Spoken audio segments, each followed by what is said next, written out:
on every timeline, in every universe.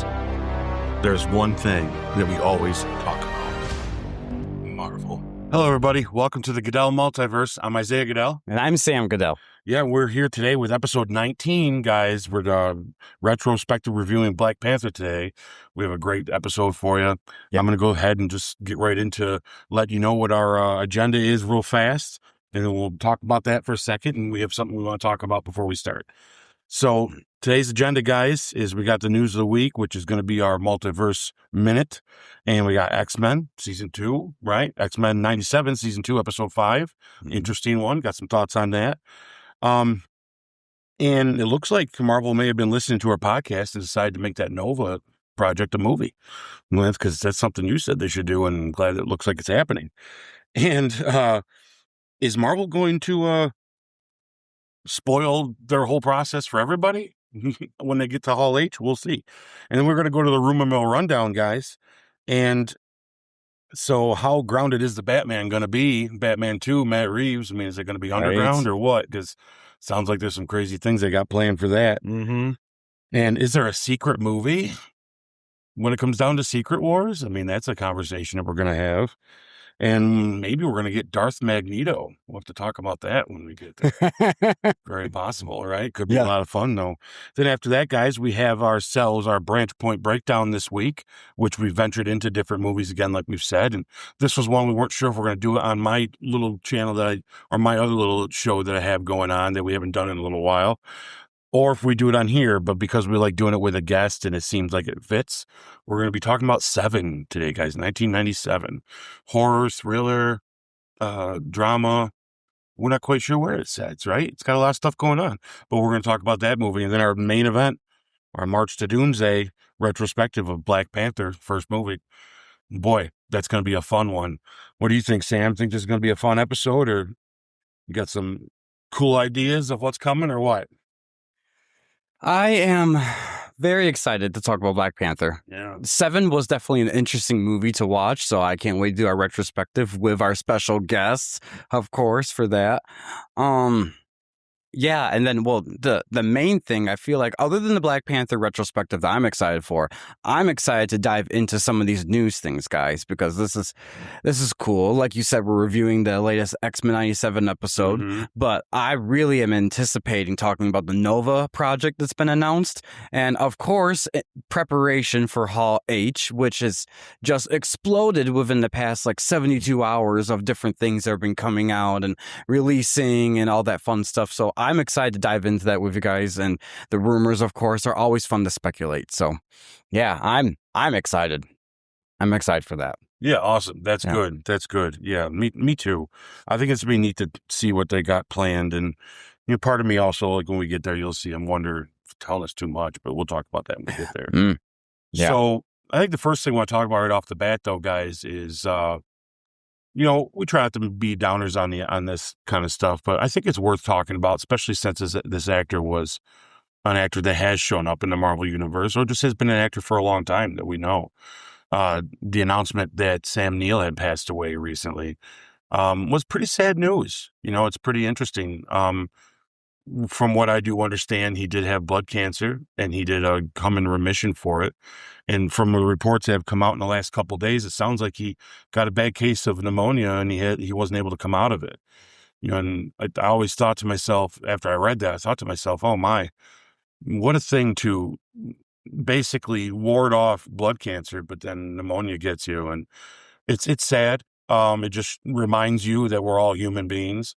And even if you're famous and look like you're or you're rich or whatever, that life isn't going to end for you, and it's gonna. So, but it's also sad because, he's been in our living rooms. As me growing up, I remember stuff like his great role in The Hunt for Red October, Event Horizon. I mean, he was with Robin Williams in Bicentennial Man. I mean, he's got some real memorable things.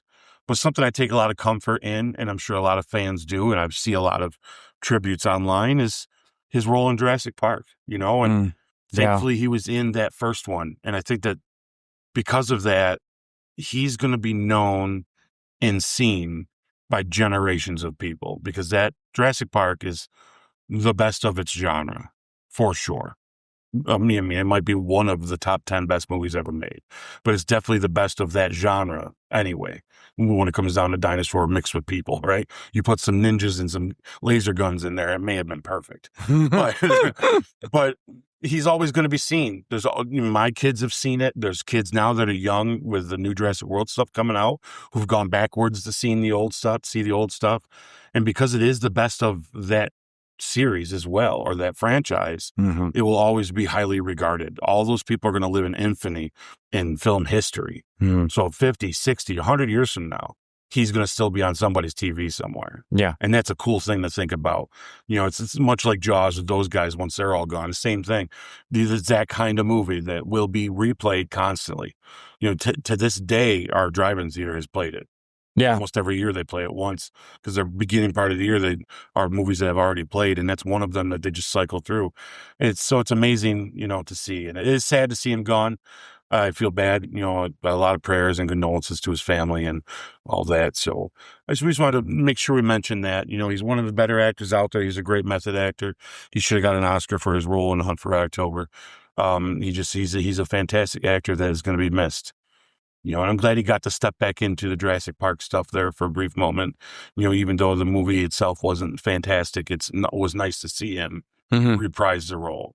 So yeah, I agree. I completely agree. That was shocking to hear that come through my phone when that happened. So it's he's definitely a legend within the film industry, and I think we like my brother said, we mainly talk about Marvel and things like that. And unfortunately, he never had the chance to be in a Marvel film that I'm aware of. He is. He's in is he? Thor.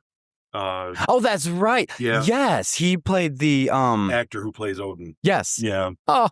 Yeah. So it's not a big role. He would have done great in like another role. Yep. Marvel, sure. Yes. But what a fun small part that he did. Yep.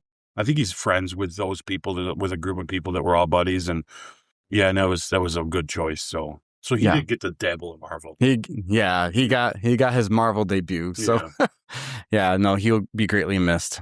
I also, at the same time, this actor I want to mention on this podcast, she is a Marvel actress that I wanted to pay tribute to. She's not as well known as Sam was within the film industry, although some may argue that you've seen her and you just didn't know of her, because this actress that passed away, Hua Ching-ho, that you might say, who's that again? But when you Google her and then you see she plays Madame Gao in the Netflix Daredevil, Iron Fist, and Defenders show. She played a major villain role in the MCU to a degree, in that aspect at least.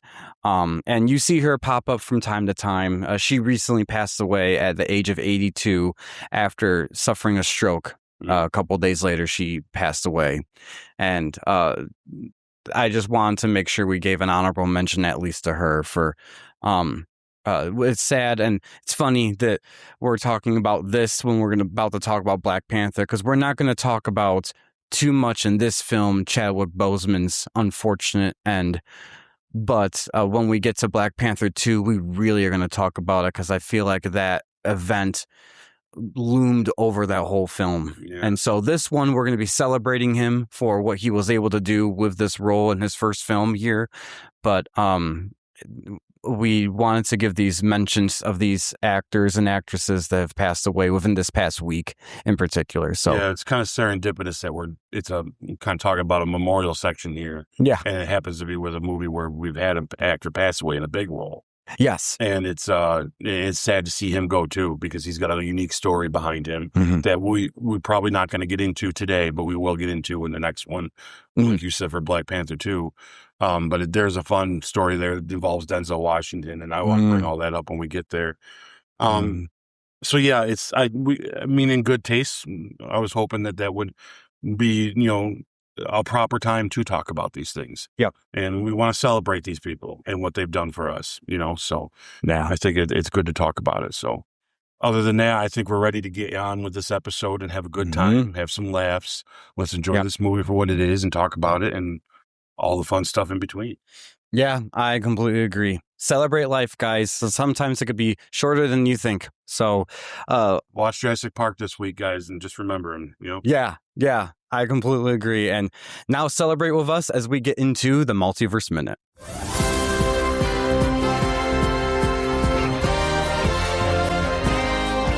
All right, guys, welcome to the Multiverse Minute section of the Goodell Multiverse podcast. And we are going to start things off with X-Men 97, Season 2, Episode 5 review. The episode was called Weapon X, Lies, and DVDs, where Wolverine, Morph, and a ragtag team of old rivals confront Weapon X's latest experiment. Mm-hmm. So, what did you think about this episode, Ike? So I only had a chance to watch it once. And I was a little distracted, but I did watch it. And I don't want you to think that I have a bad thought of it because of that. I will say this was a little bit more of a different episode than what we just got done watching. Mm-hmm. Because after we watch Magneto get killed, it's kind of like, where do you go now? Yeah, you know? right. And I think this episode was definitely kind of a good filler feeling kind of an episode. Mm-hmm. I like that it dives again into some Wolverine stuff and some Weapon X stuff. I'm not so sure I'm a fan of the idea that they are implying that part of his mentality and the way that he is also something they tampered with. I kind of like the idea that he's always been Logan the way he is, and then just messing around with the adamantium in his bones because of his mutant ability is what they did before. Mm-hmm. So they are touching and playing around with it a little more than I kind of want them to. I don't even feel like it's necessary they had to. I got to be honest. I think we live in a time where maybe not for the new X-Men movies coming out from Marvel in the future, but for at least this cartoon version of it, I think we live in a time where we can kind of put some closure to the Wolverine thing. Mm-hmm. Not him completely, but let's do different with him and stop looking back at that event and move on from it. And they do partially in this kind of do that, but they also keep, it's like he walks away with more questions than answers again. Mm-hmm. And part of me is like, okay, at some point, there's only so many secrets. So let's just, and it's going to get a little unbelievable at some point. Morph is still a problem for me. I struggle listening to him. It's like, I feel like he's the only character in this that makes me feel like it's modern, and I still don't like that. Everybody else, so I like, Sabretooth looks awesome. You know what I mean? Like, I like that look of Saber as much as I like other versions of Sabretooth, maybe better in live action. I still like that look of him. It's old. I agree. Classic. Yeah. Then Lady Deathstrike, this is how she should have been done. As good as X2 is, there definitely is material there that could have been done better. But I still am not going to fault X2 for what they had done with their version in that medium, Yeah. So at least with the cartoons, at least they're continuing that. So that's good. Yeah, Morph just looks like they forgot to color him in, and I just don't like it. So like, he just looks too modern. He looks like a character that doesn't fit in that style that they're trying to do because he's so new looking on purpose. And it's like, it feels out of place. And I guess whatever motivation for that, it did affect this episode for me. I'm just like, every time it's like, yeah, really good. And his lines suck. Like when you don't have a character that you're basing it off of, because he's nothing like the original in the cartoon. Yeah. You know what I mean? And it's like, at least all these other guys, you can kind of go back and look and say, well, they got to have similar, cadence, and similar behavior. With Morph, they're just going new and it feels new. And that's the thing I don't like about that is I like this feeling like why did we never watch this when we were kids? Well, that's right. They made this today. And it kind of has that feel that it's like a cartoon we forgot to watch. And I like that feeling of it, So sometimes it makes me go, bleh, when there's things that, like that. Yeah. Other than that, the Wolverine stuff is great. I mean, it's cool. I've always liked Wolverine. I'm not going to complain. It just, it's a little boring. It was a little, this is maybe we move on from Wolverine stuff. And I would even argue that when you get to the live action movies, they could not make it as much of a staple as it was in like the old live action ones that we like so much. We don't have to. It can be an addressed thing that's only part of a movie and then move on, new stuff with Wolverine. Because I think by replacing Hugh Jackman, doing new stuff with Wolverine would be a better idea. But anyways, we're talking about the cartoon today, guys. That's just my thoughts on Wolverine in general. And this was a very Wolverine-centric episode today. So that's my thoughts. It's pretty brief, guys. It was good. I'm going to watch more. I can't wait to see more. I can't wait to see what their plans are with Apocalypse as well, because that's clearly going to come back around. Eventually, it's all going to be tied in and whatever they're going to do. So I think that'll be interesting. I feel like, so my point of view on this episode, and forgive me if anyone doesn't like what I'm about to say about it, it is a filler episode. It really is. I think that they used this episode to mainly get Wolverine's claws back after what happened in the first season. And in doing that, they just wanted to tell an episode that reintroduced or brought back classic Wolverine villains. And in doing so, basically killed off most of them except Lady Deathstrike and Sabretooth. Yeah, you're right. Which I was a little shocked that they went that far with it, but at the same time, they're probably like, hey, let's give them their time to shine for a moment, and then that's it. I only think the one guy had a time to shine, because I believe the one died after the helicopter crash, like right. So almost like, okay. But anyways, regardless, I do, of these characters, I'm glad the ones they actually kept alive are the ones I like. I like Sabretooth. I like this version of him. And I like Lady Deathstrike. I like this version of her. They're both very hard to kill anyway. Exactly. Yeah. Yes. And they both, those two in particular, I would say more than the others, have a richer history with Wolverine. Agreed. So it's nice that they stayed alive. I do agree with you about the morph thing. I actually wished this episode, I think it would have served the character better had they given him his look from the original, where he looked more human-like, because I think that would have just fit the 97 vibes here. Yeah, it's just something about the modernization of him that feels like it when you watch it. Yeah. That bugs me, Yeah. It's almost like they made him a little too comical. That one, guys, a little too funny in this iteration of him compared to what we've originally saw of him. And you could argue that when we originally saw him in the very first episode of the original animated show, that's when they, he was taken, experimented on, sinister, all that stuff. So I get that, and you can say, oh, this is what his true personality is. But if that's the case, this is his true personality, he went down on my list as anticipation of seeing more of. So that's probably the nicest way to say it. Other than that, the episode was okay. I like the concept of the Brood taking over the Weapon X facility and then using that as their way of like experimenting and making more of themselves. I thought that's very interesting concept. But like I said, I feel like this episode, I didn't learn anything real new about them too much. Or at least I feel like you could easily have skipped this episode to whatever they're doing next, and he just shows up with Ant-Man some claws and you don't think much of it. Yeah. Honestly. Yeah. So we'll find out when we get to our next episode. But there's nothing to me that sticks out on this as, oh, this is the best. It definitely is not like the first 4 episodes. One thing they're still doing in this so far that I do like, you kind of brought it up briefly, I'm just going to real quick touch on it. I do like they're willing to kill people though. And some about this animated show, they're just like, well, this story just kills this guy.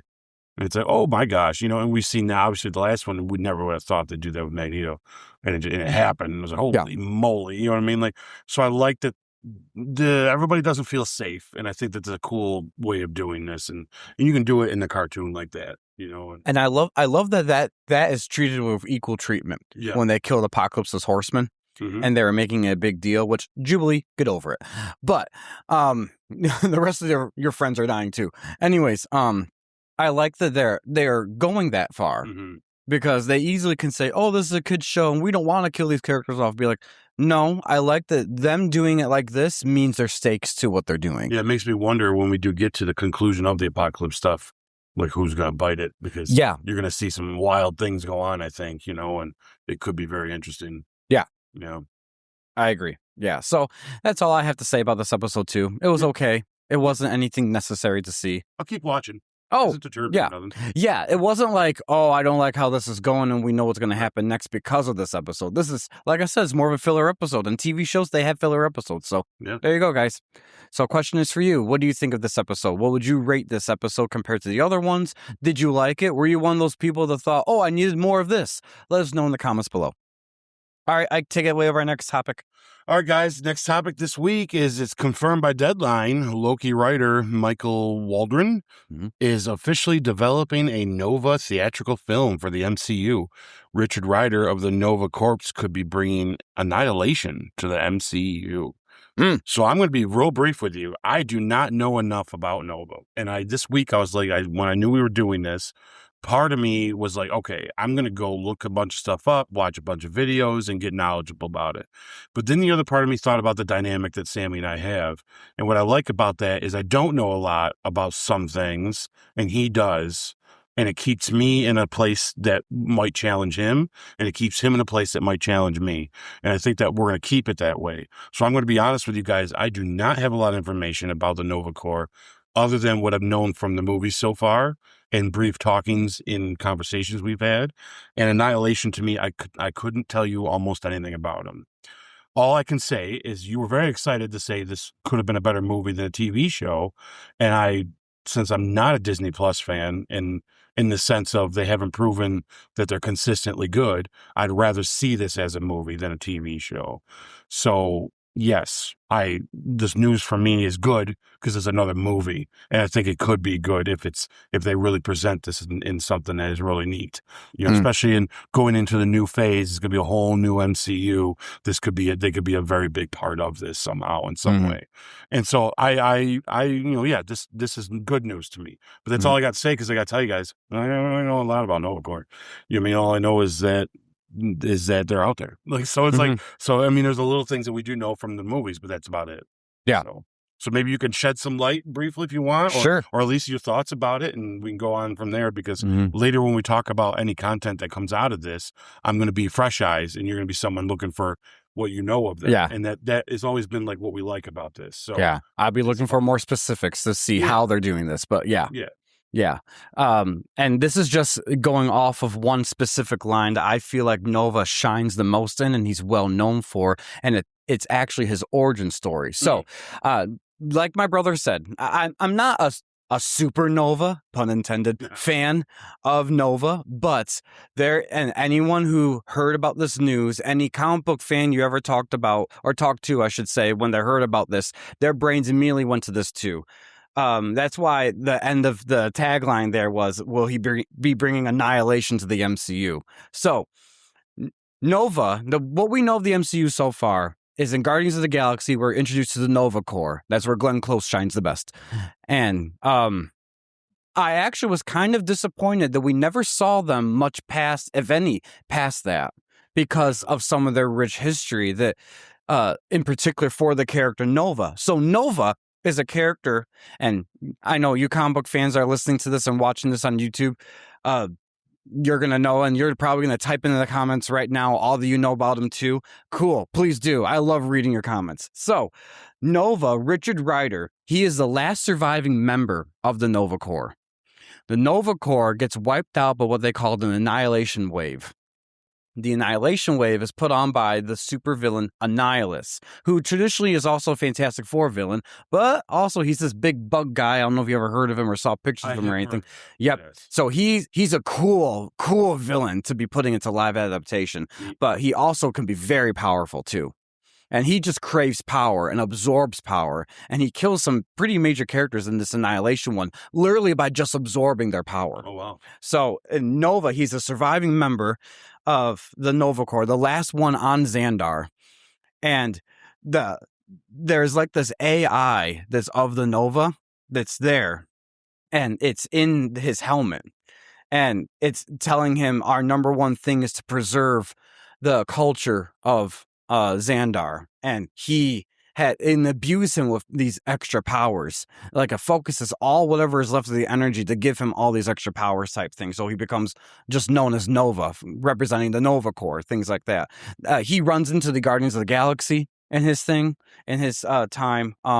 Actually, that specific comic has a lot to do with Drax and him semi-finding his daughter when he never found his daughter, really. It's this weird thing where he thinks he sees his daughter, but it's not his daughter, but she goes along with it just to entertain him. And to be honest, if you compare the Drax from Guardians of the Galaxy film to this comic line, the comic line version, Drax is lot stupid. I should say they really play him up to be me as Drax, things like that type of talk and nature. Yeah, a little more kid friendly, I should say then. But if they did this and they actually did bring Dave Bautista in as part of this film, so he could be part of the story, and then end him in this film. Because I have a twist on that later on that is not actually in the comic, but I could see for the MCU version, that would be a cool way to end Drax himself. But I'll get there eventually, folks. Maybe I'll do that for one of my Mirror Dimension episodes of like a what this could be type thing. Now that we know this movie's actually coming, I'm a little more excited because if they choose to do Nova's origin, you get the Annihilation Wave. And the Annihilation Wave brings in Galactus, which we know is still alive somewhere in the MCU. All of the Silver Surfers are actually in the Annihilation Wave. Yep. Ronan is there, which I know. You're like, Sorry. But he's gone now. That's fine. Yeah. We'll change that. Yeah. And then the Shi'ar is part, I think somewhat part of it. I'm not sure the specifics from the top of my head, but the one character Gladiator, who is I didn't know that. Yep, he is part of it from the Shi'ar. So there ties that in there. And there's Nova eventually runs into Peter Quill, who is at that time with Gamora and then also not with Gamora at the same time. It's this on and off relationship, but that could play into a little bit, of the real life stuff or MCU stuff, I should say. So there's a lot of rich history with Nova, the character. And like you said, when I found out that they were thinking about doing this as a TV show on Disney Plus, I was disappointed because his origin is, if they said that they're doing this as his origin of Nova, my excitement for this movie will go up like 100% because that is one of my favorite comic lines they've ever done, called The Annihilation or Annihilators, I believe, or I think it is Annihilation, actually. Something with annihilate in it. But this easily could be wrapped into Guardians of the Galaxy Volume 4 type style. Yeah. With a newer roster of Guardians, including Nova as this, like a Super Guardians type thing. Yeah. I feel like that's easily could be Guardians of the Galaxy Volume 4 Annihilation. Yeah. They could just do that, and Nova is just a central character for it. Now, am I mistaken that didn't that culture, didn't they get destroyed by Thanos off screen? Yes. So that could play a role in it. That's what I think would be really, really cool. Some of the real fun moments of the MCU is when they reference back to big events or tie it in somehow. Yeah. It doesn't hurt that event, but actually gives more weight to that character and that thing. If Thanos already destroyed Xandar to get that stone, that could be the beginning of Nova. Yeah, that makes sense. And then as he grows up and years later, he runs into what's left of the Guardians of the Galaxy. Yeah, I like that. It's like going back and you complimenting what the past is. Yes. Kind of like my Doctor Strange theory. Mm-hmm. I think I can fix the MCU with Doctor Strange, and I'm going to tweak it before I present it on here so it sounds better. But I heard it, and it wasn't bad. Oh, yeah. No, pretty good. And I actually have a whole concept of Guardians of the Galaxy Volume 4 on my laptop that I wrote up like a few months ago, not knowing actually this was actually going to happen, at least this part of it, so far that we know of. So I will definitely present that to you guys on a Mirror Dimension episode. Yeah, hey, with what's going on with Supergirl, maybe they can talk James Gunn into coming back and doing it because it's the only way you're getting Dave Bautista back. I believe him when he says that. Yeah. I don't think he will. You won't like my pitch because I put Zack Snyder as the director. Just for the visual effects mainly too, but yeah, this is visual effects. But I get you. But I really think Bautista he's dead set on just James Gunn. Yep. I think he is, and I think he has a right to be, and I think he should be, to be honest. Yeah, well, I definitely think that see James do it. I mean, I see what you're saying. His qualities as Zach are good. I think Drax deserves a send-off for him, and I don't think Volume 3 of Guardians was a send-off really for him. Yeah. I think that if they do this and have him as like a side character and he literally is done doing his thing, which I have a cool twist on that I put in my brain that if I was to do this, I would make him actually be seeing his daughter, but it's not really his daughter. It's actually Lady Death. And come the end of it, the Death that we saw in Agatha all along. Yeah. And come the end of it, she calls him home and she takes his soul. And that'd be the end of Ooh, Drax. a dark ending for Drax. I have a We dark love ending, Drax. but I also like it because it could twist it into the pulling at the heartstrings. If he finds his daughter's with him this whole time, then at the end when he's having his last breath, all of a sudden you don't even realize it. And not a dramatic or tragic ending. He was just going to die anyways, but she's been there the whole time ready to take his soul. I mean, it's good. It's dark, but it's good. Yeah, and you don't even notice it until the very end. You're like, oh my gosh, that was Lady Death the whole time. Yeah, you're good. Hey, Anyways, I like what you got. I like what you got. Just a thought. All right. Anyways, guys, so you heard already a little bit of that, and I will expand more upon it if I ever do a Mirror Dimension episode on it. But I'm excited. I am surprised that they did an announcement of a new Marvel film 1.5 weeks early from San Diego Comic-Con, because I feel like this would be a big thing that they would announce there. But maybe they have something cooking and maybe they're giving more, and this was just their initial, let's start launching it. Maybe it was a part of the news cycle they wanted to do. I heard that Michael Waldron, who wrote Loki, is also potentially going to make his directorial debut with this movie, if that's true. Interesting. I don't know if that's exactly true. I heard that might be a rumor, that might be just out there, but I don't know if I think this is his directorial debut. I don't know if he's done stuff in the past. I just know he's been a writer, and he did great with the Loki series writing it. So I'm anticipating to see what this could be for a film. Anything you want to add to that before we move on? Yeah, I'm mixed on his writing of the Loki series because the Loki series really threw me for a loop. So I liked it at first until I realized what they're doing with those shows, and then it just made me more confused. Then there's things in it. What I think is the positive is he writes characters real well, so I'll give him that. But story wise, that show's kind of, I don't really know what they want us to believe and think right now, you know, and that's a problem that the MCU's got, and the shows do not help it at all, including Loki. So if there's a clear vision, and this will obviously be after Secret Wars, so there might be a clearer vision because they're trying to not be as multiversal, then it'll probably do just fine. As a director, I don't know. You know, first-time directors can be amazing. First-time directors can suck. It all depends. So I think if he's worked good with directors and stuff, and he knows how to do it, he's got a lot of backing behind him. Kevin Feige's going to be there. He wants him to succeed. He doesn't want him to fail. Yeah. So if he gives his best and his best is good enough, we'll get a good movie. Yep. So, yeah. All right, guys. Comment down below what you think of this. Are you excited for a Nova theatrical film instead of a TV show? Who do you think should play Nova? I already have someone in my brain for that. I'm going to have to study up on Nova just enough to give a counter guy, but yeah. I actually, you know what, I'll just spoil it right now. It's one of my favorite child actors that has grown up enough that I think he's like a 15, 16 years old, but doing a young Nova, I think would be kind of cool. He might actually be a little older now that I think of it, because kids grow up so fast nowadays. Yeah, you never know. Like, what's 17 on screen is 30. Yes. Yeah. Right. Or vice versa. Like you could really, some people just look young forever type thing. Yeah. Jacob Tremblay. Okay. I know who that is. Yeah. Okay. I think he would play a cool, Richard Rider Nova. Okay. I was going to say Robert De Niro, but I haven't looked into the character, so I don't know. Yeah. If they wanted to go the younger version and things like that, and then he'd be around long enough so he could do multiple films like that, because he's well enough known, but he's not like, how do I say this properly? He's kind of like a mainstay actor when you cast him and stuff. He's been in a lot of stuff, honestly, for a young kid, but I think it's just because he's that good of a young actor. Expensive.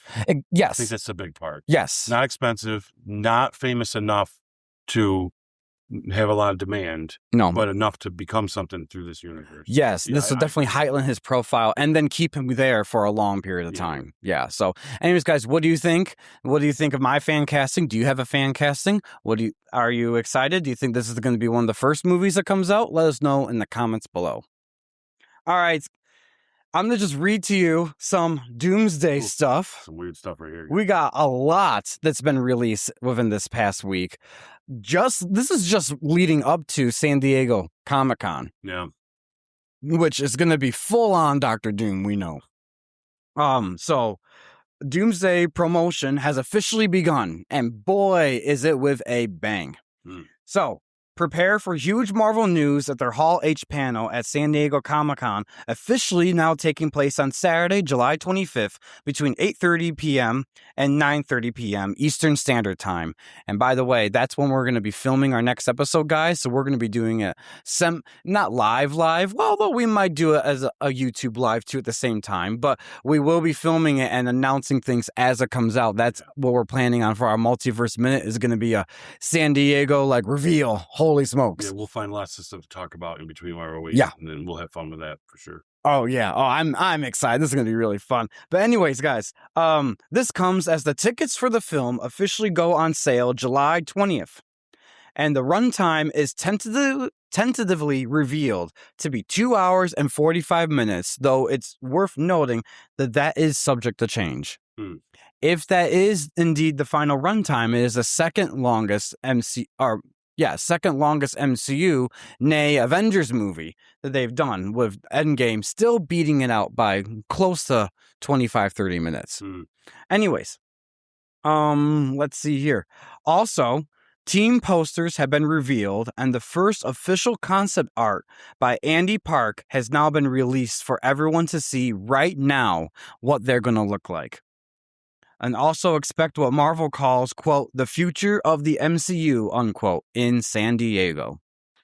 So, a lot of stuff to digest there and jump right into. So, let's start with we already talked about the first thing, that we're going to be doing somewhat of a live stream type, live recording, I should say, of the San Diego Comic-Con as it's happening. But the tickets officially go on sale on the 20th. Right now, we are filming this on July 16th. So, in 4 days, they officially go on sale. That is true. So that's pretty cool. Do you think that this is a little early for it, or do you think this is just the right time? So, yes, on this first part, well, let's see. Is it early for the tickets or late for tickets? No, I think when it comes down to selling tickets, I don't think there's a standard in the sense of you have to go by a certain time, because the Odyssey started selling them a year ago. I think if you want to get people excited enough, and it also gives them a lot of time to count and see what they're thinking their count's going to be from the opening weekend. So I think it's good strategically to do it further out for a movie like this.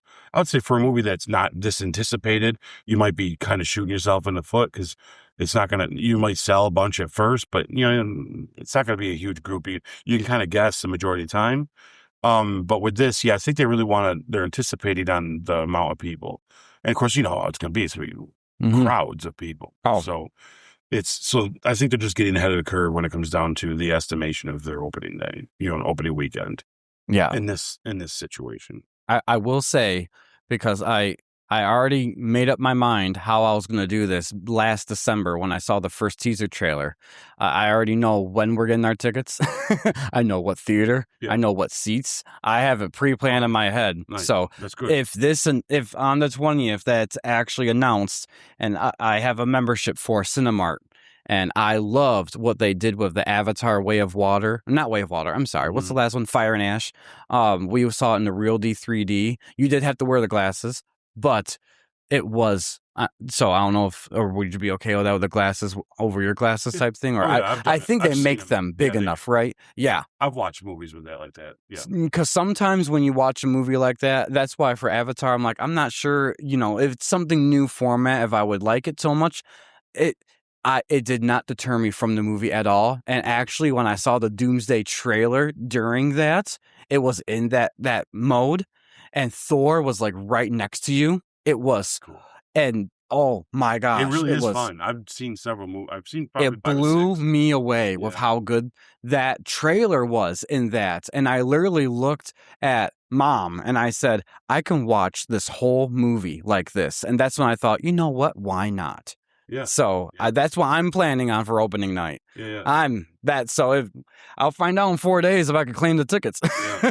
So the glasses didn't deter you from falling asleep during Avatar then? No. I get what you said there. Yeah, no.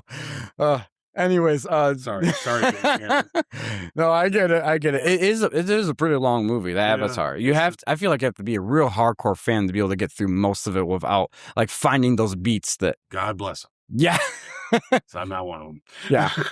But anyways, Doomsday will look fantastic in that. So that's what I'm planning, guys. Sweet. Anyways, so there's that. And the runtime, do you have any comments about that? Yeah, I was actually, while we're talking, I was just looking up the runtimes of the other Avenger movies just to see. And I'm surprised. It's actually not only behind Endgame, if this is the final runtime, but yeah, the others, 223, 221, 229. This only adds a few more, the 15 or 20 minutes at the most. And then Endgame is 3 hours and 1 minute. Yeah. Okay. Yeah. I'm of the camp of the runtime of a movie really doesn't matter as long as it serves the movie, So a movie can be as long as you want it to be. I mean, obviously we don't want 5-hour long movies, and I don't want a 45-minute movie either, right? I think there is a certain bracket on each side that you're like, listen, we want, 3 hours is a pretty meaty movie, and under an hour and a half is a pretty short movie. So not that there's not good movies under an hour and a half, and not there's, we got Lord of the Rings, we got Lawrence of Arabia. If you want to talk about longer movies, over 3 hours, Titanic, there's a lot of movies that are over 3 hours or they're masterpieces that call for it. I think with this particular movie, without making it like it has to be 3 hours long, it does make me kind of go, 245. There's a lot that they're cluing us in, especially if you believe any of the rumors that have come out to be true. I still have yet to read them, but from what I'm hearing, is packed full of stuff. This movie's gonna fly by if there's a lot going on. Yeah. And that does kind of worry me, because when there's a ton of stuff happening, it's not about whether they can handle it all, because they can. Russos can. But it does make the movie fly. Because Endgame does not feel like 3 hours when you watch it. It's so quick, but it's 3 hours. But man, it goes by fast. And There's a lot happening. Yeah. And I feel like you seem satisfied with the movie. You almost want more. Yeah. It's like, you're almost like, you could have done 20 more minutes and I wouldn't have complained. So, especially because it's broke up and it was perfect. It had a little slower of a beginning, but them choosing to go kill Thanos at the beginning right away is just set the tone and pace. This movie's boom, boom, boom, boom, boom, going back and there's so much going on. This has that potential of feeling that way. And it does make me go, why not push it to the 3? You can't tell me that you don't have the footage to. So it makes me wonder, why cut it down to the 245? If you can do a 3-hour cut, do a 3-hour cut. Don't leave scenes out that could have had more time to linger. Because if it meant having a character in or not, and you're talking 20 minutes to half an hour, put the character in, right? So it's like, because what's it going to hurt for little cameos? They can handle them. It's not the cameo. It's not the stuff in the movie that's the problem. It's that the movie does fly by at that. I think that people are underestimating people. The industry's underestimating the audience when it comes down to how long they'll sit and watch this movie.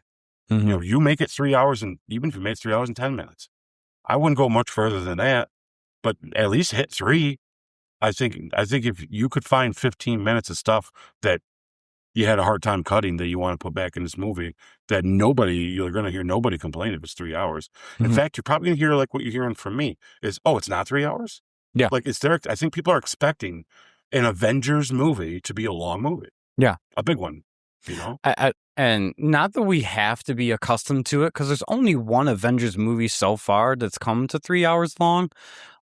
So we shouldn't expect every one of them to be 3 hours, but you find out it's the Russo brothers. You find out what they're doing in this movie when it comes to introducing a big bad villain, and then you find out that there's X-Men that they're bringing into the fold, and this is their first attempt at like a Marvel Ultimate Alliance type movie. And so you're expecting it to be minimum 3 hours, 3 hours 15 minutes, push that a couple more minutes envelope a little bit. So, you're talking, it's 1 minute longer than Black Panther. Really? The one we're about to do today. Oh, I just did the math. So, like, what are we talking about here? Give us 15 more minutes, man. Yeah. Well, and like I said, thankfully, they said that this is tentative, and they are starting official reshoots in 2 or 3 weeks. Yeah, that's going to be the difference. Yes. So maybe probably because they're selling tickets, they have to put the time on it too. And at this current standing, it's 2 hours and 45 minutes. For all we know, that's just they're throwing it out there, and then it's going to be updated come September and October and all that stuff, and it's going to say 3 hours 15 minutes, and we'll be like, all right, that's what we were expecting. Yeah, because we're going to talk in the rumor mill about this, and I'll bring it up. But I'm pretty sure there's things that haven't been filmed that now they've heard people's voice it out, especially with this leak that's been out that might be real. People might be talking about it. That they're kind of like, well, let's call that actor and make sure they have like a day that we can get them in here. And so that's kind of what I'm thinking. Yeah. Because there's a few things that's been confirmed since we've made this up that we're kind of like, oh, this is pretty obvious. You sent me a Storm thing the other day. We'll talk about it when we get to our spot that's appropriate for it. Halle Berry. We knew. You're good at teasing. Yeah. We know. Yeah, you're right. Yeah. Come on. Anyways, we'll probably throw that up here on our screen, what I sent you. Be like, Yeah, come on. It's probably because she rapped. That's why she put it up, because she's celebrating. She just played her for the last time. Yeah. We know. We've been around. Yeah. Come on. Anyway, so it's not gonna hold up in court. I'll tell you that right now. So the next thing on here then is that Andy Park, who was the head, I think he was the department head basically of their visual arts and concept artwork and things like that. He is one of those that was let go recently. And it's already been out there, from my understanding, this concept art. So he just released a high definition version. So we officially got the first look at all these characters. Like, this is official look at them. Did you get a chance to actually see the picture? I did. What are your thoughts? They look great. To me, they looked as expected. I feel like at this point, we kind of had an idea of what they're going to look like, the little hints we saw of them, and now that just, to me, just confirmed this is how they're doing them. There might be some tweaks, because you never know. Yeah. But I think they're going to be fun. I think it's going to look good.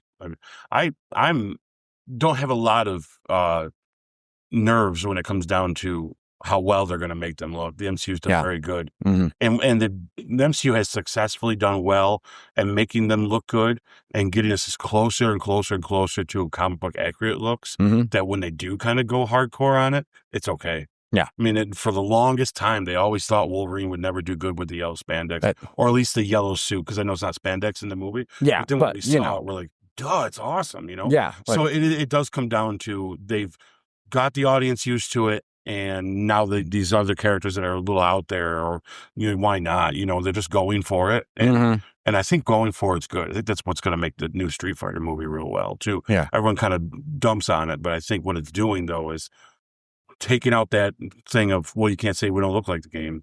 So then now it's just the fighting and the story. Yeah, now it's just the story. Good, then you're good to go. Yeah. I would even say that they did well with that in the last Mortal Kombat. I was just going to say that. They got a little closer on some, and some were dead on. And it's it looks great. So you don't need to change these things. So I like that the Fantastic Four are wearing jackets. I think the white jackets really complement their aesthetic. Well, it speaks to that retro thing. It speaks to that era. Yeah. I love it. I think that's cool. Doom looks very spitting comic accurate. I feel like you would have to be a real dum-dum to mess up the look of Doom. Yeah, pretty simple. You could have fun with it. But... I mean, they have. Look at Fan Four Stick in 2015. But... yeah, they tried a whole different direction with him there, right? Hey, you tried. But the Doom from the other two looked great. Oh, yes. Yeah, Julian's Doom. He looked fine. Amazing. Yeah. Anyways, so they got that looking good. I like the Cyclops is awesome. Yes, I like that they're doing the 90s X-Men outfits. I'm kind of sad we don't get blue boobs, but something could happen mid-battle. Who knows? Anyways, I'm all for this because it does look good. Her. I agree. Like if they're gonna do it, then do it. I agree. I get what you're saying. Yeah, but at the same time, it is what the skull necklace is a little weird. still kind of doesn't make sense, even in the cartoons, other than evil. You know what I mean? Yeah. Yeah. So it that's needs to the be only obvious. thing that makes me kind of go, do we need that? You know, and Yeah. it won't in the long run. And if it does, it's still going to be, you wear skulls around your neck. It's like, just tell everybody you're bad, you know?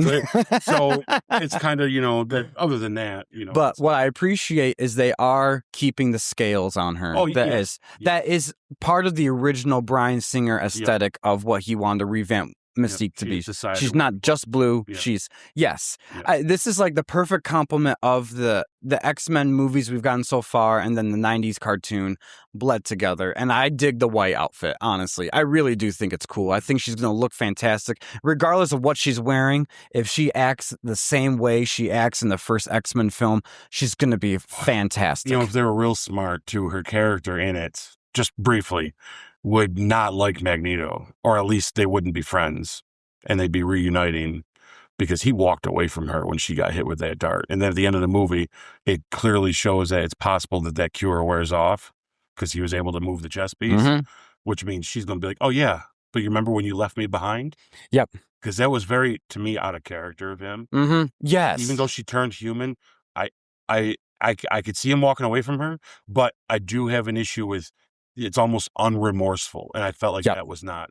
You know, it's funny. We don't like that from X-Men 3, but then make it good. But then when you watch Days of Future Past, it makes sense because he just treats her how he treats her. Like he likes her for a certain reason, that she's a mutant and that she could be loyal to him. But the moment one of those things is not there, he dumps her.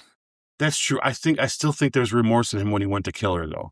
I think he just saw it as the only way. There is, but at the same, do it. Yeah. But I do think it bothers him that he had to. You know what I mean?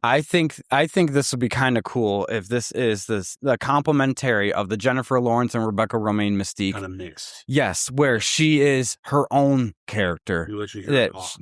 Yeah. It'd be nice. Yeah, hear her talk more and hear that there is friction between her and Eric and also her and Charles because you really complement all those characters together. Yeah. So I'm excited for that. We'll get into that more another time. So anyways, I love the concept art. It makes me really super stoked to potentially see the trailer at the end of next week. So I'm excited for that, guys. The only thing Hall H makes me nervous for is just going to tell us too much for the future.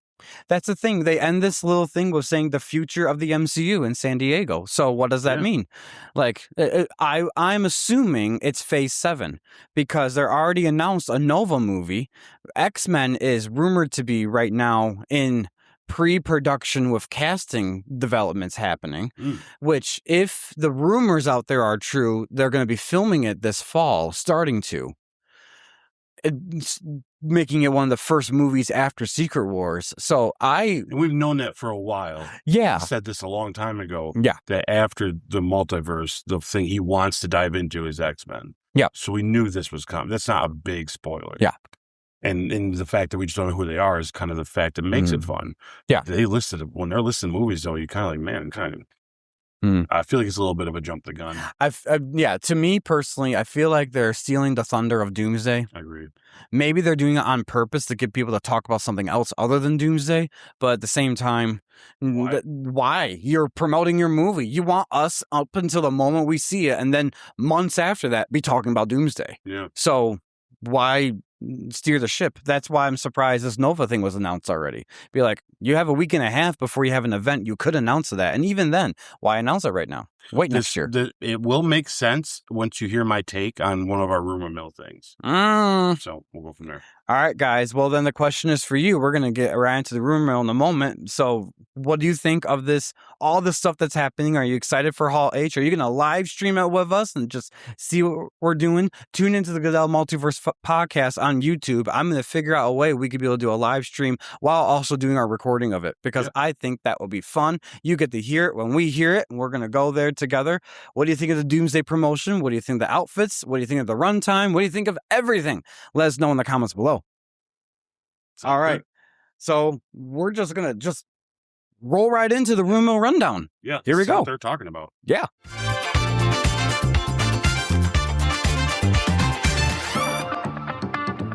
Hello, everybody. So here we are at the rumor mill rundown. I will eventually get really good at saying that. It just rolls into one sound for me, but it will work. So I'm going to go ahead and read off our first little rumor we have, and we'll talk about if we think it's anything good or what we think of it, Mm-hmm. So the first rumor is some Scarlett Johansson stuff and Batman, believe it or not. So we're going to do some DC dipping. So rumors circulating online recently claims that Matt Reeves has cast Scarlett Johansson to play a less supernatural and more grounded version of Pamela Isley, a.k.a. Poison Ivy, in Batman Part 2. What do you think about this, and if it's true? So I'll let you start off, Sammy. I got thoughts. Okay. So it's kind of funny that they're doing this. It's how do I want to start this off, guys? So I have said before that we've talked about the supernatural ones, and we don't think they'll ever do that for this kind of Batman. We feel they were gonna save that for the James Gunn version Batman, because this is a little more grounded, a little more realistic. And part of me was like, well, I'd love to someday see Poison Ivy back on the main screen again. I think that'd be pretty cool. Well, am I gonna see it now, just in a more grounded way? It makes me wonder, how can they do a grounded Poison Ivy? She is supernatural. That's the whole shtick about her, is plants can grow up, and then she could do a toxic kiss, and then there's this,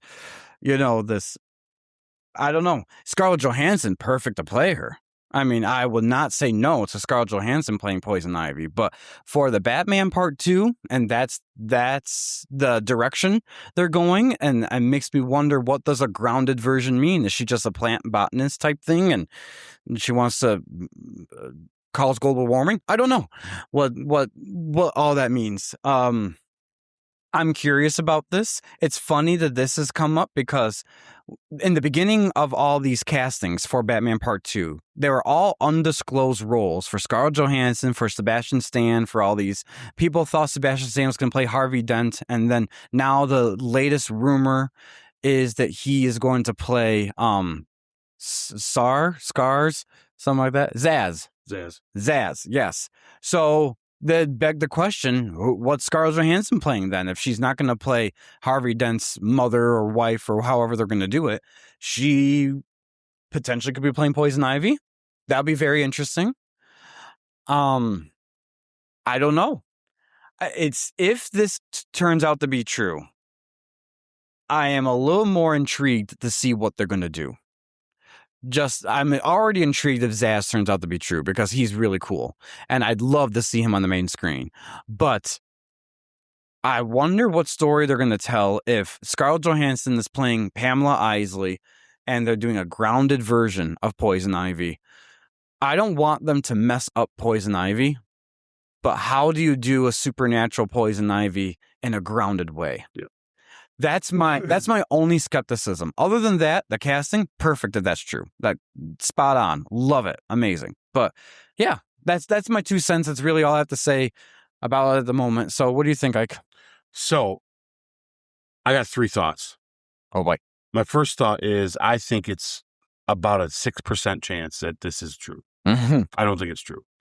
I don't think she's playing Poison Ivy. I don't think he's going to do Poison Ivy. Just like when everybody thought Sebastian Stan, the first thing that came to their head was Harvey Dent. But then once they kind of said that there's a little kind of a leak out there that it's Zaz, you're kind of like, oh, that makes a lot more sense. And I'd like to see him actually play that. And I think that's what Reeves is going for.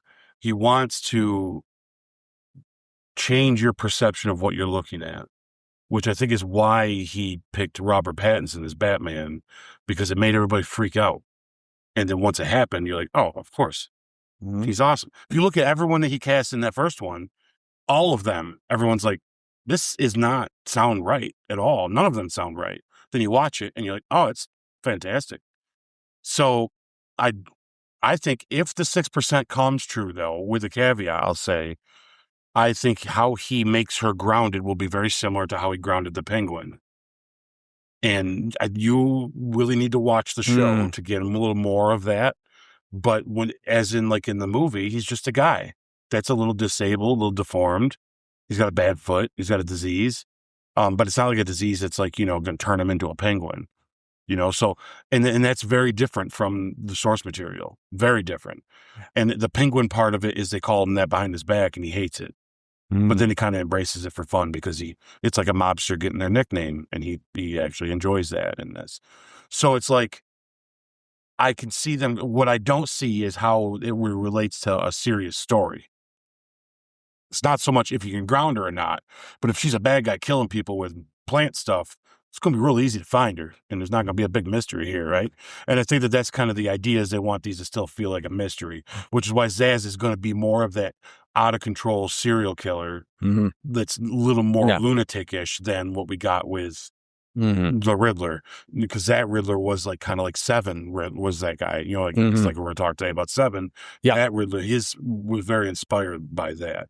Makes sense, actually. It does when you think about it. It's the whole big plan, this elaborate. I think this guy is going to be more a different thing, maybe even a little more personal, which makes me think Scarlett is going to be actually probably a news reporter who becomes Bruce's love interest in this, or at least Batman's, in a sense of we're going to have now that we have Bruce Wayne, because we didn't have Bruce Wayne in the first movie, right? My argument's always been that Robert Pattinson played Batman the entire time, even when he was when he was Bruce Wayne, he was always Batman. And that's why when you got to that scene of him and Alfred talking, Alfred, I care about you as Bruce. And he was like, oh, I never thought about it that way. And then at the end, when he does become that beacon of hope Batman, where you see him leading people out of the water with the thing, you're like, now there's two different people here. It's a Batman and a Bruce Wayne thing. He's not just out there kicking butt with criminals because he's pissed at the world anymore. It's going to be part of it, but now he realizes there's a bigger thing here at stake that he is now a part of. And I think that that's going to bring a lot of attention. And that's where you're going to see Scarlett Johansson come in. Now, whether it turns into a love interest or not, I don't think they need to go that far with it. But if they do it, it would be interesting.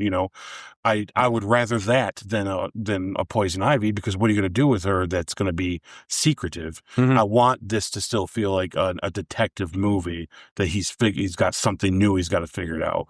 And it'd be neat to put her in a position of danger, of someone that could be a link to him, of any kind of humanity that he has left as Bruce Wayne. So it makes the urgency and raises the stakes. I think that's the grounded that you're going to get in this movie. Personally, I think every time you get a casting from these guys and you start thinking who they could and couldn't be, I think that's what he wants you to do. And then what he's going to give you is going to be the opposite, because that's what he did with the first movie. No one would have thought of her as being Catwoman. No one would have thought Colin Farrell playing Penguin with all that prosthetics was going to work. They even thought John Turturro as the mob boss wasn't a good idea. They didn't even like Pattinson doing it because he's Twilight boy. You know what I'm saying? Come to find out, it's amazing. And he did a great job. It's not necessarily my favorite Batman movie, but it's really good. And so I think it's very low that she plays that part. I think it's more likely she plays a normal part that deals in Bruce Wayne's life more than Batman's. And that's all we're really talking. I don't think the supernatural part of it, there's going to be none, guys. He's not going to do it. So he's not even going to but then this here could be like a tad bit of a science anomaly. No, he's not even going to go there. I think it's going to be as grounded as possible. So if you want any of that in your Batman, you're not going to get it with Matt. I think he dedicated himself more than Nolan did to do this, because I even think Nolan took a little liberties about when it comes down to it's still very much real, but it's still a little that's a little grander. The Ra's al Ghul is a little more supernatural. A little more grander, right? It was realistic because it wasn't supernatural, but it was grander. I don't think you're getting this with Matt. I think it's always going to be a very personal thing as you go. I can see when you mentioned that you think she's probably going to be like a news reporter that may have like a romantic interest possibly with Bruce Wayne. The first character that comes to mind that we have not seen in live adaptation of Batman is like news reporter named Vicky Vale. I think. Nope, you're right.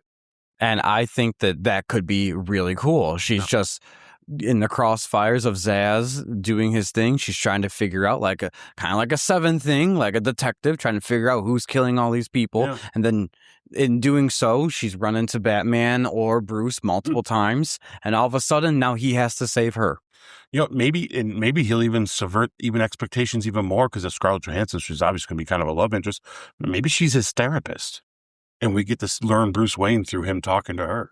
Maybe she's Harley Quinn. No, just kidding. Yeah, maybe he decides to go talk to somebody, and he's still got to keep his identity secret, but he's able to kind of talk about things, and as Batman goes through things, his sessions are different. I mean, there could be a lot to that, and who knows? I think it's a higher possibility.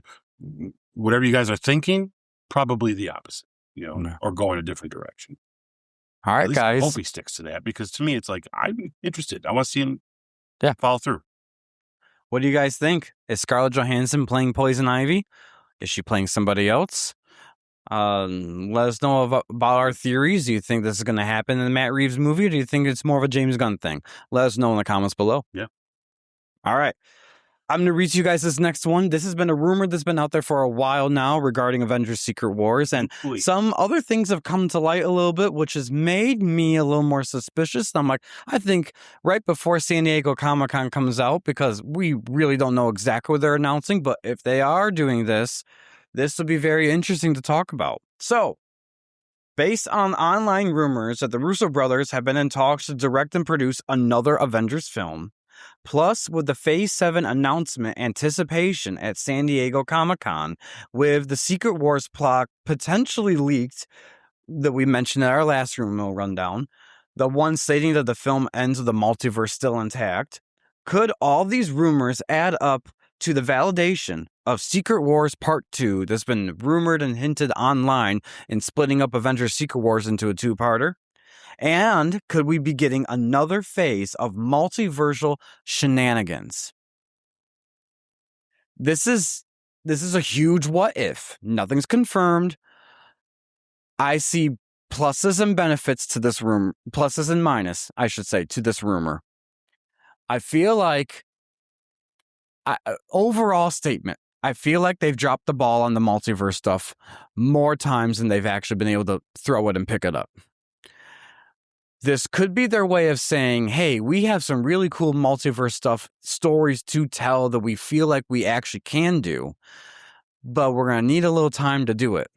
What if everyone's right now under the belief that Secret Wars in 2027 is going to end the multiverse saga and continue it on. But we've had rumors of them saying, oh, Secret Wars, depending on how Doomsday does, is going to be split up into two movies. Then we had a plot leak that for Secret Wars, take it with a huge grain of salt if it's even real. But according to that rumor, it's ending with the multiverse still intact, which I know puts us off a little bit. Be like, aren't we done with this yet? Why keep it around? And like I said, you heard our last rumor rundown. We talked about the pros and cons of that. And then there's also that rumor of the Russo brothers saying they're going to do another Avengers film, at least potentially, within the next phase or two.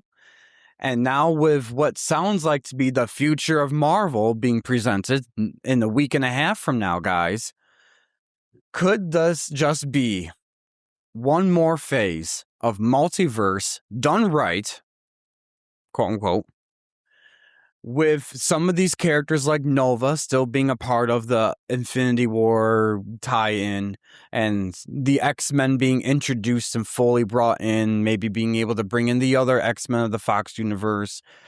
Different things are also going on that they want to tie into the multiverse stuff that they just haven't been able to tell yet. Could this be true? Or is this all just one big conspiracy theory? I have no idea.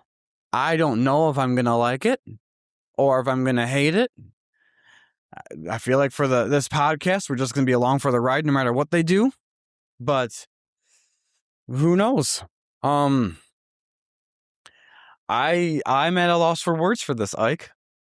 I really don't know. I think that this is very meaty. This is very interesting. I actually don't think this is happening, and I will be curious to find out what you think about this whole idea of continuing the multiverse for another phase. Okay. So I just wrote down a few things and make sure I don't forget to say. So, a small part of me, I would say now, as of 10 minutes ago, was like, I just want this multiverse thing to either be explained enough to continue on and we'd be okay with it, or gone. Because it has made very complicated storylines. But then I also think if they recognize that they had a problem after they had to get rid of Kane. Now, regardless of the outside of the movie things that were going on during that with the actor, I think they realized the character itself fell flat in the movie. I still don't blame it on Ant-Man beating him. I'm okay with him underestimating Ant-Man and putting him at bay, but I'm not okay with him defeating him. And I think in the movie, it felt like he defeated him, and they should have ended that where he just tricks him and he's still there. And he's like, okay, I'll never turn my back on you again. Because I like the idea that Scott is smart enough to outthink somebody, especially if you're underestimating him. And he has that potential. That's right. He has that potential. And I think that you should do that with him. So I don't have a problem with it actually being in that movie. The movie sucks beyond that stuff.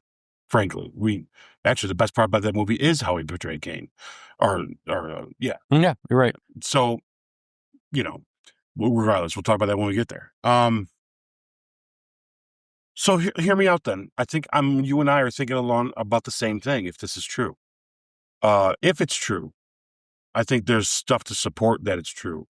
By announcing new movies for the next phase after Secret Wars this early, the only way that doesn't make you feel like, boy, you're kind of just like skipping over, not only you're taking attention away from Doomsday, but you're kind of just like not talking about Secret Wars at all and talking about further. Is now what if they are part of the multiverse still?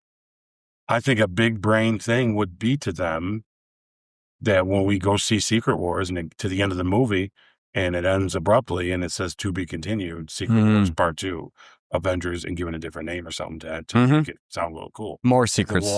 Our minds will melt and blow up there in the theater. And they were not going to give us any official announcement until that's the post-credit scene of Secret Wars, right? It's just they all return and blah, blah, blah. You'd be like, what? You know what I mean? Yeah. You all be like, okay.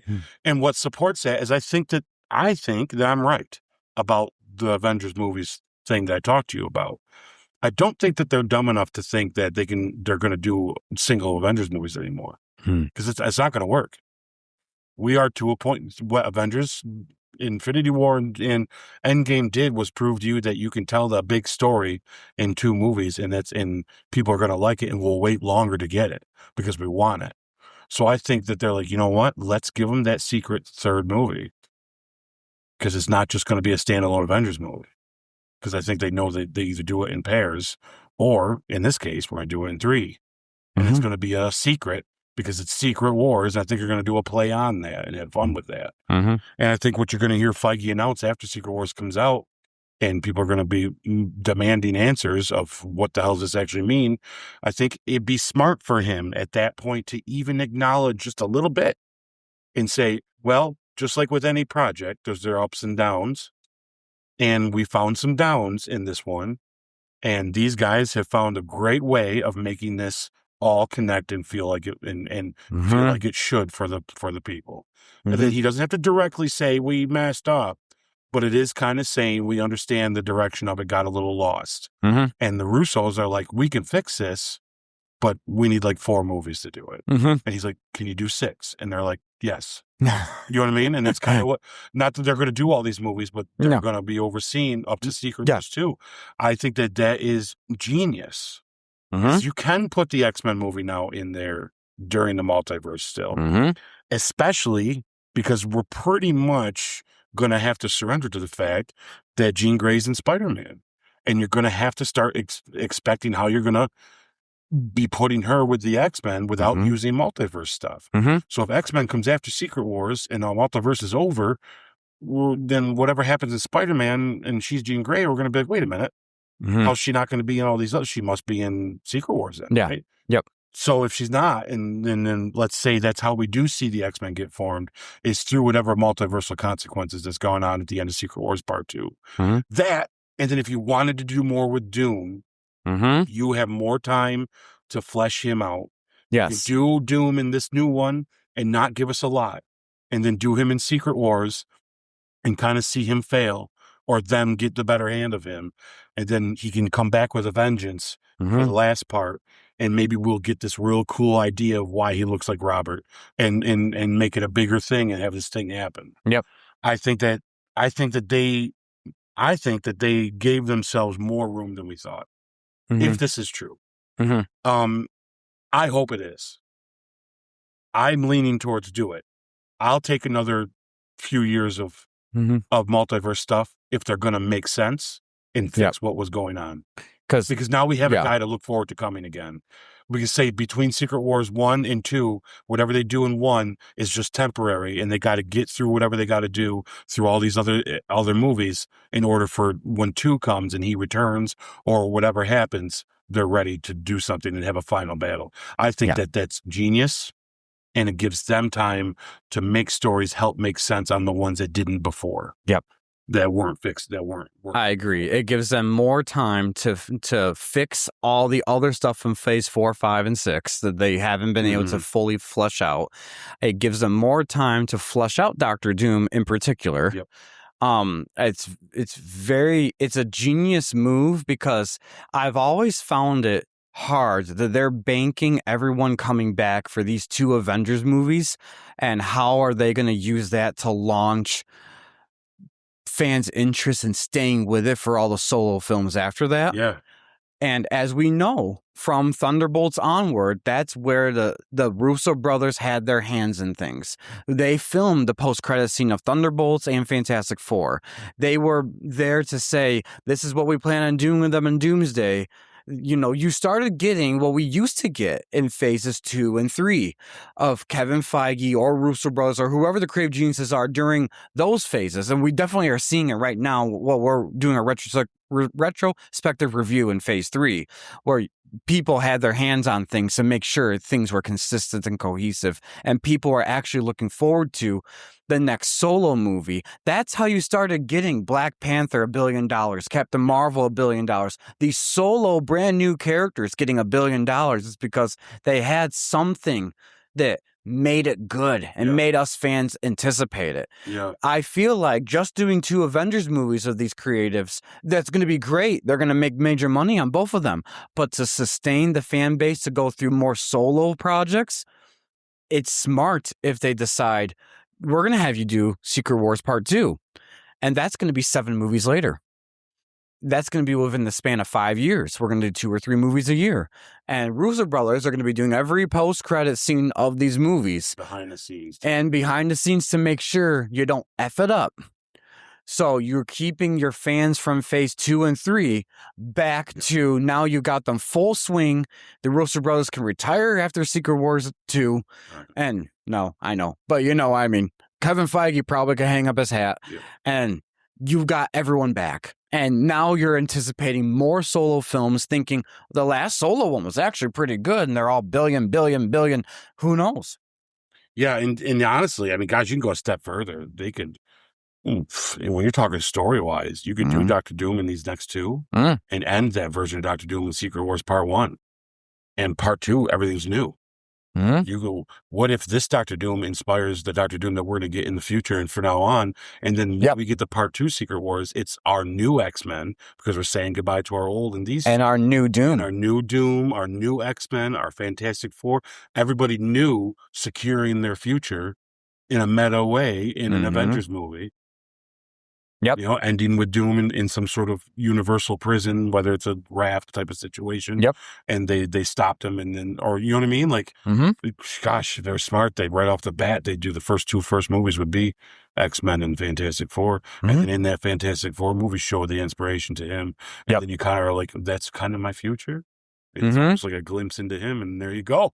We fixed the entire problem, and we still got Robert back for fun, and it all worked out, and we got some really cool end movies. I mean, I'm just saying, it could be great. This could be part of the actual Doctor Doom origin. There's a reversal of Loki, where instead of Loki seeing his future and deciding, I want to be good, this is Doom seeing his future and saying, there is a possibility of me getting more power out there, and I'm always going to want more power. He thinks he's saving something, right? Especially if the multiverse is still intact. Yeah, but Doom... This could be my family, just like it was it. It's very comic accurate for him to actually be gaining more power for him. That's why he's the leader of a country. That's why he's always in everyone else's business. He's always someone he even makes the argument in the Secret Invasion comic line of helping them out, or maybe it's not the comic line, it was a cartoon. Either way, Doom helps them find out that there's scrolls there, and he creates the technology, and they say, why are you helping us? And he says, this planet is only ruled by one, and that is me.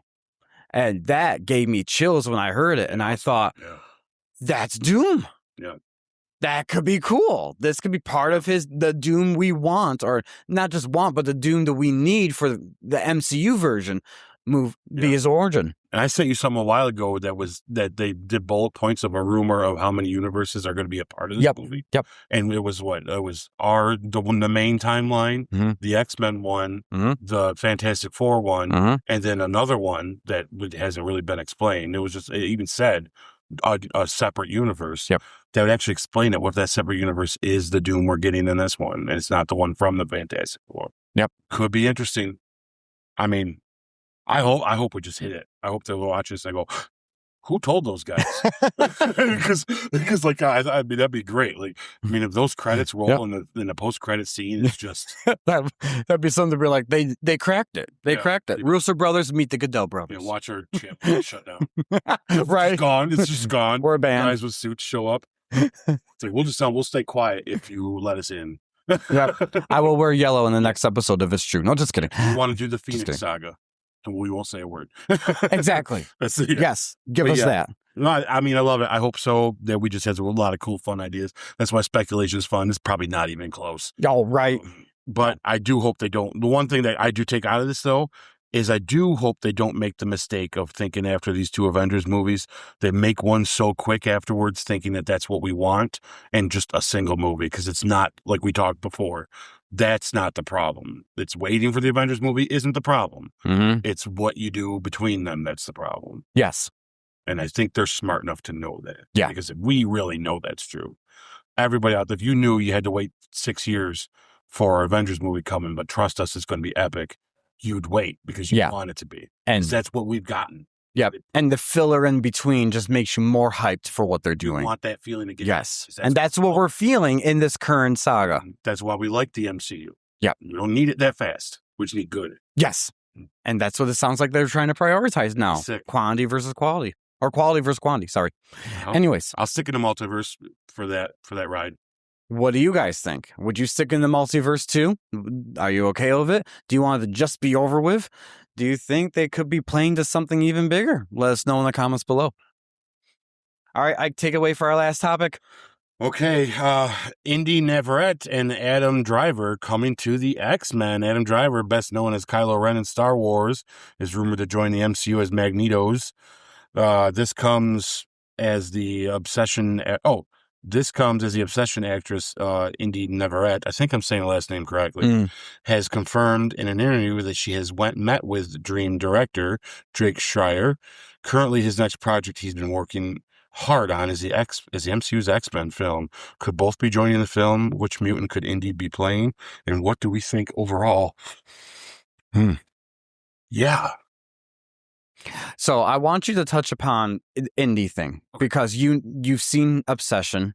She is a new up and coming actress, so that makes sense with Feige's MO of what he's looking for. What do you think of her as an actress, and who do you think, if this is rumored to be true, she potentially could play within the X-Men? Yeah. So first of all, guys, Obsession is still amazing, and it's doing nothing but doing better.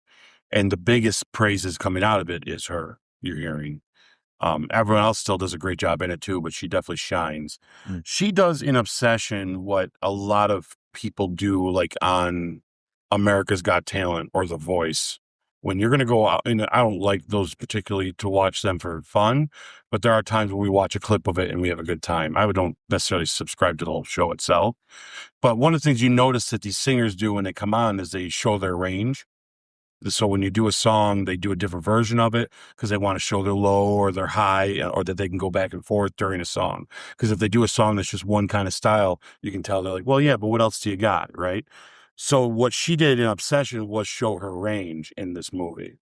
There's layers in this movie that are deeper, that this movie is going to be a discussion kind of movie. It's one that I hope we do on the pod because there's a lot of things that we can talk about when she's coming in and out of being Nikki and when she's not Nikki in the story and when she's what that means and the different tone of her voices, her looks, like how she's lit, the way she conducts herself, the way she acts and walks. There's physical things that she does. There's things with her voice she does. There's things with her face that she does that you're actually demanding her to do a lot of different things in a way that, in fact, Curry has gone on record saying he's filmed her parts twice sometimes. He'd say, you need to do this as Nikki, and she will. And he says, now you need to do this as a thing that's hiding Nikki, and she'll do a different way of it. And then he decided which one he puts in which scenes to make it look so you didn't know as the person watching. You get that. Now, even watching, I've seen it a second time.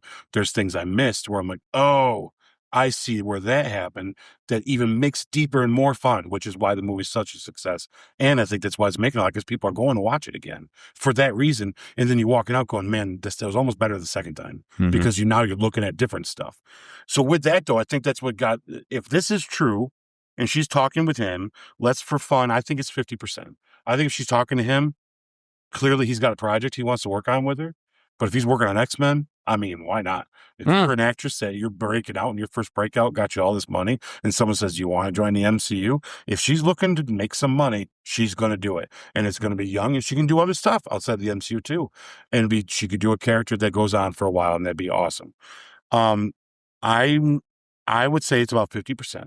I think I'm going to say 50-50 because he could have other projects he's getting ready to do as well. Like it's not unnormal for directors to be 2 movies in their head ahead of what they're doing. Like, hey, when I'm done with X-Men, do you want to do this movie with me? And they've talked about it, right? Because they do that a lot. You know what I'm saying? Tom Cruise is working on 3 movies at a time sometimes. Sometimes filming 3 at a time if he's not careful. So I think it's 50% that is true. I'm going to go on, let's say, for speculating that it is true, who she could be playing. I mean, I know for some reason, some people thought Rogue. I hope not. I don't think so.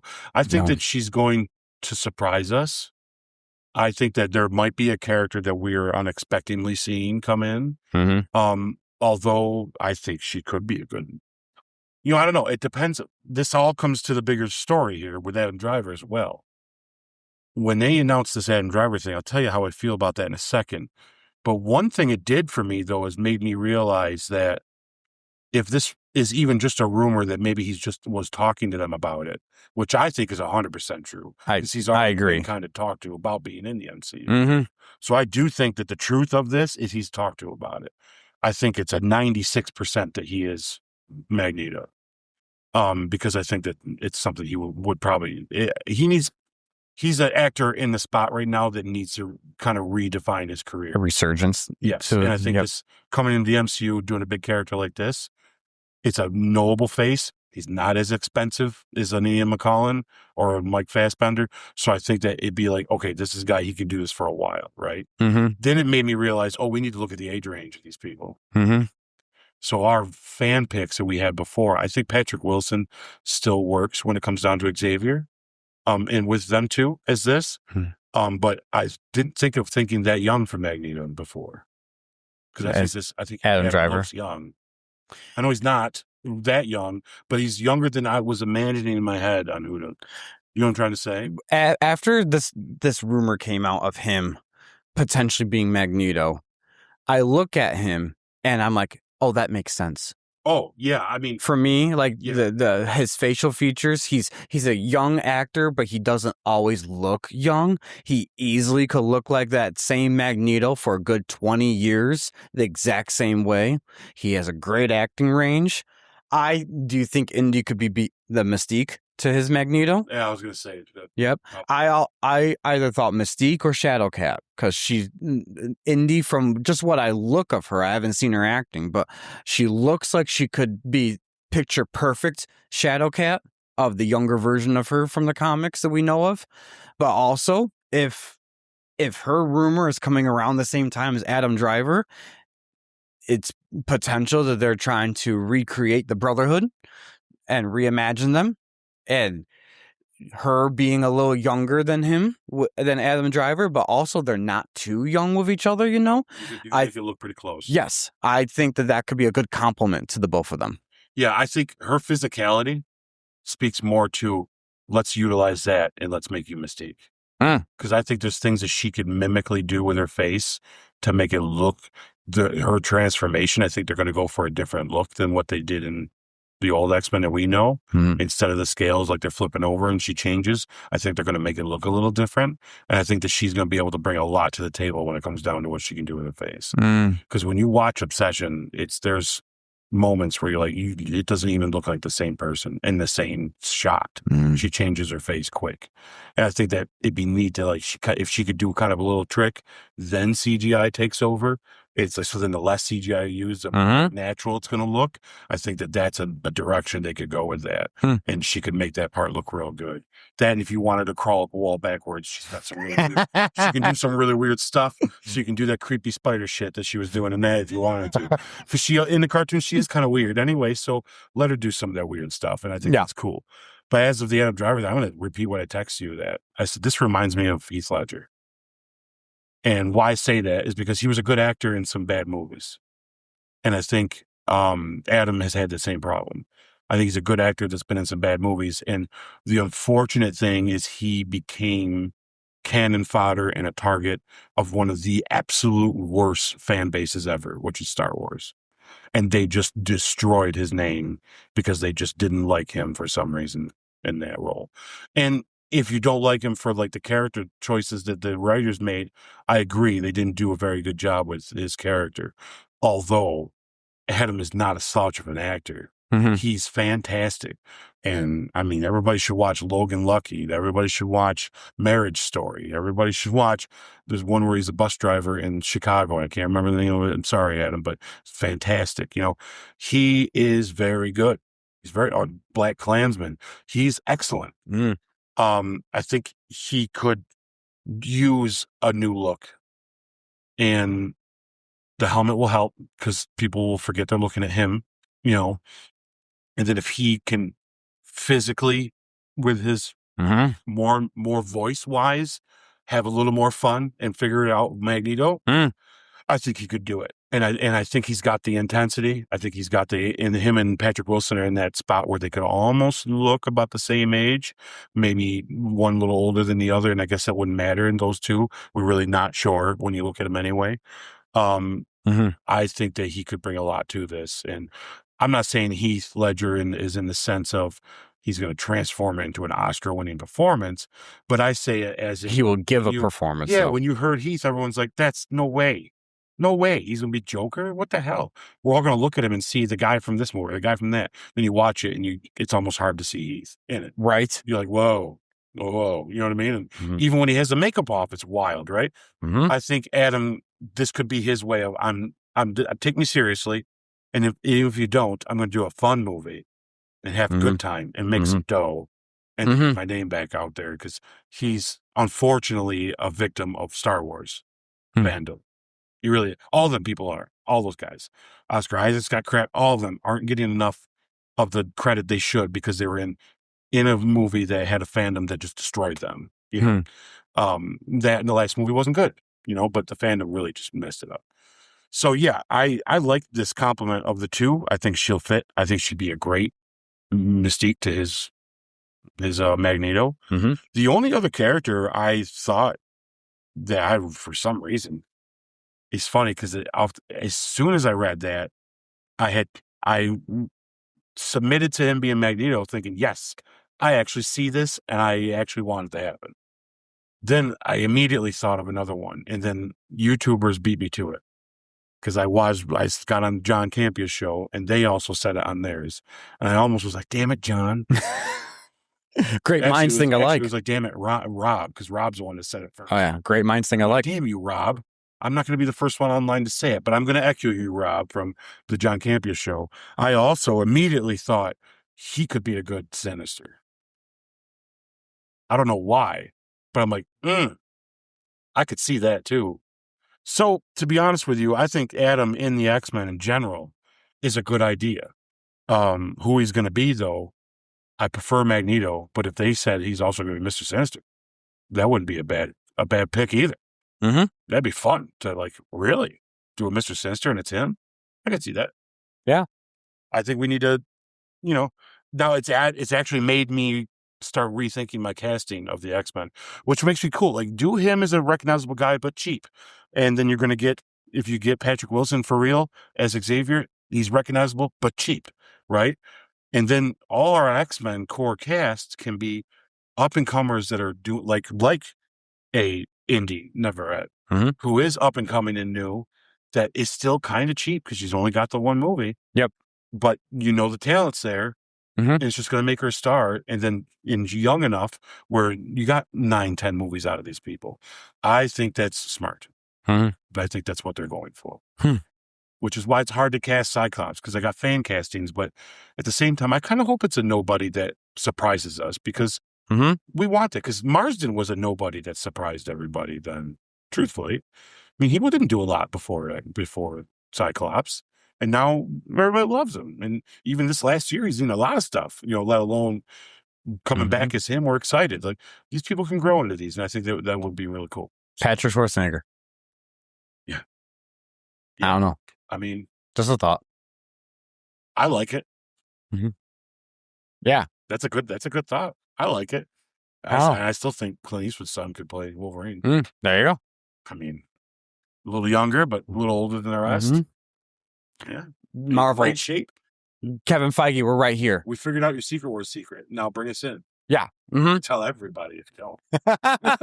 Everybody.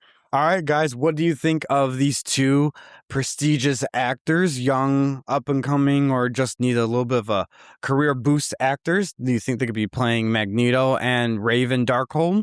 Do you think they'd be somebody else and this is just cool? What do you think? Let us know in the comments below.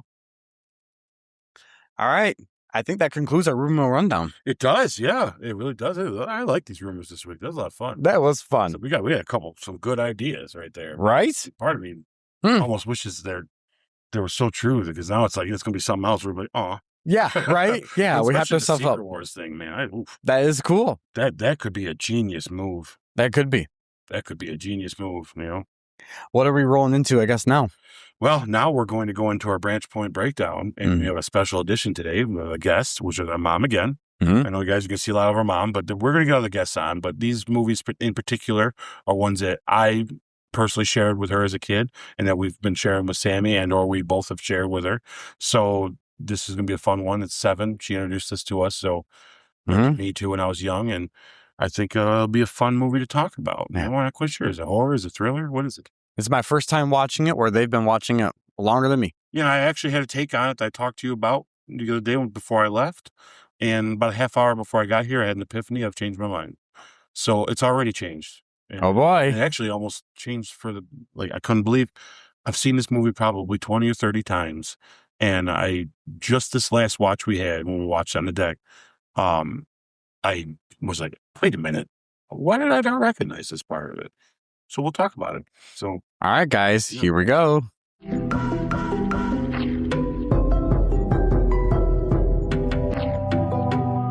Hello, everybody.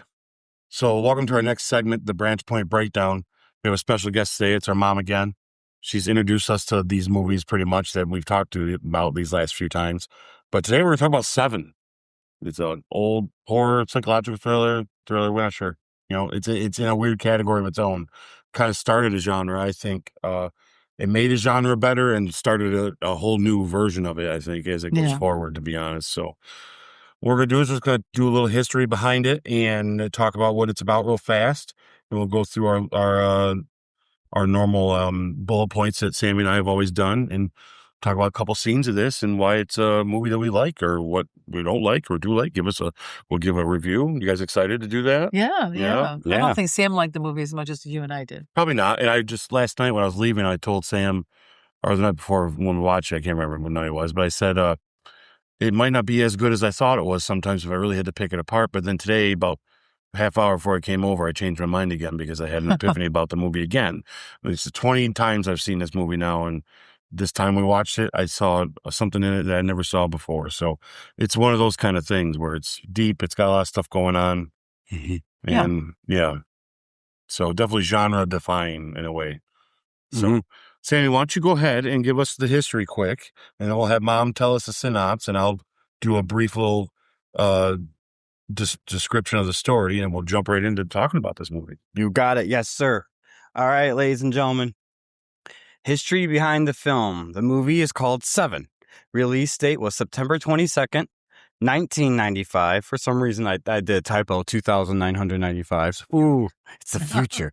Yeah, that's the when the remake happens. Yeah. Anyways, the main cast include Morgan Freeman, Brad Pitt, Gwyneth Paltrow, Kevin Spacey, and R. Lee Ermey.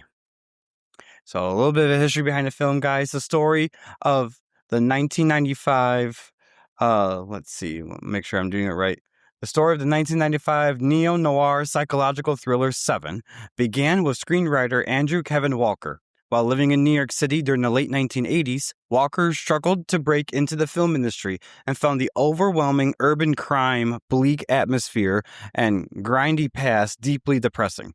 Channeling his frustration into a story, he crafted a spec script about two detectives pursuing a serial killer who uses the 7 deadly sins as his motif. The project was picked up by New Line Cinema and produced by Arnold Kopelson and Phyllis Carley. David Fincher came on board as director, a pivotal moment considering Fincher was so burned out by his tumultuous experience directing Alien 3 that he was initially hesitant to direct another feature film. The cast and career of film features an ensemble cast that capture at pivotal inflection points in their respective careers. Brad Pitt. Pitt was a rapidly rising heartthrob, transitioning into a serious leading man following breakout roles in Thelma and Louise, A River Runs Through It, and Legends of the Fall. Morgan Freeman was an established, universally revered veteran actor coming off of an Oscar-nominated performance in The Shawshank Redemption, which you guys better check out that Branchpoint special we already did, lending profound gravitas and world-weary wisdom to the role. Gwyneth Paltrow was an emerging talent whose emotional performance provided the film's moral core shortly before her superstar turning points in Emma and Shakespeare in Love. And Kevin Spacey was a respected character actor on the brink of superstardom, having just starred in The Usual Suspects earlier the same year. Here's some behind-the-scenes fun fact, guys. When New Line Cinema sent the script to David Fincher, they accidentally sent him Walker's original draft containing the shocking head-in-the-box ending rather than the studio's revised, action-heavy draft. Fincher fell in love with the original dark conclusion and refused to direct anything unless it stayed. Brad Pitt stood firmly beside Fincher, making the retention of the original ending a non-negotiable clause in his contract. To keep the killer's identity a surprise, Kevin Spacey was deliberately omitted from all pre-release promotional posters, trailers, and opening credits, instead receiving top billing in the end credits. And the cinematographer, Darius, utilized a rare silver retention process, bleach bypass, on the film stock to deepen the shadows and create the oppressive, rain-drenched, morally decayed city aesthetic that defined the film's mood. So, produced on a modest budget of approximately $33 million to $34 million, Seven became a massive commercial blockbuster, earning $327.3 million worldwide and staying at the top of the North American box office for 4 consecutive weeks. Critical acclaim followed this commercial success. On Rotten Tomatoes, the film holds an impressive 84% score from critics and 95% score from the audience, cementing its status as an enduring audience favorite. Seven fundamentally reshaped Hollywood's approach to dark psychological thrillers and police procedurals throughout the late 90s and early 2000s. It proved that mainstream audiences would respond enthusiastically to uncompromisingly grim, artful shot cinema with unconventional endings. The film firmly launched David Fincher to an upper part of modern auteurs, establishing his trademark visual style and dark thematic tone. Its influence can be directly seen in modern crime procedurals, TV series like True Detective and Mindhunter, graphic design, title sequences, and horror thriller franchises like Saw. one of your favorites. Yeah. Saw is, with all of its faults as being gore porn, basically, it still has a really unique story behind it that deals with the psychological stuff like Seven does.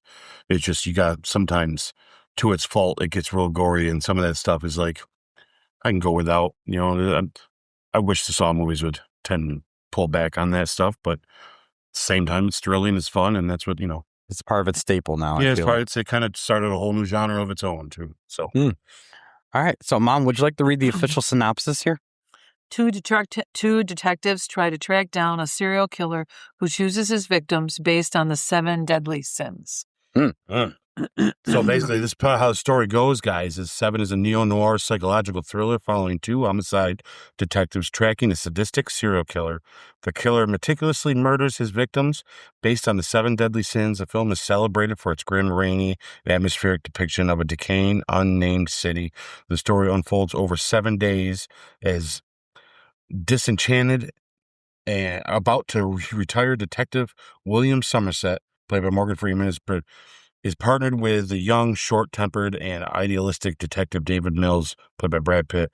Together, they are thrust into a series of gruesome crime scenes where the killer, John Doe, orchestrates murders representing each of the 7 deadly sins.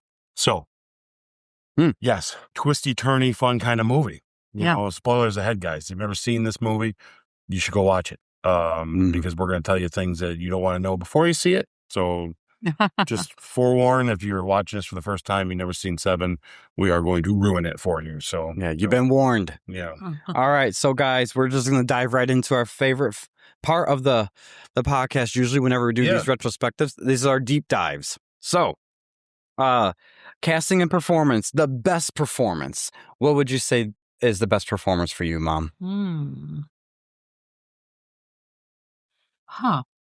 I'm going to start off and say Gwyneth Paltrow, how she was able to take her head off her body, put it in a box, and then be able to put it right back on. That's feats I've never seen an actor do before. It's truly awe-inspiring. Good job, Gwyneth. Oh, boy. Anyways, that humor aside, guys. Well, I am a lover of Morgan Freeman, so it's hard for me to anything he's in to not put him top notch. So I just like him. I do like Brad Pitt though. I like a lot of the stuff he's done.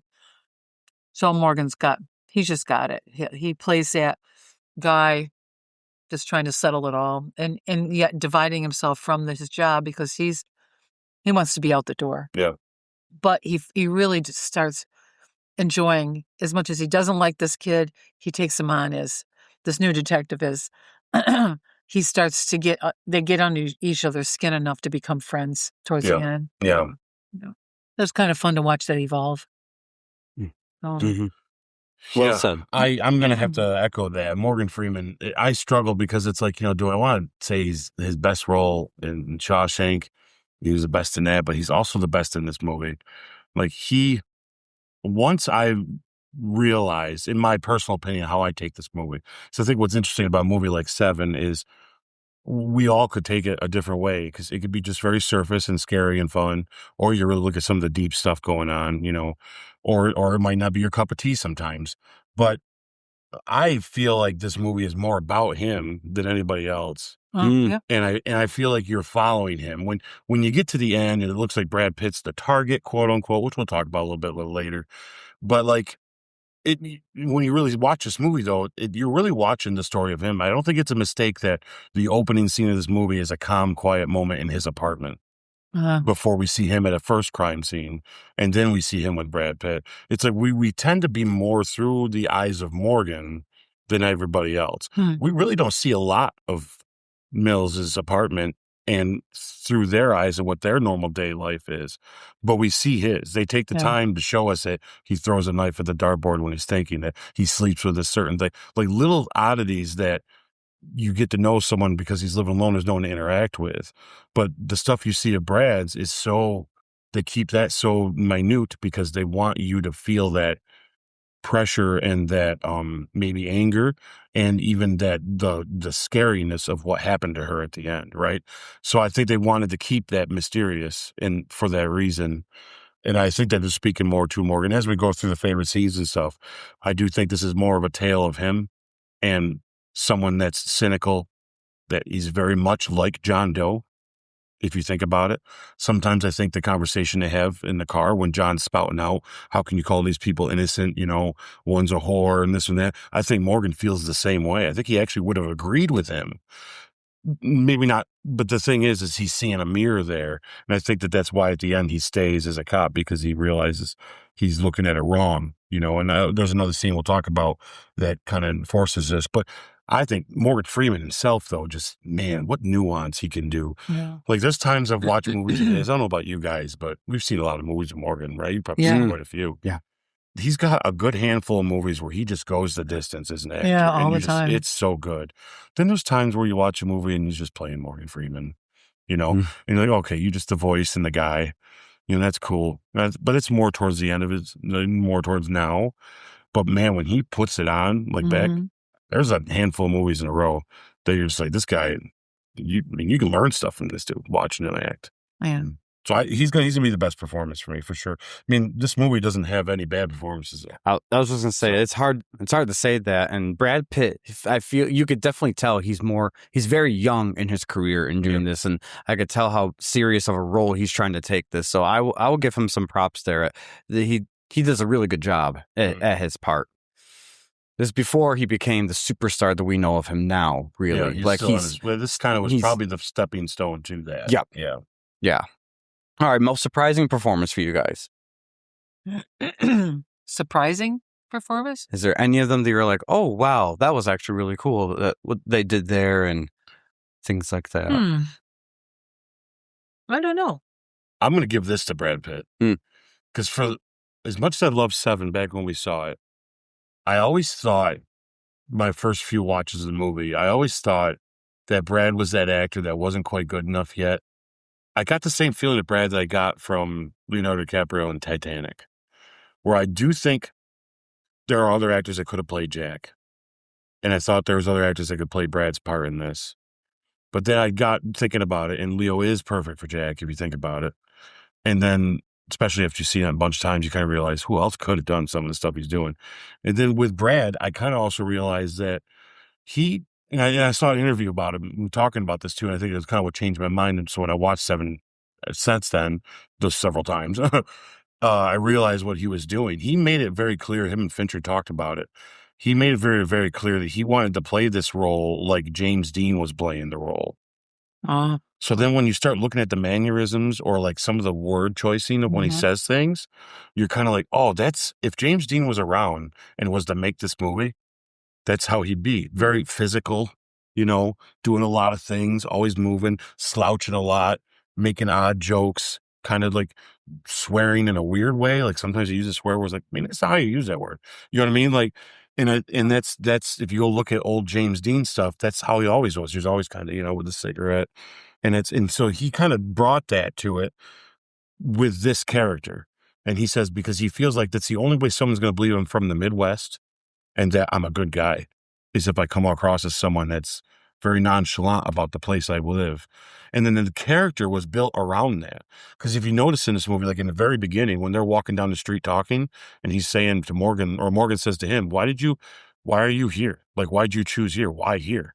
You notice when they're walking, people are walking by Morgan and around him, but he's bumping into everybody as he's walking through because he's so out of place from where he is. And he wanted to bring that physicality like that to make this feel that way. And I think he made certain choices that what looks like an actor that might have not been ready for a meaty role like this, I think is an actor taking a real big swing at a way of doing it. And there's a couple scenes where his true acting shines through where you realize, oh, this guy's not just like, you know, he's not messing this movie up. He's just, these moments are being held. Because, of course, the end, when he's holding a gun to him, he says, how you act that. You got to act like you just heard your wife was beheaded and she had a baby and you didn't know about it. And you're trying to decide if you're going to shoot this guy. And there you go, action. It's like, man, it's like, what do you do? And I think he made choices that were really interesting. You know, and then earlier when they're talking in the bar, you know, he kind of gives him that whole, I think you're quitting, you know, or I think you want to think that because you're quitting, you're not quitting because of it. You know what I mean? But he gives a look that's like, oh, there's an actor right there. So I realized that it's a gimmick and he's using it for this story. So it surprised me that I didn't like Brad in this movie at first, but it made the movie okay because Morgan was good enough to now without him, I can't see this movie working. So I kind of put that there for that reason. That's really compelling reason. That's really good. That's really good. I can't say of any surprise performances that hit me too much other than I mean, I'm going to give this to Kevin Spacey, this spot here, because it's a good choice. Say what you want about him in hindsight with any of the personal scandals that may have happened since this movie or, you know, in the past recent years. I know he's trying to make a career resurgence and things like that, but there is a reason why he was a big name, and this movie proves it. He is captivating at every moment that he's on. When you find out the moment he's John Doe, spoiler alert, it is really cool. And the way he talks, his mannerisms, he is this method actor that is so compelling. I have not seen one Kevin Spacey movie that I don't like.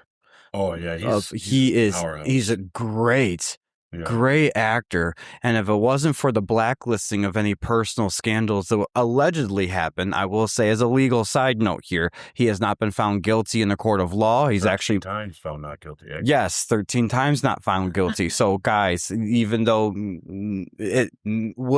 could there be something there? Maybe, maybe not.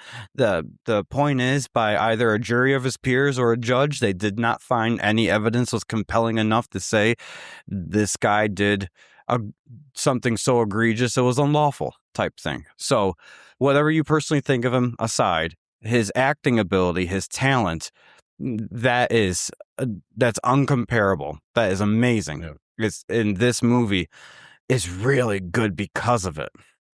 So I'm putting him as my most surprising performance. That's cool. Yeah. So do you have a surprise performance or not? Not really. No. Or they're both good. So, you know, it's hard to look past Morgan. Oh, yeah. So, he's such a good actor. He is. All right. Is there any weak performances you would give at all in this movie? So I usually try to hold myself to the fire this one and have to come up with one because even if it's for a stupid reason, I always try, but I can't think of one in this movie. Well, there's not that many actors that they focus on. Most of them are dead when you do. I mean, yeah. Yeah, The victims are all dead. The one body didn't look realistic. I don't know. I guess I have a hard time with it because, like you said, there's so few to choose from. Yeah. And the ones that are in it, being a Fincher film, which Fincher's real good for doing, is I could argue maybe Gwyneth Paltrow's was probably the weakest because she had the less, but she's also a symbol in this movie. So it's not. There's a purpose behind her more acting. than there's a purpose of the lack of her. And so I can't say that because what she did was very successful in what they want you to feel. Yeah, but in saying that though, it's forgotten that she is what joins those two together. Yes. Because Morgan does find favor in her. Well, we find out the truth to him through her, right? Yes, right. Yep. And so they have a lot more in common than he has in common with the young detective. That's right. Because she wants out of that city and he wants out of that city. And they see that city as being the demise for both of them. And she's heartbroken that she's there. And she turns to him to say she's pregnant. Doesn't even tell her husband. So I liked what happened there. I wish there was more of that. Yes. Me too. And I'm going to tell you why that scene is probably the most important scene in the movie when we get there. But All right. So casting wins and misses. I feel like I could speak for all of us and say everything's a win. I don't see any misses at all. I think the only one I'd point out the most as the biggest win is Kevin was a big win. Like it was a surprising role, but to me, I'd switch that around a little.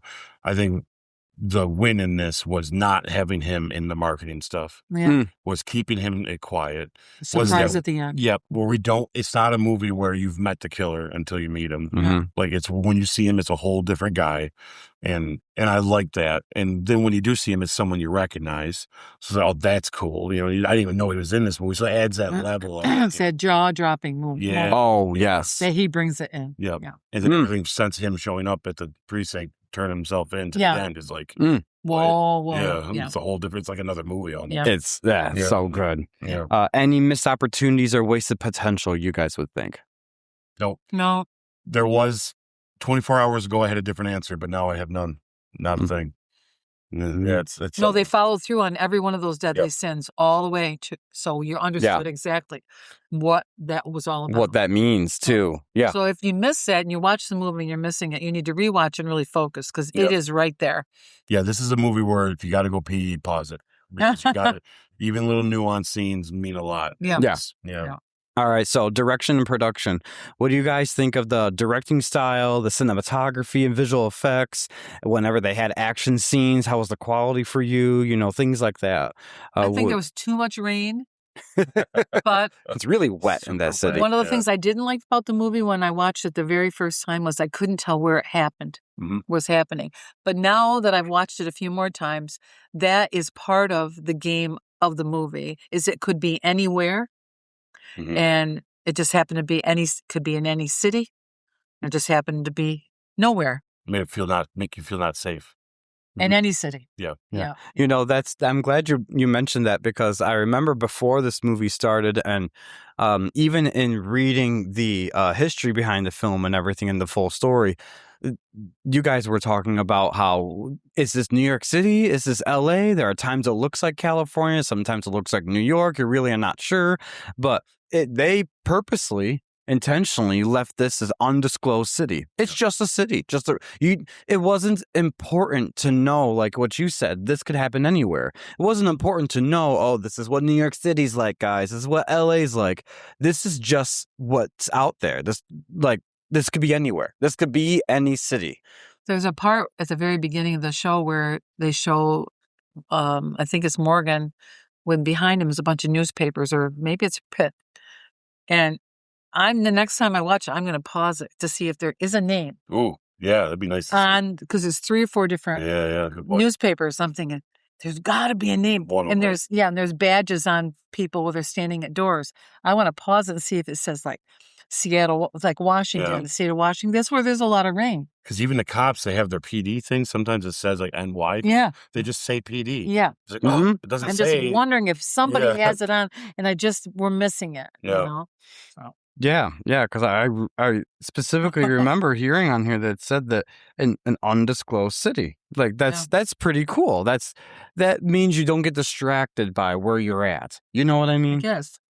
Like you're forced to just focus on the story, and then the story isn't a New York City or LA exclusive type thing where people can say, "Oh, but that only happens in New York." Be like, that I feel like that was probably intentional if they did it that way. Well, it definitely is intentional. Yeah, his intentions of this is definitely he wanted you to think this could be your city. That's why when you watch it, you're like, boy, some of the architecture looks like Chicago. It does. And then there's times like that, look, that's definitely New York. And then there's times like where they're going right now that's California. Well, at the end of seeing was desert. Like, it's definitely not Chicago. Yeah. And it's definitely not New York. Yeah, it's nothing like that. Where is this place? Right. You can even argue it's looks like Nevada or Arizona in that part. I think his idea of this was to make you kind of go, this is wherever you live. Yeah. And it's like, oof. That's scary. That is, right? And that's what the whole idea, I think, is behind that.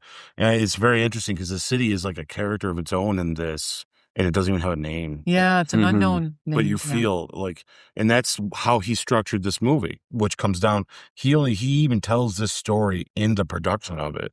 When you're in this movie, you're watching the confusion of the movie, the times where they're lost and they don't know who John Doe or they don't know what they're looking for. It's where city streets, it's pouring rain. It's like you're in the dark of it, right? Yeah. So then when you get to the end, you notice that the rain stops and then there's open, clear, and it's like there's desert. No city. It's because it's the clarity of the story is happening. So he's doing that on purpose, like almost like making you be in the mode of what you're about to receive as you're receiving it. The darker it gets, the more confusing the things are. The more lighter and the less rain there is, the more it's no coincidence it stops raining after he turns himself in, right? Yeah. Because it's almost like that cloud is gone now, and now he's here. Now you're going to see the clearness of what this all is, literally even around you, which is wild. It's smart, and the music's the same way. There's very little CGI in this, if any. He's known to use some background CGI to fix things, and they say it's almost unrecognizable. You can't even tell. So there's some background stuff probably that he did some CGI with, but you don't even know. It's like he's done this a lot in a lot of his movies. And also the action stuff, most of these guys did their own stunts, which is even cooler. I do believe, if the story's true, I hope it is, Kevin Spacey in the running scene when they were chasing him, Kevin even played him then. They didn't have a stunt double. He even played him during that. Even though you never see his face, he wanted to keep it very authentic to the film. That's nice. That's cool. And music is, Trent Reznor, Nine Inch Nails, he just comes through it and he does the opening credits music, and then the rest of the movie, he just chooses to do these low bass. That's nice. Kind of aesthetic that just makes you feel, dread. Yes. Constantly. I mean, it's coming. Yes. What's next? Yeah, it's just creeping up on you slow, whatever it is. So, I mean, what a well-shot movie. And he's been known to, like I told you guys that night, 90 to 100-something takes, every take. I don't know if I could work with Fetcher. He does good movies, but a lot of them do say it's challenging. Yeah. But he'll sit there, do it again. And he'll just stop, and you'll think, Jake Gyllenhaal says working with him, you think he makes you feel like you suck because he's just, okay, do it again. And finally, he had a breakdown on set when he did Zodiac with him. And he goes, what is it that I'm not doing? He goes, you're fine. It's the guy behind you. He keeps walking 3 steps further than I want him to. It's little stuff like that. He wants it fixed. He wants that. Wants it perfect. And then he also says the perfect take is somewhere in the middle. It's like after the 50th take and before the 90th take, it's perfect because you're doing it so much, you're almost sick of it and you act more natural. And that's how he wants you to feel. That's genius. You know what I mean? But smart. Oh, it's smart, but oh boy. Hard to work, but it's a lot of time. They took a lot of shooting. Ooh. Yeah. Yeah. All right. So this is usually where we get to our hot takes part of the review, guys. So Ike, do you have a hot take? Because I am struggling to come up with one. Yeah, I don't have a hot take. I do want to share a fun hot take from the internet, though, that I've read a lot about that I thought Mom would find funny. And you would too, now that you've seen it, maybe you'll see this comedy in it. There is a hot take online right now that's gotten real popular, about 7 in the last few years, where they're all trying to piece together where they think Morgan Freeman was in cahoots with John Doe the whole time. Oh, really? Yeah. Where they're like, he's always Morgan is kind of pushing the directions that they're going. It's like he's the one, Morgan's the one that gave him the information on David. And it's like him that did it the whole time with him. And I'm just like, I don't see it. Well, at the end, he says your detectives were more than open to tell me. Yeah. Yeah. Yeah. Interesting. They have there's a couple moments I'm like, that's a cool little, but it's when you watch the movie, it's very far-fetched. Yeah. Yeah, I think so at least. You know what I mean? I don't think it's... I'll have to watch the movie with that in mind and see if I catch little things. Yeah, I think it's got people trying to overthink some of it. Yeah. Maybe, I don't know. There's certain ways he acts in it that makes me go, then he wouldn't do this in the movie. You know what I mean? Like there's certain things that he wouldn't do, I think. But at the same time, I don't know. If that's the case, it's an awful movie. Because it doesn't, it's not obvious. And if they wanted you to think that, they did not. Sounds like they're overanalyzing that a little bit. Yeah. I guess the only thing I would say relates to a hot take, it's not going to be much of a hot take for you guys because you've watched this movie so many times. But for me, watching it for the first time, this is my score is definitely going to be different than your guys's, but I guess the hot take would be this is the original psychological thrillers. Nowadays, we see people getting more amped up on, it needs to be another twist here, something else here. But I guess the real hot take in all this is the movie that started it. This is the first time they were able to do this.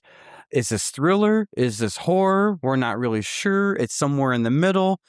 but it's a thought-provoking movie. Every body that they come across, you are starting to self-analyze. How much gluttony do I have? How much greed do I have? How much lust do I have?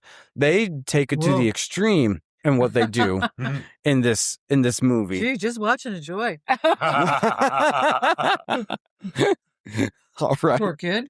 But you know what I mean. Like this movie is meant to be thought-provoking, and it's definitely something where even if you may feel a little bored at times here or there watching it because you're used to the newer pace of things in the 2020s now, definitely take a watch at this and reflect back on when these things all started.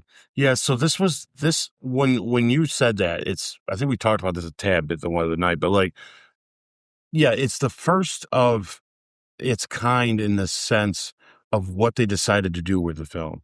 Because there's a lot of noirs before this, and a lot in like the 60s and 50s. There's a ton of these detectives looking for bad guy noirs, that even about serial killers.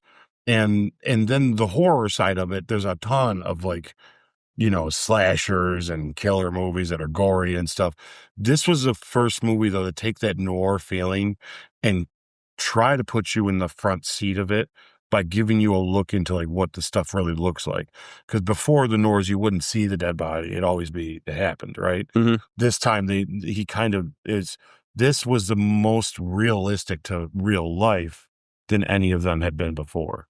And I think that's where it changed. It kind of, I wouldn't say it's necessarily the first of its kind, but it definitely changed the genre to why they're made the way they are today. And unfortunately, we're way far now over where when you watch a movie about a serial killer, people want to see guts and things flying. And it's like, no, we don't need to do that, but they do it now. And so that's why when something like True Detective comes out, it's like, oh, thank you. Back to this feeling of an actual, investigation with scary elements. Mm-hmm. So this was one of the first, though, that definitely took the chance to go that distance with it, I actually would say that some of the most scariest elements of this film is not seeing them get killed. Yep. You're only, when you're approaching every body, every crime scene after it happens through the eyes of Morgan Freeman and Brad Pitt. And they're describing, like the coroner's describing how this guy died, or the one guy's describing how he killed the girl, things like that. And you are literally left to your imagination to fill in those blanks and paint the picture. And that alone can be just as terrifying as actually seeing it. Yeah, Fincher let you scare yourself. Yes. Really, is what he kind of did. Yeah. He's like, look, this is the tool this guy wore on his waist, and this is what he said he did. Mm-hmm. Think about it. And yeah. Whoa. Oh. Yeah. Or we don't see the wife for a long time, and now we know her head's in the box. And then he describes what he was doing. Mm-hmm. Now you're thinking about what that was like for her. Yeah. After seeing how innocent she was, right? And then, or any of it, you're right. It's just all about, you are now imagining what these people went through and what was happening, and mm-hmm. Yeah, that's scary in and of itself, which really is really, really quite genius to do that. All right, guys. So, best scene of the movie. Is there a scene that sticks out to you? Do you're like, oh, hands down, I'll never forget that scene. That's just so good how they did it. The one that's on right now is my favorite. Isn't that funny how every time the scene comes out for somebody? Yeah, I love the subway. And he does say subway, right? Yes. Yep. Yeah, so there you go. So that starts to narrow down some cities. Not all cities have subways. Yeah. And they laugh about it. Yeah. And they just throw their heads back and laugh. This scene in front of the there's for our audience that's our audio audience right here. This is the scene where they're Gwyneth Paltrow invited Morgan Freeman over, and they're just talking. They're getting to know one another. They're having laughs, things like that. And this whole thing, it cuts away from the rain, the craziness. Him playing with the dogs in the one room. That's just crazy. In the city where they are, how they walk in these two big dogs. Mm-hmm. I mean, it's just, I always thought the dog scene was a little like, really? Why are you throwing that in with him going? Because the dogs don't meet everybody. They're stuck in a room. Mm. And he's in there playing. He's how's the boys? And he goes in. He's wrestling with these, look like Danes. Yeah, I mean, Danes. They're big dogs. Bigger dogs. Yeah. And, oh my gosh, I thought that was just, where'd that come from? Mm-hmm.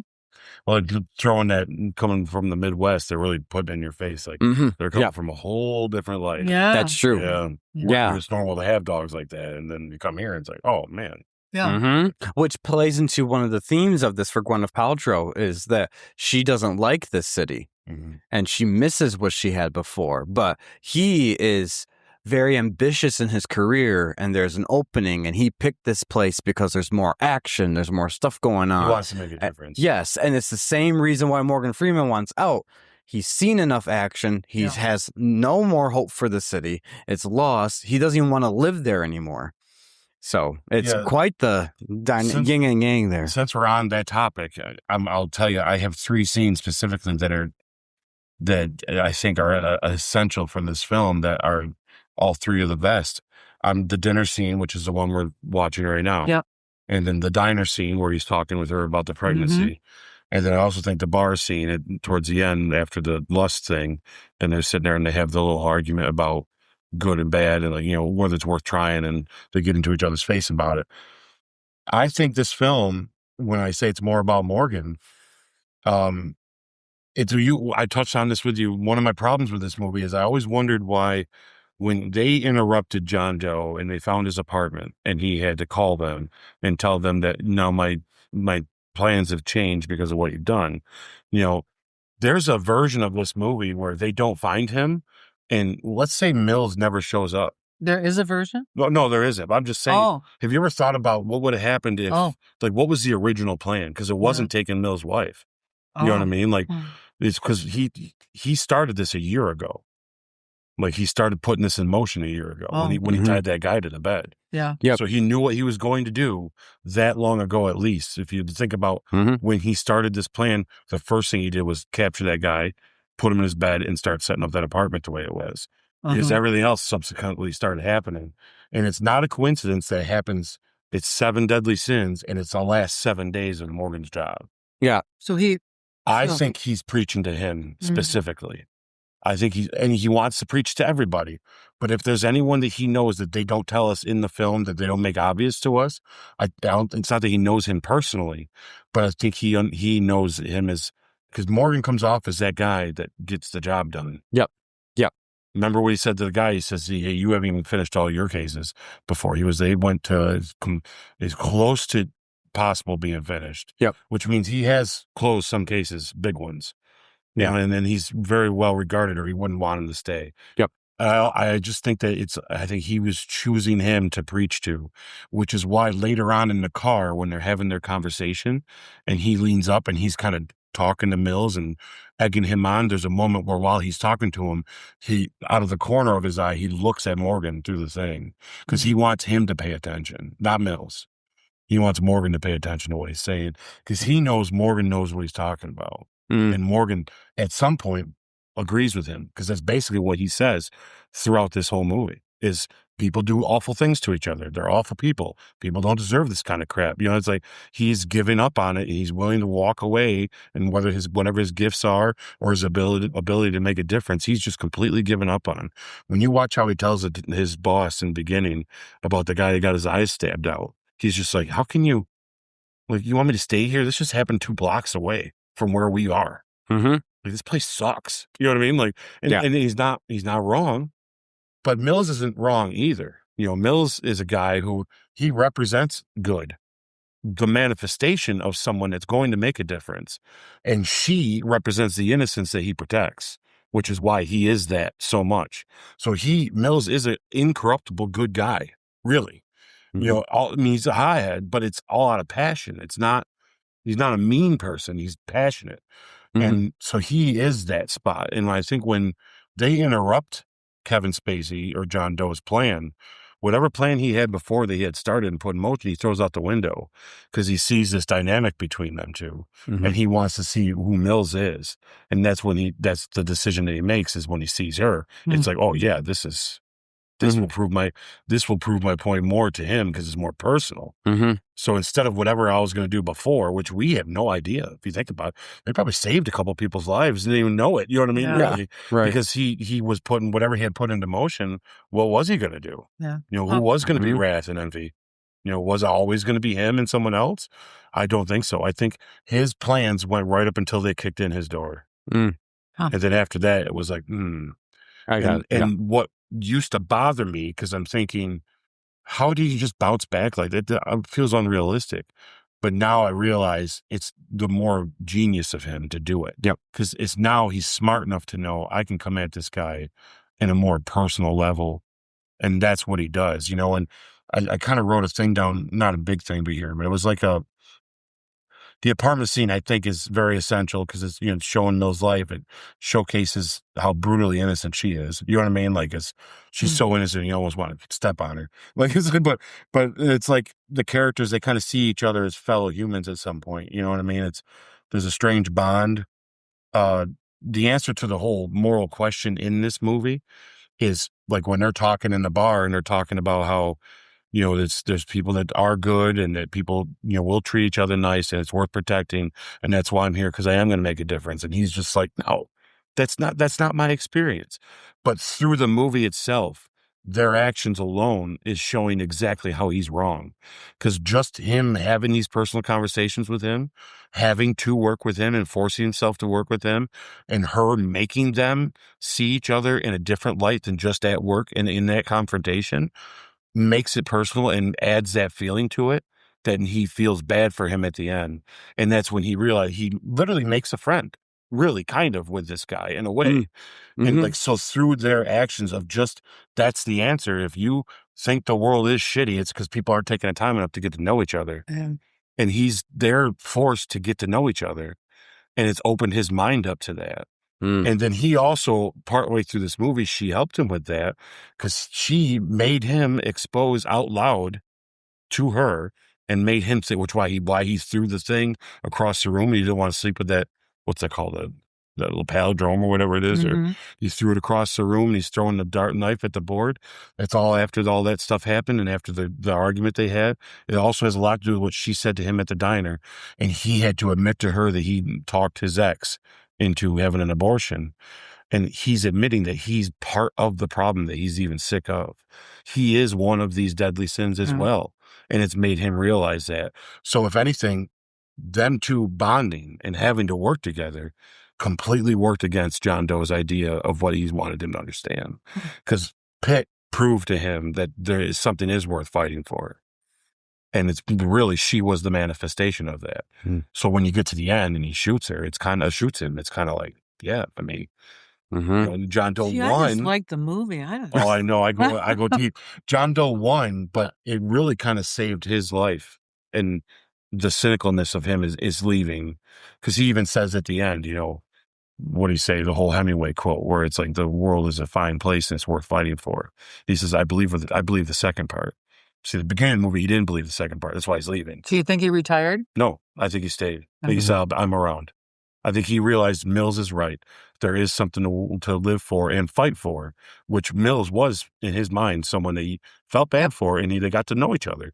And I think that was kind of the answer to this, where everyone's so disjointed from each other all the time. Yeah. And it's like, so people like John Doe are psychos. You know what I'm saying? Yeah. I know I go too deep sometimes. No, you're good. But like, it's to me, that's never how see this movie this to me, that's kind of how it goes. It's like that, him, he kind of shows himself in that dinner scene. Just, he kind of gives it away. Like, I don't know. Is that too deep, you guys think? Or, I mean, I kind of... No. I love when you go into deep dives, because that's why I can't wait for us to talk about Black Panther. I got a lot of philosophical deep dives for that movie. Anyways. Yeah, I mean, it's... I'm glad. Mom's like, huh? I mean, there's a ton of things. I mean... I just like the movie. You kind of look at how Mills... It's much more impactful when you realize that Mills doesn't carry any guilt with him. He thinks he's going to do the right thing always. And he even referred to himself and to his wife. He called himself Serpico. Remember, he said Serpico's got to go to work. And she says something funny about it back and called it Serpico as well. And Serpico's a movie about a good cop with bad cops trying to do the right thing. So it's like, there's all these elements to, like, even in their conversations that are real heavy, that that's kind of what makes it even more tragic is that it's sad to say, it's more tragic that he loses the goodness that he has at the end more than her actually being killed. And I mean, it's awful, but there's a double-sided sword to that, right? I think that's kind of what that is. And well, that was the choice he made, because yes, he lost her, but the choice was, are you going to become Wrath? Or are you not? And him making that decision, which any logical person probably would say, yeah, you not only killed my wife, you tortured her, you cut your head off, and you're taunting me with it. Like, yeah, you deserve the death penalty. I get it. But that proved that you let the bad guy win. That not only was his innocence gone, but he himself now is forever changed in doing what he did out of revenge and what happened. Yeah. So and at the same time saved his life from going spiraling into thinking there's nothing worth it in the world anymore. Yes. But he needed to put a mirror to himself and admit the whole, I talked somebody into an abortion. That, I mean, how did he put it? He says, I know I made the right decision, but there's not a day that goes by that I wish I made a different one. And it's like, how can both, that's a strange thing to say because both can kind of be true, you know, but then that's also him realizing, wait a minute, I am part of the thing I discussed, you know, and it kind of makes him awake to that. That's why when Mills calls him out, it says, I think you're leaving to justify why you feel the way you do. I don't think you're justified in it by leaving. And he just looks at him like, you got me. So you're right. Well, I put that scene you just described, the abortion scene, is I put mine underrated moment. Because that speaks for me at least, and this isn't the political podcast, guys, so we're not getting into politics, but that's one of the reasons why abortion is a hot topic issue, is because it's very personal, and it does have effects on both the men and women involved in those type of decisions and things like that. And him saying to Gwyneth when she confesses to him that I'm pregnant, but I don't want to raise this kid in this city, and I don't know how to tell him, what do I do? She's conflicted. She wants to have a kid, but she doesn't like where she is. There's a whole bunch of emotion going on there. She just found out she's pregnant, all this different stuff. And he reveals that personal side to him that says, I, at one time, myself and my mate, or whoever she was, or whatever, girlfriend, I think he said, we were pregnant. And I pressured her so much to get rid of the child, and she did. And there's not a day that goes by I wish I didn't make a different choice. Well, funny, he lost his wife and a baby by choice. That's right. It's reflected later. Yep. Brad loses his wife and child not by choice. Isn't that wild? Yep. That's so smart. I was just going to say it. Yeah. I'm glad you said it, because I'm like, that's 100%. Yep.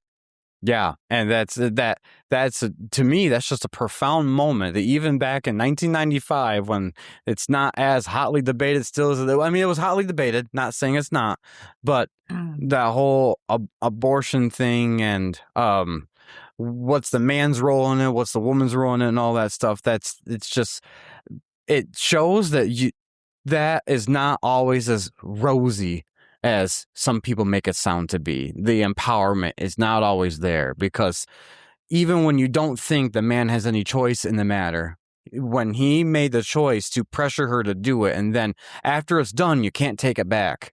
And every day that goes by, he realizes, I don't have my son or daughter, and it's because of what I did. Well, he had a hard time accepting that part. Yes, that is huge. With her. That made him accept. And that's the part that people don't like to talk about, is the after effects of making decisions like that. And he, like you said, I believe it was the right choice, because at the time, look at the place he's living in. Look at the poverty level that's obviously throughout that whole place. Look at the crime that he has to personally see every day, which is part of his job. But even if he wasn't in that job, look at this place. This is run down. This is disgusting. Yeah, it's pretty bad. I don't know if a rat would want to live here. This is pretty bad. So it makes sense. I don't want to raise a family here, but at the same time, look what you just did now. So you, like you said, contributed to this whole thing, because it's acting just like what they would. So yeah, that's my underrated moment. All right. So, least best scene. Yeah, I mean, least best scene. Yeah, worst scene. if you could say. It's just a nice way of saying the worst scene in the movie. Problem is I think every frame of this is intentional. Yep, I agree. I think they want the certain shots. All of it is very intentional. I think the story is being told in the cinematography as well. Like, we can talk about what they say, we can talk about how they act, but then we talk, like I said, the rain. And rain, I was just going to say, raining, when there's sun, there's not sun. When they're in the city and they're in the open. When it's too dark. I think the story is being told every second this movie's playing. Yeah. I think it's that meticulous. All right. Well, I guess then let's skip to the best villain moment. For mine, it's him, Kevin Spacey, cutting the fingertips off all the time. Oh, yeah, that gets you. That is, for me, that's the best villain moment because her head's in the box. I called that way before they even got in the car. I'm like, yeah, we know. She's dead. Really? That was a big surprise the first time. For me, I was expecting it sooner. Anyways. The first time we watched it, I was like, no way. It's in the box. It just speaks to, I guess, where I have when your dad and I taken watched from it. We thought there was some kind of bomb or something. Oh, Dad thought there was a bomb? Well, possibly. I thought that was too obvious. When they said call the bomb squad, I'm like, he's not going to blow him up. This isn't that kind of person. Kevin Spacey's not doing that. Well, once again, I think in the eyes of being the first time you've seen a movie like this, you have no idea where it's going. You know, it's like, it's kind of, the end of this kind of reminds me a lot of Arlington Road. Yeah. Where it's like, this is leading somewhere, and then I'll never forget that scene. I stayed up watching it behind the couch. You guys told me to go to bed like 100 times. I still was like watching around the corner. Once I figured out it was too late. But I'm like, what are you still doing home? And I'm like, I'm just watching this with you. It's wild. Like, it is. But yeah, when he opens up the back of that trunk and that bomb's there, you're just like, what the hell? Yeah. I would never thought that was happening. I expected the head in the box scene. What I didn't expect was the dialogue and the philosophical reason, connecting it to deadly sins afterwards. And I thought once he delivered those lines, I guess I'm envy. Are you going to be wrath? I'm like, oh my, okay, this is awesome. And the funny thing is, he's full of shit. Like, as much as like you want to think that this guy is he's very smart, and he's brilliant and good on his feet, knows what to do, pivoted to what he did, when it was going to make more of a difference. But it's hypocritical. It's like this. He's definitely. I think they're both right when they talk. When Brad calls him a psycho and he calls him more methodical and meaningful, I think that Morgan says that because he relates to why he's talking about what he's talking about, because he's had these thoughts about people too. Brad's also right because he's crazy. You're not going to justify to nobody in any religious ways of why you'd cut someone's head off and put it in a box. Like you're envy, so you go commit a murder like that. It's like it makes you a murderer too. It's more than just the envy part of it. Like you became something more than that when you started doing that to people. And the fact that he doesn't even see that as someone who considers himself godly is very, very scary. That's a scary type of individual. You know what I mean? And and he's a psychopath. Like, there's no good thing about him. Yeah. So my best villain moment was the fingertip thing. I thought that was kind of genius in doing that. It meant why he never got caught for so long. He just keeps cutting the fingertips off just enough where there's no fingerprint. And then as it starts healing up, it just keeps going. It's always like that. I'm like, that is sick. Yeah, that's a great villain moment. Yeah. That's dedication. All right. Like, how long do you think he was doing that? Over a year. At least, right? For that one guy. There's no prints in that whole room. Every time he visited him, he'd give him just enough to keep him alive, but yet enough. Like, we're dealing with a neglect case right now. It just reminded me of that same thing. It's just that poor. They never reveal his real name in this movie. Yeah, that John Doe, Kevin Spacey. No, well, they never could. They never could ID him. Yeah, they never give you a moment at the end where there's like a real, but they never could. That's pretty wild if you think about it. Yeah. Boy. All right. So, most punchable face. I gotta say, sometimes that head honcho chief police, I'm like, Harley Ermy? Listen, man, you're a little too much sometimes. That's the most I could think of. But other than that, there really isn't a punchable face that I could think of. I mean, that guy in the beginning when Somerset was like, did the kids see it? And he's all like, who the hell cares? Because goddamn, well, that guy could use a good snap. Someone could have given him a little calm down, buddy. You know what I mean? Yeah. Like, and the doctor that tells them about the guy that's sick. Oh yeah, he's very like, he's kind of he can, I don't know. And he's got a face. In the way he talks, he's got a big nose. I'm like, he could use it. Sometimes my punchable face, guys, is just a face. Might not be a good reason. Just your and the way he's talking, his demeanor, he looks like someone's wanted to at least punch him twice. There are just some people that your face looks like it's ready for a sack. Like you just like, need a good old tap to the dome. See, I didn't see them enough. This movie is based on 3 people, and it's really focused. Yeah. I mean, the waiters and everything, like in some of the shows or scenes we're watching right now, you just get blurry faces. Yeah, you don't get a lot. No. Not like there's a lot. That's why it's a tough one to pick a legit answer. So I'm just picking the most annoying guys. Yeah, right. Because they're the only guys. You know what? There is one character that is good. He doesn't have a punchable face, and I wouldn't normally want to punch the guy, but like his character's despicable, and he never gets his due.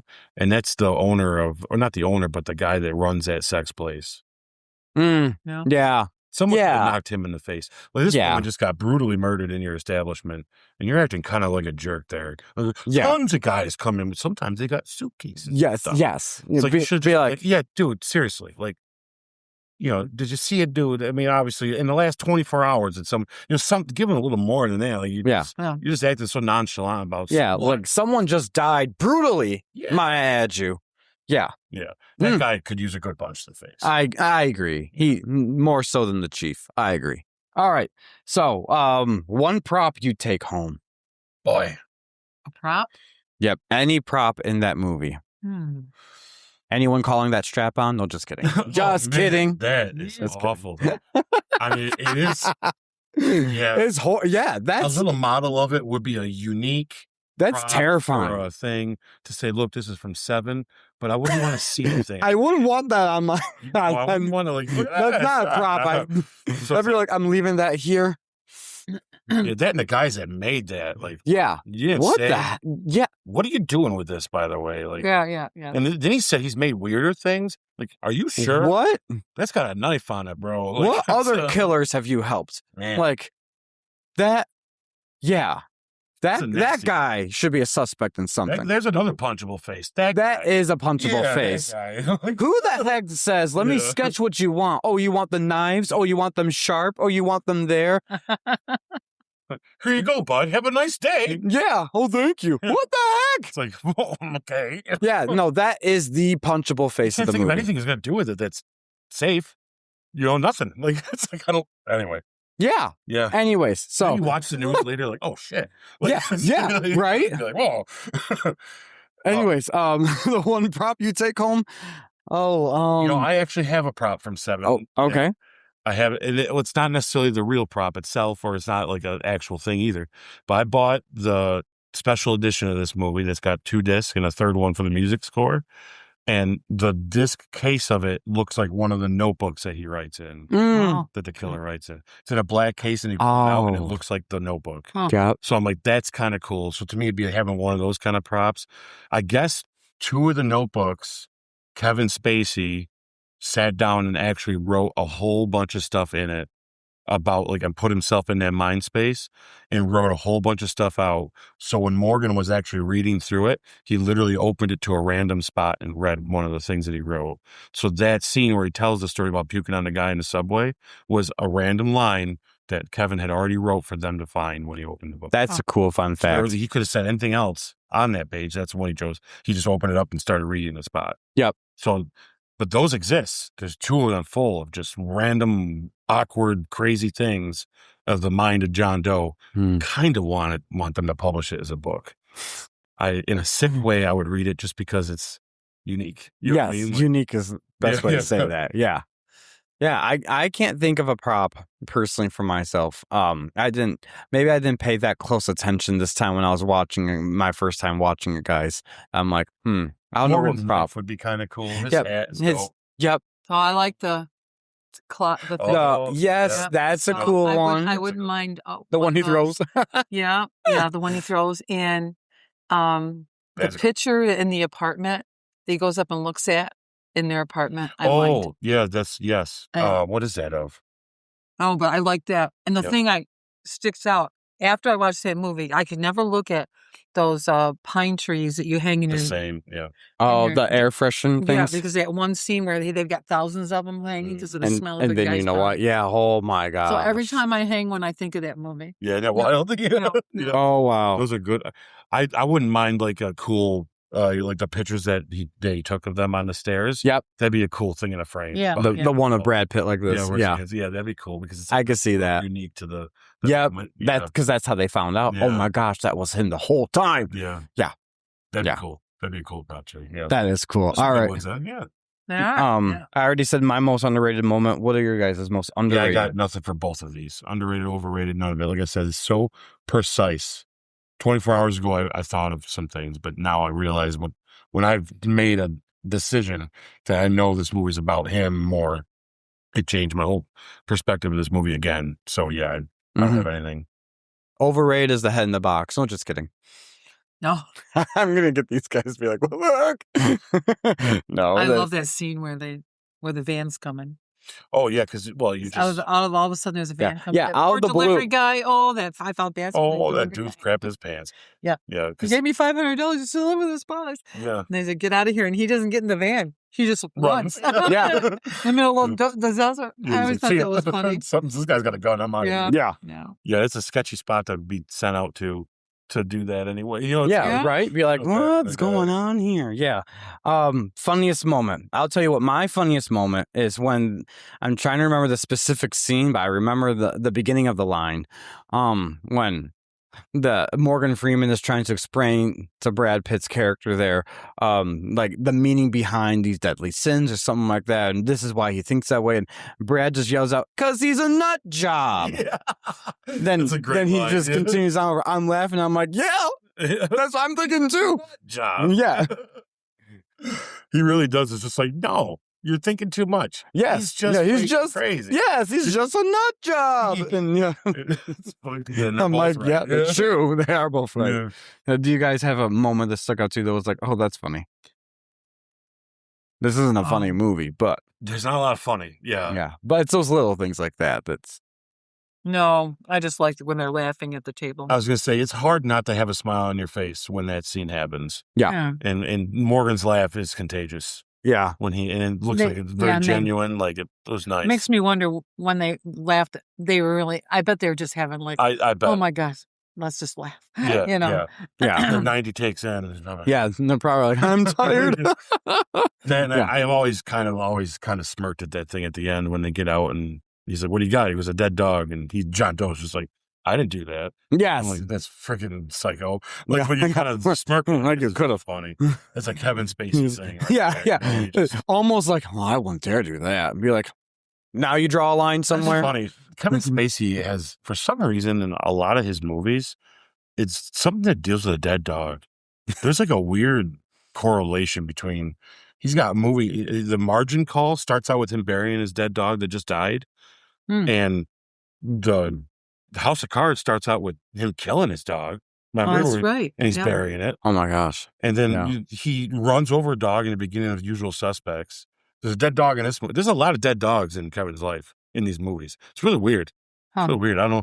Someone pointed that out online. I'm like, wow, that is funny when you look back at it.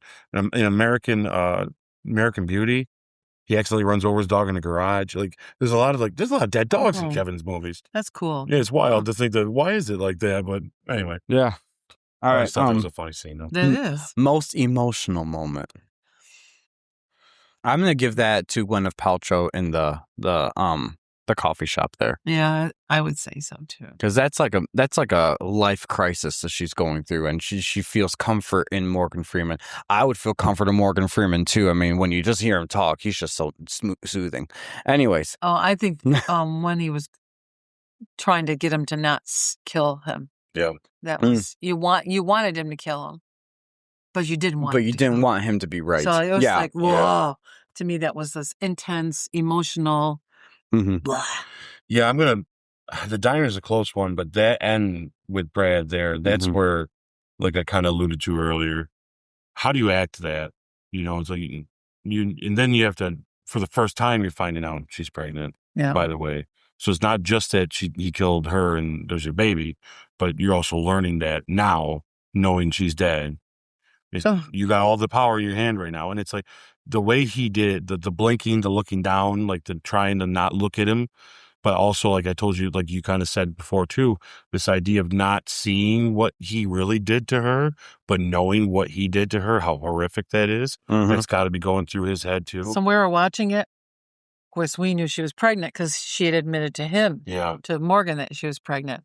And then when he said that it was her head, your dad says, don't tell him.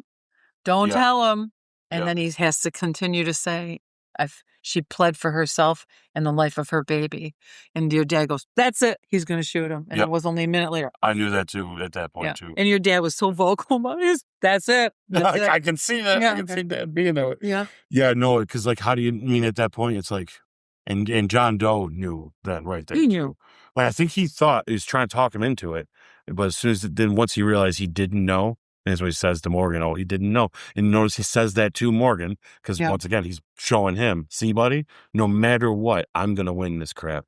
And he just, you see him close his eyes like, just do it. Yeah, I know you're going to. Yeah, you can. And when he looks down and he closes his eyes and you see that flash of her face, it's like, oh yeah, it's over. No. Yeah. And he doesn't just shoot him. He empties the clip. Yeah. And that was a choice Brad Pitt made. He said, could we do another shot where I shoot him more? And they kind of were like, well, why do you want to do that? He goes, because if it was my wife and my kid I didn't know about, I'd empty my whole gun into him. And he goes, all right, sounds good to me. So that was like an honest response to like what you would. I could not imagine that ending any other way. No, me neither. Yeah. No. I mean, if it ended with him not shooting him, I mean, I don't know if the point gets across that at that point, and. Well, the 7 sins aren't done. Right. Yeah. It has to be. The original ending to this that they wanted to change that they had to fight for was how putting it in the contract to keep that. It's supposed to be the dogs' heads in the box. Oh. And as upset as somebody would be, I couldn't see him shooting him over it. Yeah. Yeah. This is his wife. This is more personal. Boys. Yeah, I mean, I think of my Alice, and would I maybe, I don't know if I'd shoot him though. I don't know. It's hard because I just don't think the emotional impact is it had to be his wife. You know what I mean? It really did if you think about it. And a lot of it is because of the correlation between Morgan, how he chose to lose his family. This guy chose not to, and it still happened. I used to prepare myself when I would take Lily for a walk with a dog in our neighborhood that would come out. And it was on a fenced-in yard. And I would say to myself, I used to come up with a plan. We moved across the road, so we were further away. And in my brain, I said, if that dog comes over and gets a hold of her, I will pound its face into the cement. Yeah. It's amazing what you will do when you're put in that spot. I envisioned it so many times that I had my fists ready as we walked. It got so I just didn't go that way because I had myself, it wasn't an enjoyable walk anymore.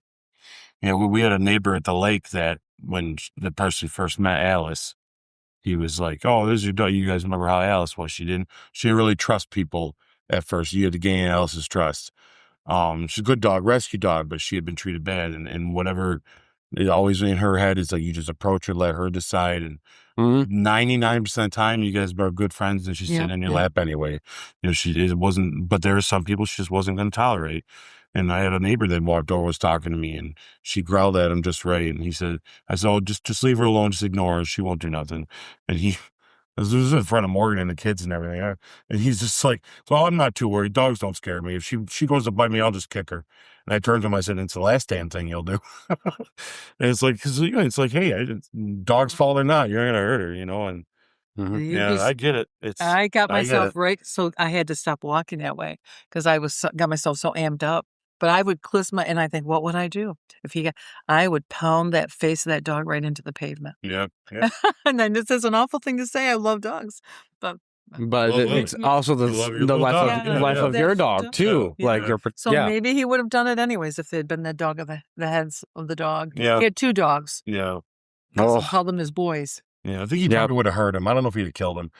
But the idea of making him have to figure that out, though, was way more impactful. No. Yes, and not only is it his wife, but then revealing that she was pregnant, too. That she never told, she never told you. And it did really good with it, because I think there was a possibility he may have not done it if it was just her. I think that he would have wanted to, but I do think Morgan would have talked him off the ledge. He probably still would have quit his job. There probably would have been a crazy thing about it, but I think he'd have talked him off the ledge because he would have convinced him enough to not let him get away with this.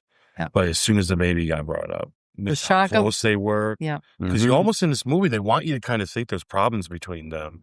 And the only real problem between them is where they're living. Yeah. Other than that, they are fine. Yeah. And that's, so the perfection of that is what makes it so heartbreaking. Yeah. And then the idea that the baby's there is like, for him, is like. That's what your dad said. They can talk him down. He doesn't know. He doesn't know. Mm-hmm. Then he said, and she begged for the life of your baby, your child, however he put it. Dad goes, that's it. It's a guarantee. That's it. Mm-hmm. Within a moment or two. Yeah, and you know what? He might not even spend a lot of time in jail over it. It's a crime of passion. Yeah. In the moment, given what's happened and the guy that did it, I mean, gosh, his wife, his head's in a box, and then the guy whose intention was the look he had on his face when they pulled away, though, made you think that no matter what happened, he's a broken man. He's very broken. Yeah. Yeah, you ruined him for sure. Yeah. But he's not spending the rest of his life in prison. Yeah. All right, guys. You got to wrap this up. Yes, we're getting to the final scores now. This is the end of the segment coming up. So, all of you. So starting with Mom, out of 2, what would you give the story? 1 being the worst and 2 being the best. 0 being the worst and 2 being absolute best and 1 being just in the middle. If you had asked me 5 years ago, I would definitely give it a 2. Now that I've watched other movies, I'm going to give it a 1. It's right. It's one of my top 20. It used to be one of my top 10.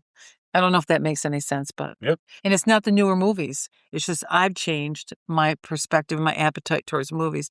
I like this movie, but I think it would be a 1 for me. Okay, and you like? I'm gonna give it a 2. I'm gonna give it a 1. All right, characters out of 2. What would you give them? Oh, definitely every one of them a 2. Yeah, 2. Okay, I'm gonna give that a 2. Action and visuals. Yeah, 2. Yeah.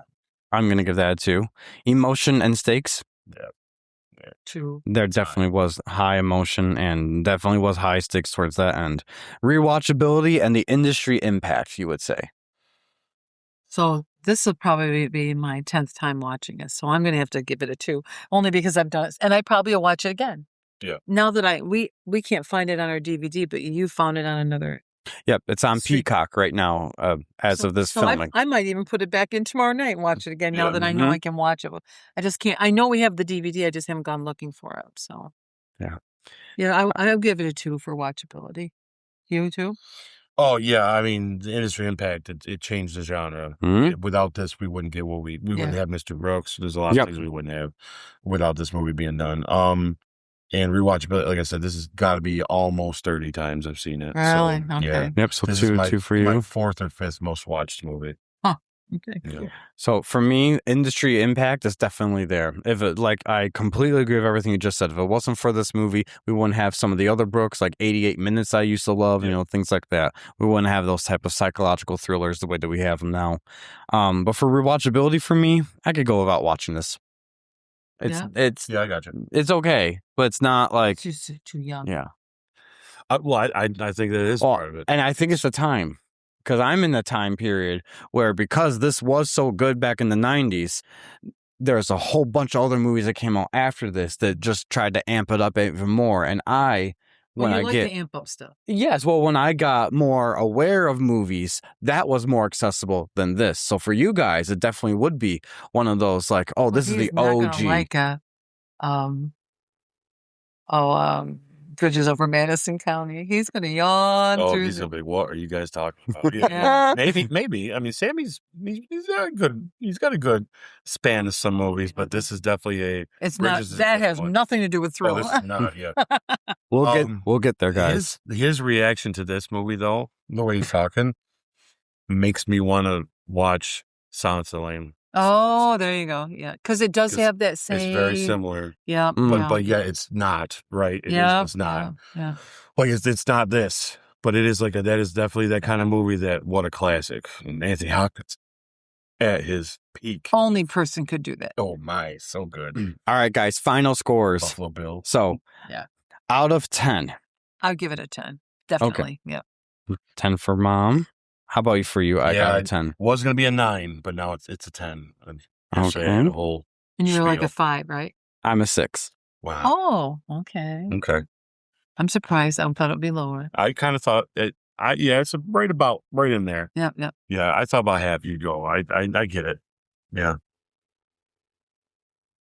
All right, so it is officially then with my score. It's an 8 out of 10 for the official Goodell Multiverse score. All right. That's all right. It looks good. That's not bad. That's not bad, actually. I want you to watch it again, not out on the deck. Because now that we've been glimpsing at it while we've been talking to all of you, and it was a lot clearer now. It was clearer here, and we watched it outside, and there was spots he couldn't see anything. Yeah. I couldn't either. So for someone, it's a dark movie too. Yeah, for someone who has never watched it, that was probably the best place for him to watch it. Yeah. Because there's a lot of stuff if you're watching it right now that you can see. All right, to close us off, what's your one sentence final review? One sentence final review. Oh, you got to watch this movie with somebody, just be able to get right through it. Mm-hmm. So, yeah. Yeah, I think if you want to ever claim to be someone that is savvy in knowing any kind of thrillers or, horror thriller, psychological thriller specifically, and you've not seen this, then you can't see it. You're missing out. Yeah, you need to watch. This is even if by the end you get a 6 out of it, it's still, I think, necessary to see in the genre and see why it was so, Yeah, if you like Brad Pitt, if you like Morgan Freeman. Oh, yeah. You got to watch these. Yeah, if you like Kevin Spacey, his acting. Yeah. Ooh. Yep. All of those are reasons to watch. Great just treats. To watch it. Yeah. The other thing I got to say is we should add Silence of the Lambs to our list too. But we'll do something lighter next time. Yep. Okay. All right. Well, guys, thanks for joining us on this Branchpoint Breakdown special. Ike, where are we heading to for our final segment of the podcast? So we're going to do our final, our retrospective on Black Panther. And it's going to be an interesting one. So we got some stuff to talk about, and maybe not as much to talk about as we usually do, to be completely honest. Ooh. Well, in that case, thoughts on this film? I have a lot to say about this film, and when I was writing my notes, I'm like, oh, I have to keep going. There was one point where I'm writing down what I like and what I don't like. Well, actually, not much. I'll get there, folks, when we get to exactly. But there are certain sections. My hot take is big. Oh, no. And I am so excited to dive into this guy. So here we go. Stay tuned. Bye.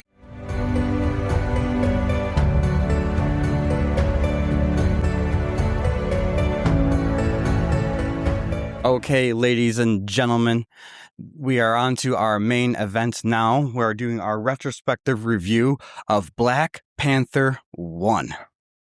So, this is going to be very exciting. What are you thinking so far, Ike? Just getting started with this. This is going to be a hard one for me today, guys. And the opposite problem than last week's. So, it's I'm not going to say this is a bad movie. Well, I definitely have my issues with it, and we'll have a good discussion about it, and we'll see how it goes. I'm going to be as fair with it as I possibly can. Okay. That just gives you a little hint, I guess. So, all right. Well, I come guess. At me, internet. All right. Well, I'm gonna kickstart this guy off. Everyone with the history behind the film. So, Black Panther 1.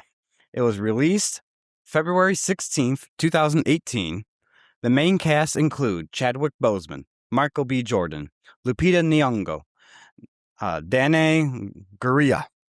Sorry if I'm mispronouncing your names, guys. Letitia Wright. Letitia, is it? Did I say that? I'm so sorry. All right, Winston Duke, Angela Bassett, Forrest Whitaker, Martin Freeman, and Andy Serkis. All right.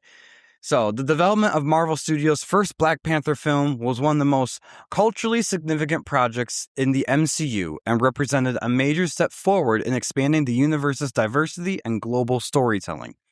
The character of T'Challa was introduced to audiences in Captain America: Civil War, but Marvel had been discussing a Black Panther movie for years. By the time the film entered production, the MCU was deep into Phase 3, coming off the successes of Civil War, Doctor Strange, and Guardians Volume 2, while preparing for the massive events of Avengers: Infinity War. Marvel saw an opportunity to introduce Wakanda as one of the most unique locations in the MCU, a technologically advanced African nation that had remained hidden from the world. Director Ryan Coogler was hired after the success of his acclaimed film Creed, and Marvel was impressed by his ability to combine character-driven drama, cultural themes, and emotional storytelling with blockbuster filmmaking. Coogler, along with co-writer Joe Robert Cole, wanted the movie to explore themes of identity, responsibility, tradition, and the relationship between Africa and the global community, rather than simply create another superhero origin story. At the time of filming in 2017, the cast was experiencing a major career growth and the MCU was at its peak popularity. Chadwick Boseman had already impressed audiences as T'Challa in Civil War and was becoming one of Hollywood's most respected rising stars. Boseman approached the role with a focus on portraying T'Challa as a thoughtful leader rather than simply a powerful warrior. Michael B. Jordan reunited with Ryan Coogler after Fugitive Station and Creed to play Eric Killmonger, while Lupita Nyong'o, Danai Gurira, Letitia Wright, Angela Bassett, and Forrest Whitaker joined the ensemble.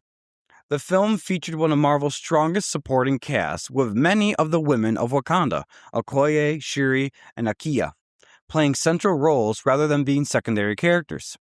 Production took place primarily in Atlanta, South Korea, and Africa-inspired locations, with Marvel creating extensive practical sets for Wakanda while combining them with visual effects to create the fictional nation's futuristic technology.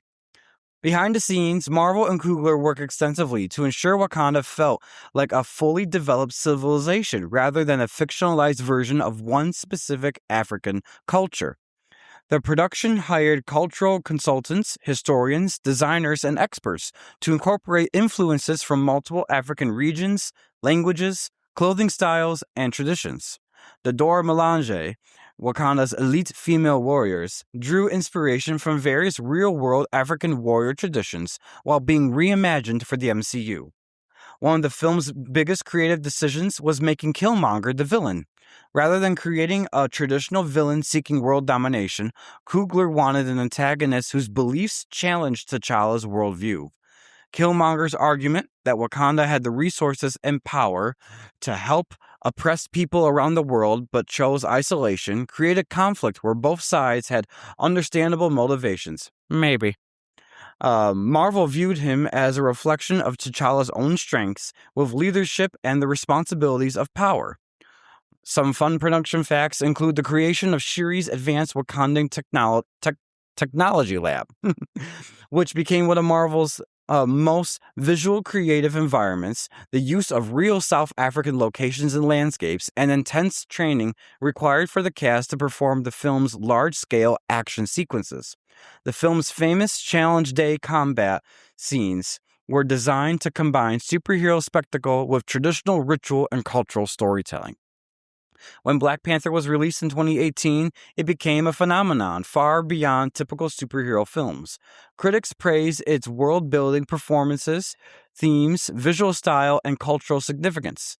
The film earned approximately 98% on Rotten Tomatoes from critics and 79% from audiences. Financially, it became one of Marvel's biggest successes, grossing approximately $1.35 billion worldwide against a production budget estimated around $200 million. It was the first superhero film nominated for an Academy Award for Best Picture and won 3 Oscars for costume design, production design, and original score. More importantly, Black Panther proved to audiences around the world would embrace stories centered on characters and cultures that had historically been underrepresented in blockbuster filmmaking. The film became a defining moment for the MCU, expanded the importance of Wakanda within the universe, and established Chadwick Boseman's T'Challa as one of the most iconic heroes before his tragic passing in 2020. Yeah. All right, guys. So, Ike, when you are ready, what is the official synopsis? So, for Black Panther 1, okay, the official synopsis is T'Challa, heir to the hidden but advanced kingdom of Wakanda, must step forward to lead his people into a new future and must confront a challenger from his country's past. Yes. All right. Well, I guess maybe we will just start. We'll dive right into this sucker, and we'll get all to the nitty gritty of anything. Is there anything about the any comments you want to make about the history part that I read, or anything that stuck out? Sounds about right. I mean, it's a very controversial movie in its own regard, I guess. I think that's where I disagree with this film. I hope I don't get canceled tonight. Well, because I do have some issues with this movie that are going to, I'm not going to say I have to lean into some political things to get my point across, but there is a little bit of, I'm going to say this right off the bat, is Republican or Democrat, I'm not going to get into that part of it. I don't like it when either thing gets pushed real hard. And I think there's an agenda in this film that I don't know if I don't buy. And it's because there's certain facts and certain things that I don't like it in the relation to what they want us to think about sometimes of a lot of the symbolism in this movie. And because it's so apparent that it's there, I have trouble that it's like, well, I don't know if I agree with your sentiment of that thing, but I'm trying to do my best to be like, well, let's say in this world it is that. So I try to see it in the MCU's eyes. And it's still and then the things that fall flat for me that don't work, we'll get to, is political. So I could honestly say the agenda of the film, I definitely don't relate. And there's a lot of people out there saying, well, you're not supposed to. And I'm saying, then why'd you make it for everybody? So that's kind of where we come in with that. But I'm going to try to lean as far away from that as I can and tell you the flaws I see in this that don't rely on just See, I don't want to be very specific because I don't want this podcast to be political at all. But when the movie forces me to have to explain why I feel like I don't connect, that's kind of where I'm at. And because of that, it's going to reveal it because I'm not going to lie to you and say that everything's cool and dandy. So I think we'll just go through it the best we can. I'll comb through it. I'm going to be as honest as I can, but I'm going to make it more about the movie itself and not the overwhelming politics that come with it. Mm-hmm. But that does have a factor because it's so in your face sometimes. Yeah. The scenes are too much. And it's like, well, now wait a minute. And so, yeah. So I think to start, I completely understand where you're coming from, and I hear your concerns about this. I'm going to start off with saying, guys, we're basically a Marvel podcast. We touch on DC comic books, and sometimes if something is happening in the entertainment industry that affects these things that we like, we'll touch upon it too. We are not a political podcast, but at the same time, when a Marvel film decides to have its own version of a political identity, and we have to review said film because it's a Marvel film, you will hear our opinion, whether we think it was appropriate, whether we thought it was in good taste, or whether they came across right or not. And this film, I understand where my brother is coming from with saying that. So to us, it does not matter if you personally are liberal leaning or conservative leaning, Republican, Democrat, somewhere in the middle, or someone who doesn't care about politics whatsoever. This podcast is not about politics, but we are going to touch upon the politics in the movie that they are pushing onto us that we have to react to. And whether we agree, disagree, too much, not enough, that's up to interpretation. This is our opinion. That's why you're watching or listening to this podcast, which, by the way, if you're just listening to us, we have a YouTube version, so please check it out so you get a visual. If you're just watching us on YouTube and you want to catch the full thing, we're on every audio streaming platform. So I had to plug that in there at the same time. But I just want to make that clear that this film, much like, from my understanding, some of other Ryan Coogler films, and please correct me if I'm wrong, it does, he likes to touch upon political themes within the story that's being told. Am I correct in saying that? Because I've only seen a couple of his movies, but the ones I've watched have that in it. So the difference with Ryan Coogler and, like, let's say someone that, like, the when they made Brave New World, okay? So Brave New World is another one that's kind of a politically agenda-sized kind of film, but that's more of a political movie. That's that. I'd even say Captain America: Winter Soldier was more of a political movie. Mm-hmm. You know, this one in particular, and Ryan Coogler's other work, he's a great filmmaker, though. I'm not going to take that away from him. They're fantastic looking movies, but there is a social political agenda that's underlined in a lot of them, and I think they've been very open about it, from what I understand. And because of that, though, there are times that it's hard to separate myself from the world that I live in and just getting into just to see what movie this is, like the world of the film, right? And I think that Ryan's a voice. He wants to be a voice that's heard. He doesn't want me to not be connected. Just so happens that I think that there's more nuance to some of what he's talking about, because I don't want to say he's wrong. And I don't want to say that it's not right what he's saying. I think there's some truth in it. But I think this movie in particular, I think it's very naive to paint it the way it's been painted in this film in particular. This is very hard to talk about without just getting into it. And I think we're going to get into it while we're talking about the movie, because there's lines in this movie that directly that go right with it. That how do we not talk about it? You're kind of setting us up. We're two white boys from New York talking about a movie that some people are going to put in our comments saying that we don't have the right to talk about. And that's a society that we live in right now. And this movie is one of those that fuels that. And I think that's wrong, and I don't like that.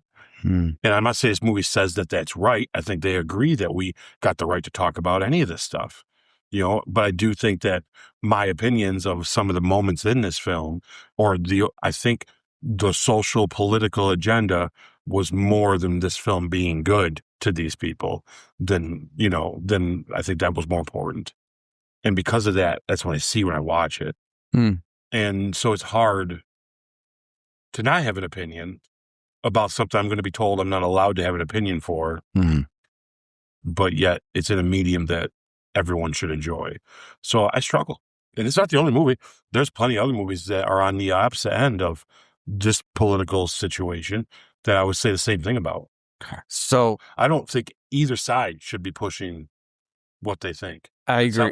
I agree with that. Yeah, I'd rather stick with the politics in the MCU, and not. And that's where X-Men succeeded, because X-Men were about mutants, and there's no mutants, so we all had the right to have an opinion. Now, yeah, mutants was in place of, whether it was sexuality or color or race, there was all the themage of it, right? Civil rights, right? But it was with mutants, so we could talk about it in a certain way. It was a fake world talking about real things. So this is a fake world, but this is with real people and talking about real things relating to those real people. It's not just about superheroes, and I'm not saying it has to be just about superheroes, and I'm not saying he had to do it that way, but you did. And so when I see it, and there's some things that are said that are very broad, which is sometimes is very, I think it's more nuanced than that. And I think the movie actually does attempt to make you understand that it is nuanced. But then there's times where, you kind of feel like you feel like you're making a mistake of agreeing with that. You know what I mean? So I don't know. Well, I'm excited about for getting into this is I completely understand your concerns. And I remember when this movie came out, there was even, was it this movie or was it Wonder Woman? There was something where there was even something in the news that said that either a theater or a group of people or something were denied or denying people entry because they weren't of a certain skin color, ethnicity, because that was this movie. That stuff I'm separating personally from the film itself, because this film is art, and this is the art that is within a universe that we routinely consume.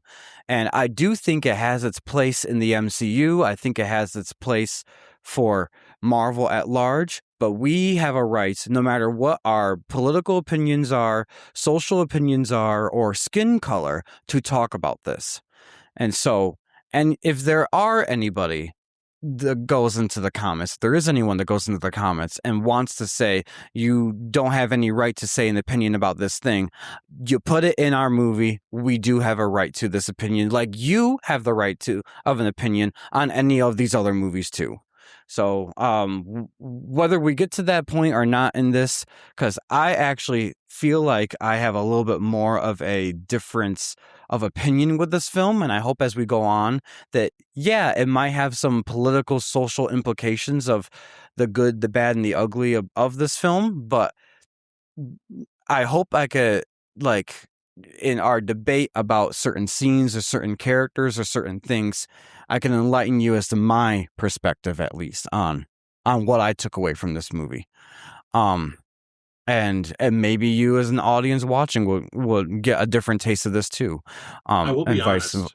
Vice versa. In watching this, I don't dislike the movie as much as I saw it. Mm-hmm. A lot of my dislike from this movie came from fans. I just, that, and you know what? That was very hard to separate. That is, and that's one of the things I feel like I was kind of going to save this until after we got through the movie itself, when we got into our deep dives of the movie, and the history did touch upon this. It kept referring to cultural significance, but I feel, and I hope I'm not tuning anyone off to this right now, and you're not going to watch our review, because I really do want you to see our review, listen to our review, all that stuff.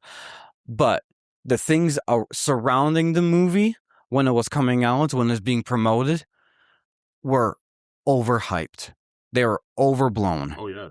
That doesn't mean this is a bad movie. It just means that you are hyping it up to something as if this was some sort of once-in-a-lifetime event or achievement of somebody, that in all reality, guys, it's just another movie. Like, they were hyping this up. Some people were hyping this up more than the Avengers movie that followed just a few months later. Mm-hmm. And that is where culturally, socially, we have a problem with stuff like that.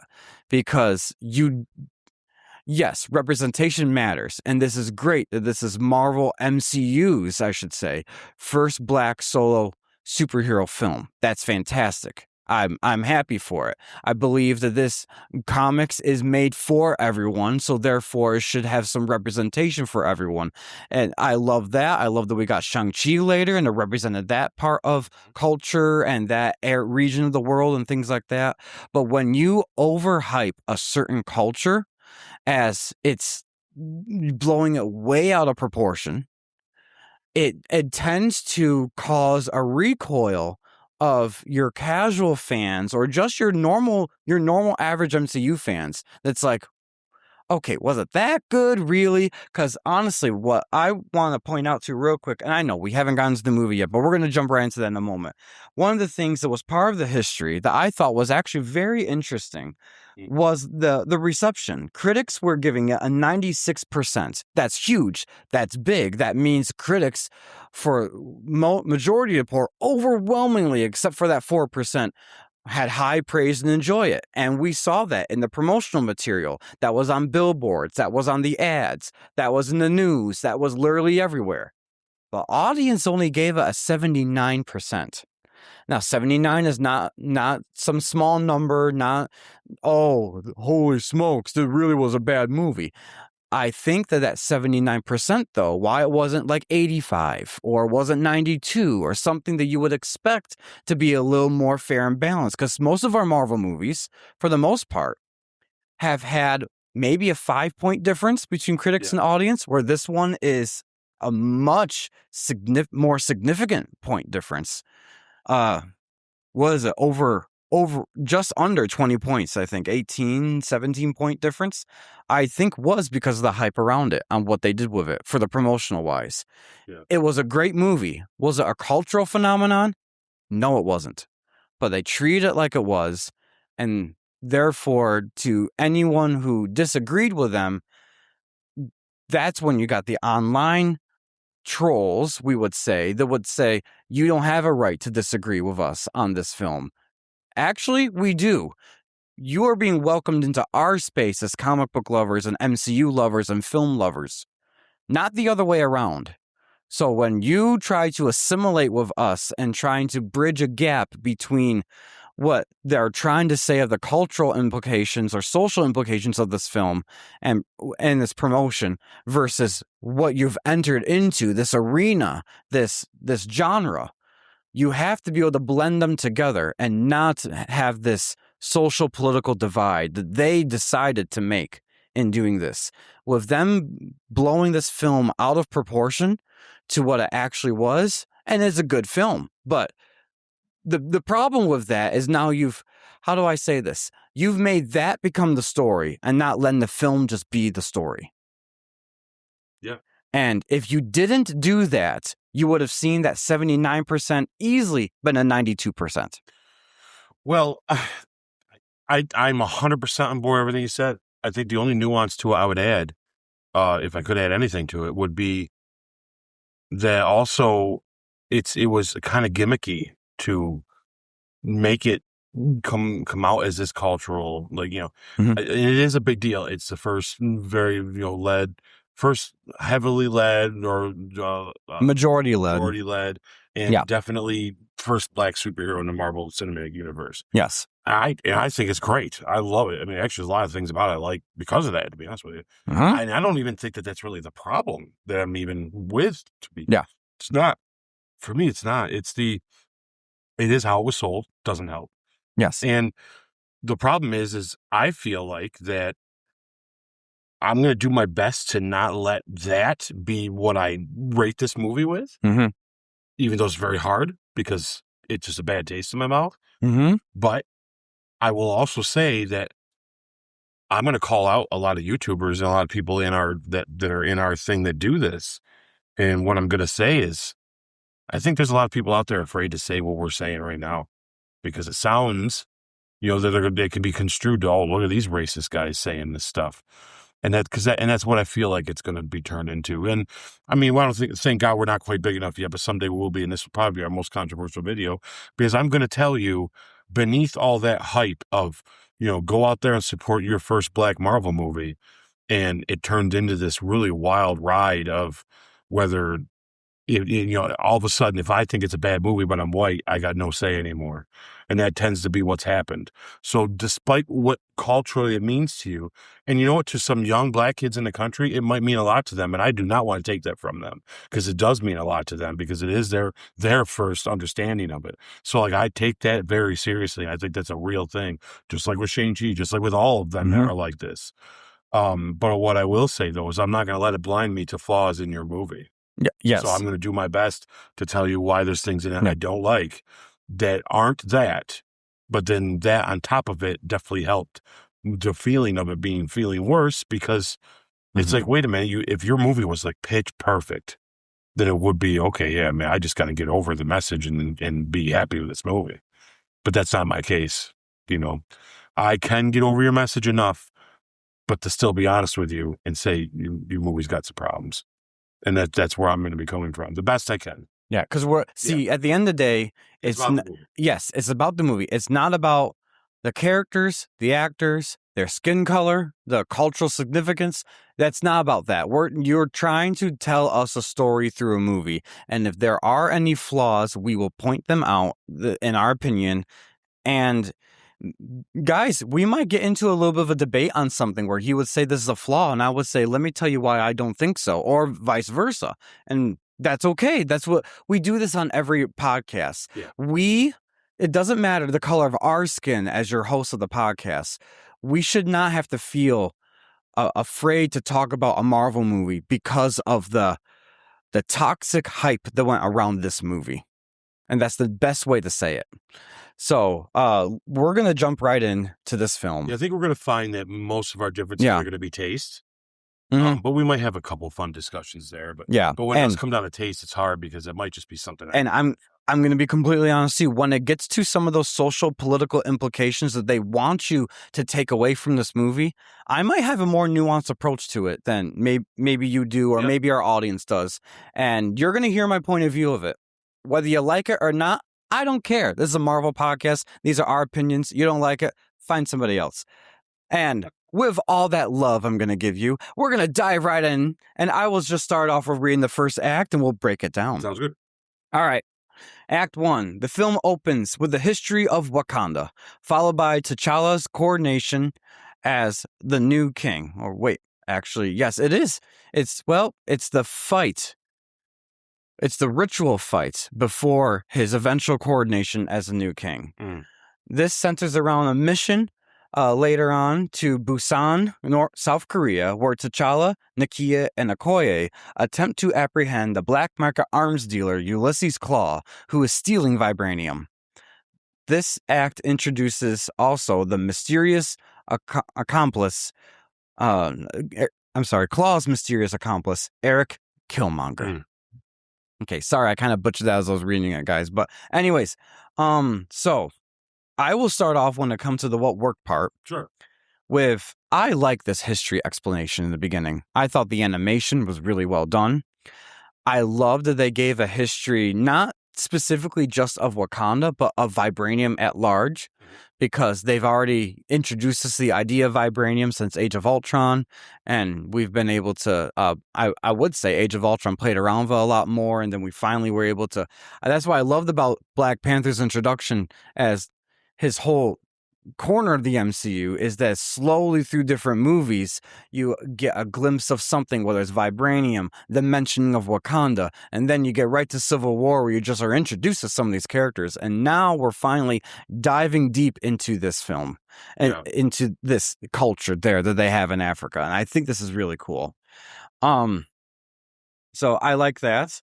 I did like the opening sequence that I liked how they filmed it, meaning that when they stopped at the crucial moment where you're not sure what happened between the 1990s T'Challa, or I'm sorry, not T'Challa, I'm sorry, 1990s Black Panther and his brother there.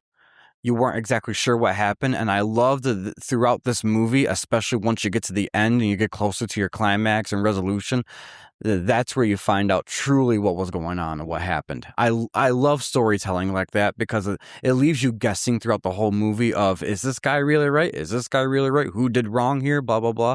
And I love that realization when it comes to that at the end. So, is there anything you want to jump in there and say what you like?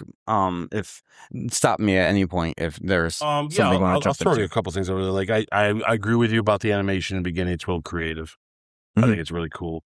The opening scene with the old Black Panther and what's going on there, I agree with you. The setting up a kind of its own little mystery thing that we're going to unravel as we go is a good idea. I do love the concept of, like, what do you call it? What would you like, the ritual fights that they got to do? Yeah. I think that's pretty cool. Part of me wasn't sure about that the first time I saw this movie. I'm kind of like, man, for a society that's like more advanced, it's pretty barbaric. But I'm like, if they're really staying true to some roots and trying to be as pure as possible, I kind of like how they do it. And it's really neat, excuse me. Yeah, I like that. Actually, I like what you just said there. I think that's one of the things that did work for me too. I like that balance of honoring your ancestral roots, while also being modern. I think this movie would serve better if it leaned on that more than the technological stuff, than the political, social commentary it's got. I think it should lean more on what it means to honor your ancestral stuff. I know it does somewhat in this quite often, but I kind of wish that was more of it's more of a descension than it is an ascension in that sense. And then sometimes maybe that'd be where it loses me. I think because I think our villain doesn't think of Wakanda. I know he's got obviously a chip on his shoulder with what's going on, but he doesn't really serve a purpose beyond the revenge of it. And his view of it is so different. And it's some of the stuff with Wakanda I'll talk about later that kind of bugs me about this situation. Well, because it's a great setup for like what's to come, right? Like what's and I think it's awesome, but like it's almost like a misplaced anger. Mm-hmm. I know technically that's what they want you to feel, but it just doesn't quite get sold to me enough. But that's a little more later than now.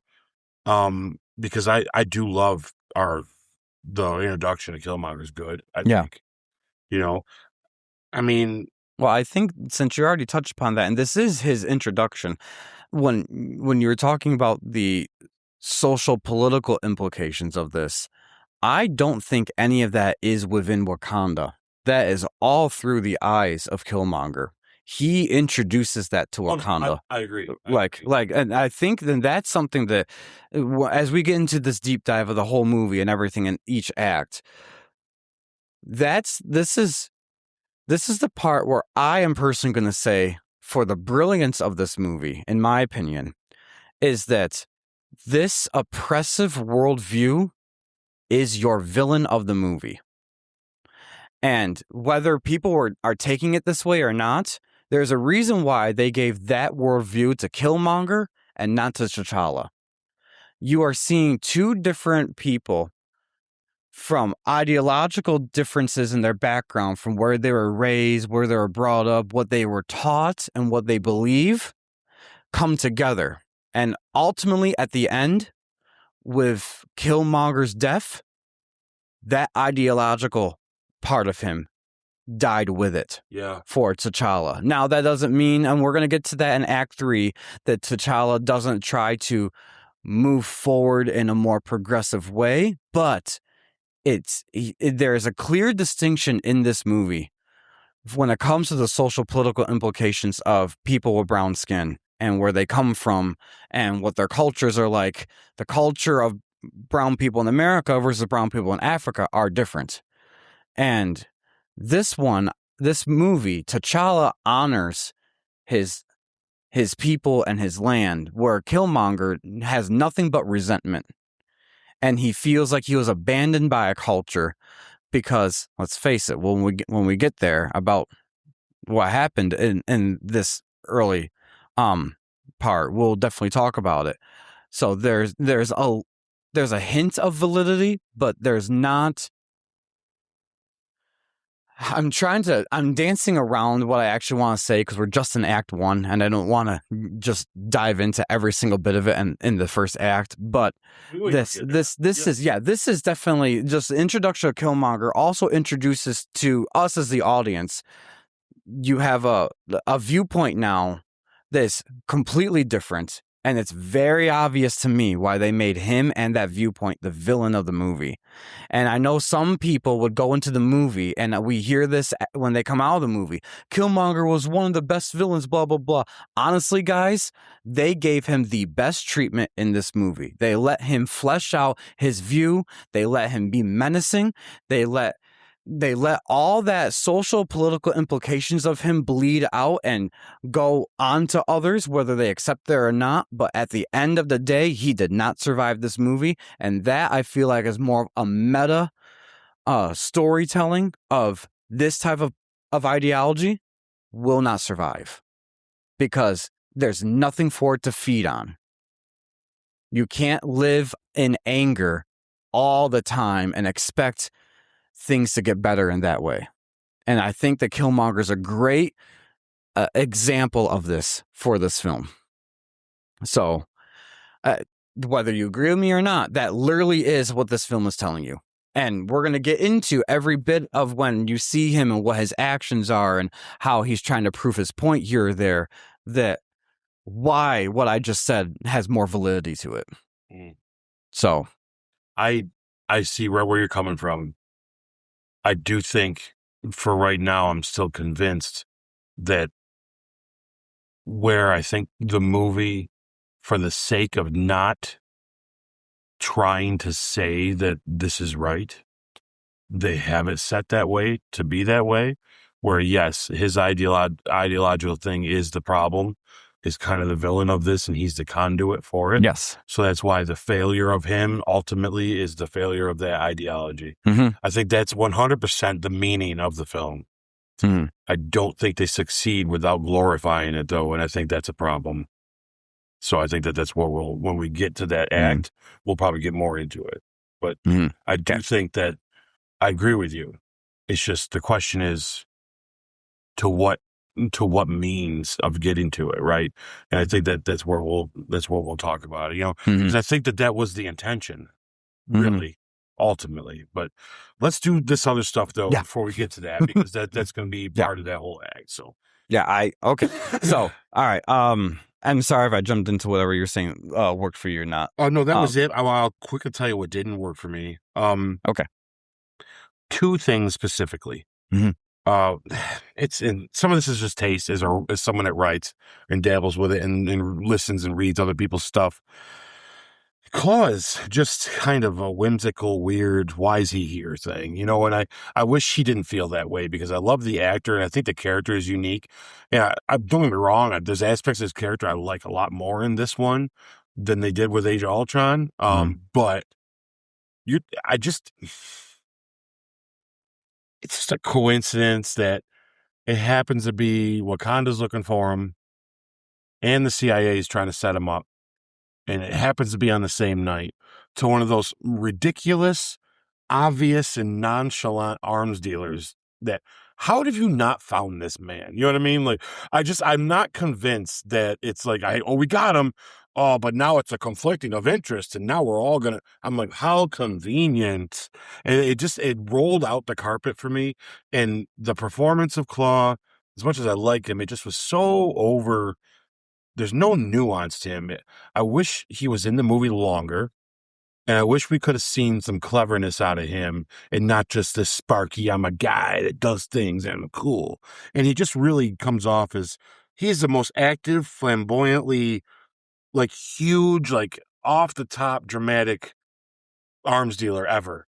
And both the CIA and Wakanda happened to, this is our best time to get this guy. Yeah, I don't know. It kind of bugs me. You know what I mean? Like, it just bugs me. And that's more of a taste thing, because some people it works. It's not, is it real consequential? I guess not.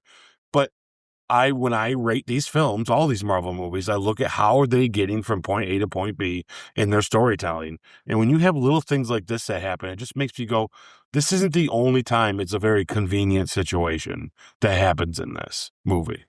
This is just one of the first. The other thing is that I struggle with T'Challa in this beginning part. I feel like he falls flat as a king at first. And I would have more preferred the feeling we got out of T'Challa out of Civil War than we do in this. Because I know in Civil War, he's doing a whole revenge journey. He finds out the truth. And it's a very smart man right there that's understanding what's going on. This T'Challa kind of feels, I wish he was more confident and he's learning of a problem that was from the past. But his lack of confidence kind of bugs me in this. It really feels like it's like this new idea of being lost. As I get it. Honestly, the argument is real flat, because you can just say, hey, he's first king. His father just got killed. Like, this is a lot to think. You're absolutely right. It's just boring. It's boring. This problem he has of, how do I be a good king? What should I do? I don't know. I just feel like, okay, this is like, if we're sitting down and say, right, Black Panther, we're going to do a kingdom and he's going to do this stuff, what can we put him through? This feels like something a 12-year-old would be like, well, maybe he's just not that confident yet. And it's like, what are we talking about here? Like, we can get a little more sophisticated and a little more hard-hitting on these films. It just come off real boring to me. I just not buying his path, because I'm not really invested in his path. even though it does make sense for him to be in that position and feeling the way he does. But Chadwick, for some reason, these people or the writers decided, I'm not going to say Chadwick because I think he does he actually is going to be the best performer of it. But for some reason, they have him playing this up, I think, a little too far into the weakness of what it would be when this situation has arose. When I liked the idea that he could have shown that confidence, even if the weakness was hidden behind.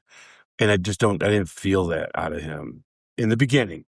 I'm not saying it doesn't manifest, but it really does make me kind of go, this is just boring. This whole, and it kind of bleeds into Act 2. This whole, I'm the king, someone challenges me, I lose, he takes over, I get saved by enemies, I come back and I take back over and they lose. It's a very boring movie. This is a very boring story. And now, I'm not saying everything in it is boring, but it is kind of like okay. It's a little obvious, which is, maybe it has to be. But for my taste, you talk about an MCU that we just got done taking huge swings. We're going taking chances. We got talking raccoons. Like, this movie was a bring back to reality, but maybe a little too far back. So what parts did you interpret him as not being confident?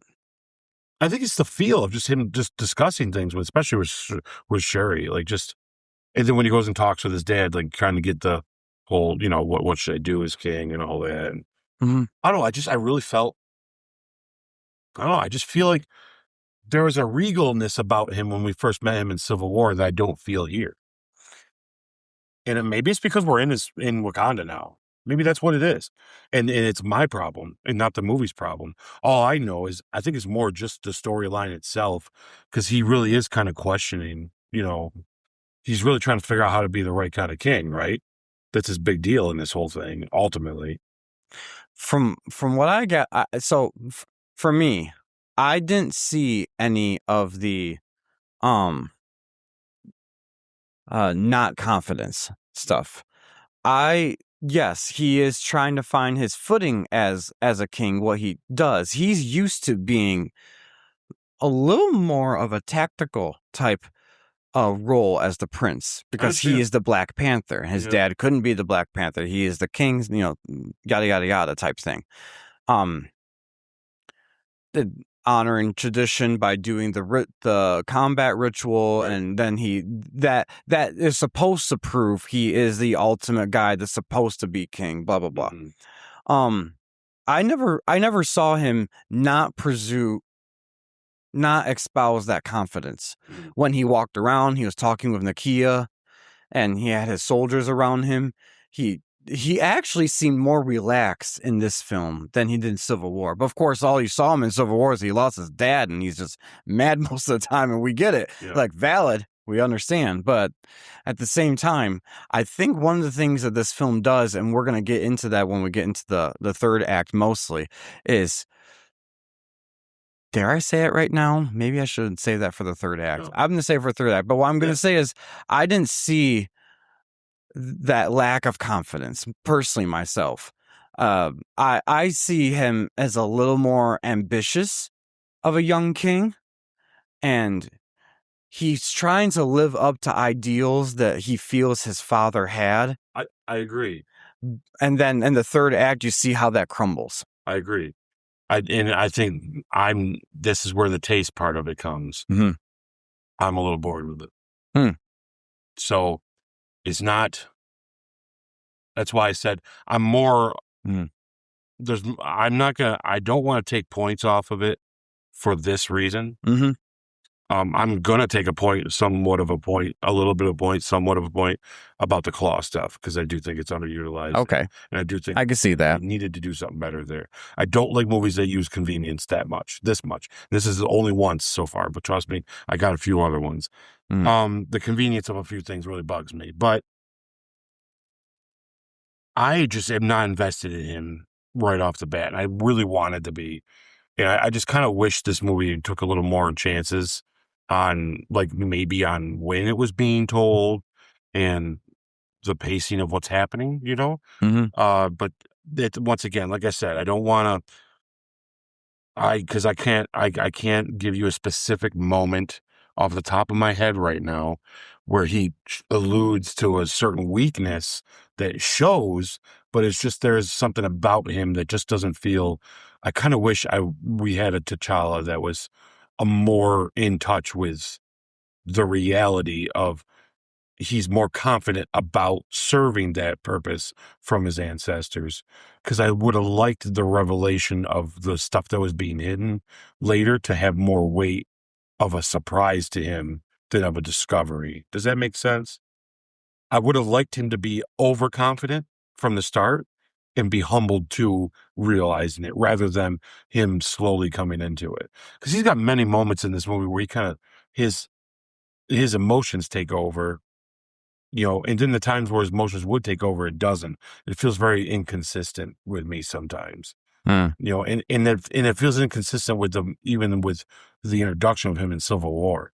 Because sure, he was emotional. He was going to kill Bucky. Once he got all the information, though, you know, he could do what Iron Man couldn't, which is see the difference between controlled Bucky and non-controlled Bucky. And that's because there's a smartness about him. There's something about him that is different. I'm not saying he's lacking this in this. He's got it. Mm-hmm. But I would have liked to seen, I kind of would have rather him be a little more of a cockier king. And more, hey, I got this. Yeah, I'll go talk to my dad about, you know, maybe talking to him about, is this the right thing to do maybe? But that's kind of what that discussion was. But I would have rather seen the confidence in him get tore down a little to be humble, to become a better king than him. He's almost too perfect.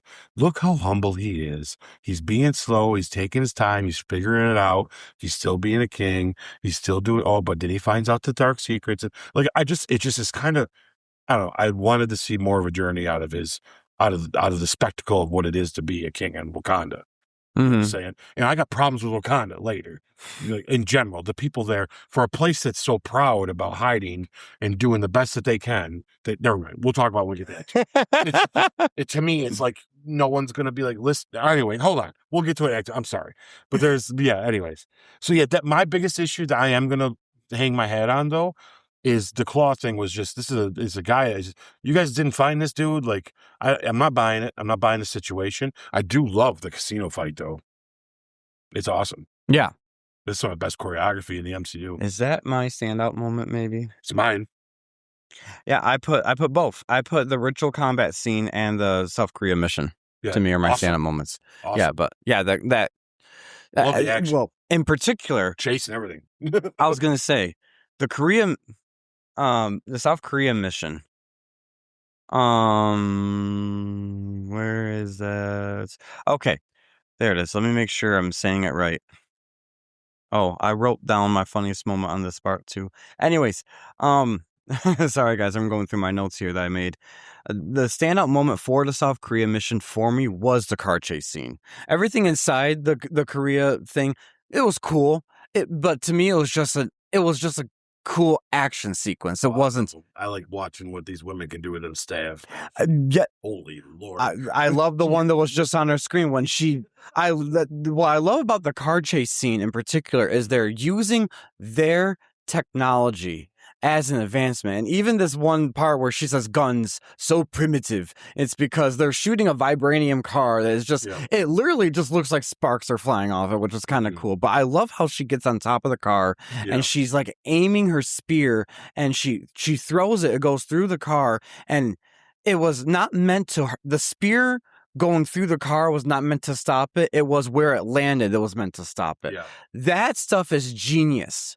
That is really well written, and as we see for the CGI and everything for this, well performed and well filmed.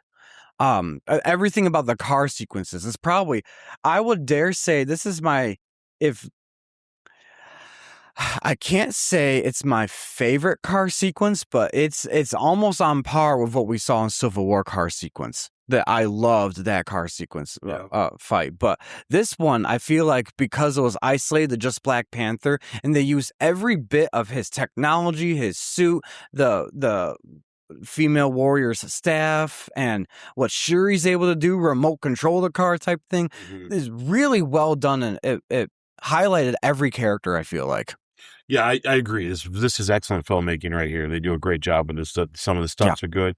The CGI gets a little shoddy for me, but I can ignore that with what it's given. But I will tell you, whatever Claw's weapon does is freaking amazing looking. It's definitely maybe top 3 car sequences in the MCU.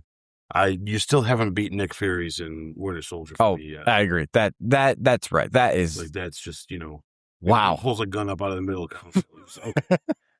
that was so good. It is so good. So there's a long way to go to hit that. You know what I'm saying? Yeah, I agree. I mean, this is great though. But this is definitely, like you said, within the top 3 minimum. Yeah, it's high. Yeah. And you could tell by the thought they put into this every moment of it. And yeah, his hand, how it does that, it's a compliment to the comic version of him who actually does lose his hand, and he just, in the comic though, he just has this weird Sonic looking thing. It's no hand at all. It's just doing that. Made a better choice. Yes. Yeah. But this, I loved how it's basically a regular hand that turns into that. That's cool. And I like the usage of the suit with the energy blast and all that. Yeah, I like that this is a new thing. Yeah, this is the first time I didn't realize this was the nanotechnology we see in the MCU. Before Iron Man's nanotechnology, we saw this one. Yeah.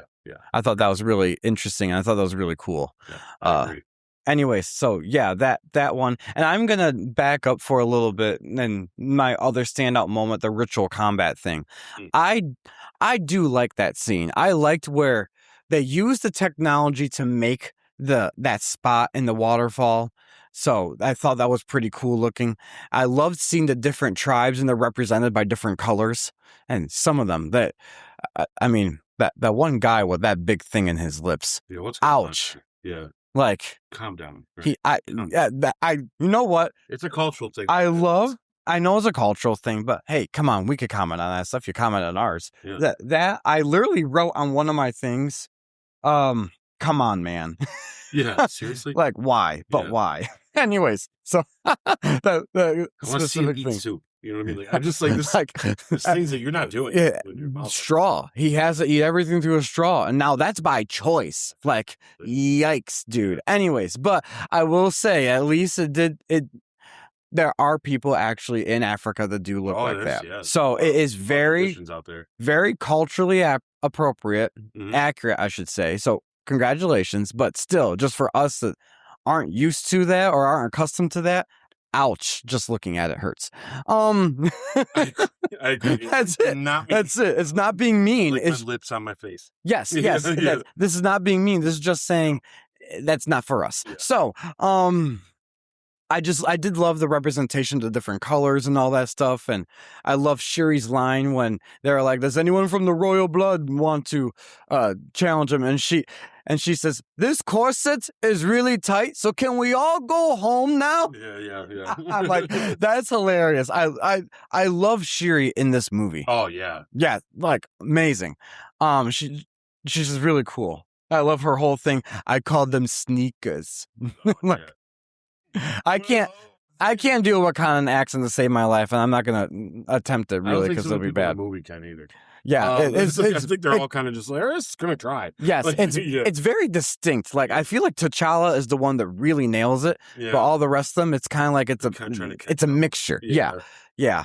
I think that's actually appropriate to what our history said about it, is that they just try to do a mixture of different cultures. So they just try to do a mixture of different accents. And that's what they came up with, the Wakandan accent. Yeah, we meet M'Baku here, right? And yes, we do. He comes off as like a villain from a different movie, right? Like, yeah.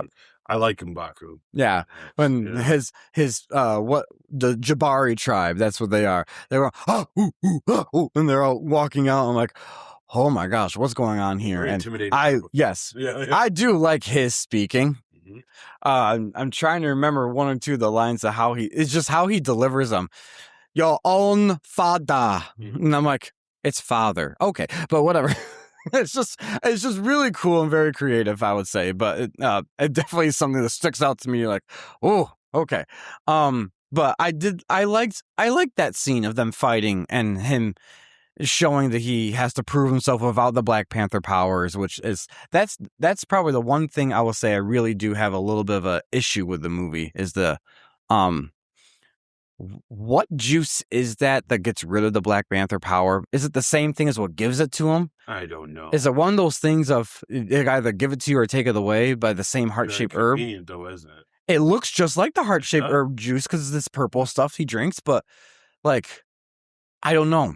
Yeah. That's the part that's never explained because I feel like that's something they could have used towards the end of depowering Killmonger a little bit, but I don't know. And it's kind of like with this juice stuff, it's like, so there's Black Panther is awesome and one of the coolest, superheroes in the group. He's got one real bad weakness. Yeah. It's like purple juice. You'd spike his drink, man. And, yeah. He's done. Yes. Guy Literally. Like, it's like, that's one of the biggest parts I feel of the whole movie, and I'm only going to touch upon Act 1. They don't. They never. By the way, this makes you weak. Here you go. No one's like got safe. Somewhere. We have to. I have to just draw conclusions of what that stuff actually is because they don't explain. They explain really well what gives the Black Panther powers, the heart-shaped herb. They're doing the whole thing. They're drinking it, covering them, all that stuff. Cool. I love it. But to get rid of the powers, they never explain what that process is. There's some villain out there that's coming up with a blow dart version of this. And he's just like, I can't do it no more. It's like, it's over. It's like, dude, what are we talking about here? Yeah, I'm not right. That's the only thing. And what's funny is I don't recall in Wakanda Forever, and we're gonna get to there when we get there, so I can have it more fresher in my brain. I'll try to remember this for then. I don't recall that happening. I don't recall either. I don't even recall the ritual combat in that one for Shuri taking over. I don't either. There is though, isn't there? I feel like there is. There should be. Does she take over as queen? No. Yes. She does. It's the end of it where she relinquishes queen, but because her mom's been queen the whole time, and she just takes over the power, and that's one of her frustrations. Is that I buried my husband and I buried my son, and I have to be the one stable person in this nation, and all of a sudden she dies. And so Shuri is. That's the point of the whole movie. Is there's really no Black Panther, no taking over. Then Shuri, the princess, just automatically becomes Black Panther and queen. There's no ritual combat thing. See, I always assumed you don't have to be king and Black Panther. No, you don't. You don't. Right? Because when we met T'Challa, he was already Black Panther. Yep, and T'Chaka was still king. Right. Yeah. Okay. So she could have been Black Panther, not queen. But I think you're right. I think she was. Yeah, you're right. I think she was until the end of the movie when she made M'Baku the king. Yeah. And so he's king and she's still princess / Black Panther. So, okay. We'll find out more in Doomsday. Yeah. That's not this movie. Yeah, this one right now, the juice, don't drink it. Yeah. Well, that's the thing. We don't another drink in my life if I was these guys. You know what I mean?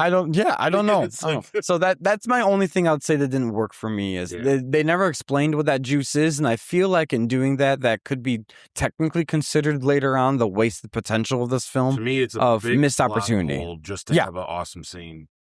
Yeah, and that bugs me. It's once again, it's at the behest of the narrative. We're going to be cool. Yeah, and Claw was fun and cool, but how do you not find that, man? And I like the juice is like there and unexplained, and it's depowering, and no one's going to talk about it again, and we're just going to pretend it didn't happen. That's the thing. Get an awesome scene. I like that scene. I think it's like you just said. It's an awesome scene. Right. I like even the method that he has to depower in order to really prove it's just him that can prove to be king without the need of the Black Panther crux. I love that. Yep. The problem is you've introduced us to the substance that does that, and you never flush it out. And that becomes a glaring problem throughout later on in the movie when he does the same thing with Killmonger. He has to take that out of him and all that stuff and whatever. Like that to me, it's like showing a green rock makes Superman. That's like have no power and be weak, but then never talking about the rock. Yeah. Like, by the way, what was that? Oh, it's just, That's the hole in this film's poster, basically, is what is that? Anyways. Yeah. So, do we want to score Act 1? Yeah. All right. What would you give it? I give it a good solid 7 out of 10. Okay. higher than I thought. I gave it an 8 out of 10. Yeah. A lot of good stuff. Yeah. There's a lot of good stuff. There is. Yeah, there is. I don't know. I'll have other comments for it. Stuff add up faster on me. But we'll see when we get there. All right, why don't you read Act 2? So Act 2. Killmonger kills Claw, brings his body to Wakanda, and reveals he is T'Challa's cousin. Oh boy. By right of blood, he challenges T'Challa for the throne. Killmonger defeats T'Challa in ritual combat, claims a crown, and sets out to distribute Wakandan weapons to oppress people globally. T'Challa is presumed dead after being thrown off a cliff, but survives. Yeah.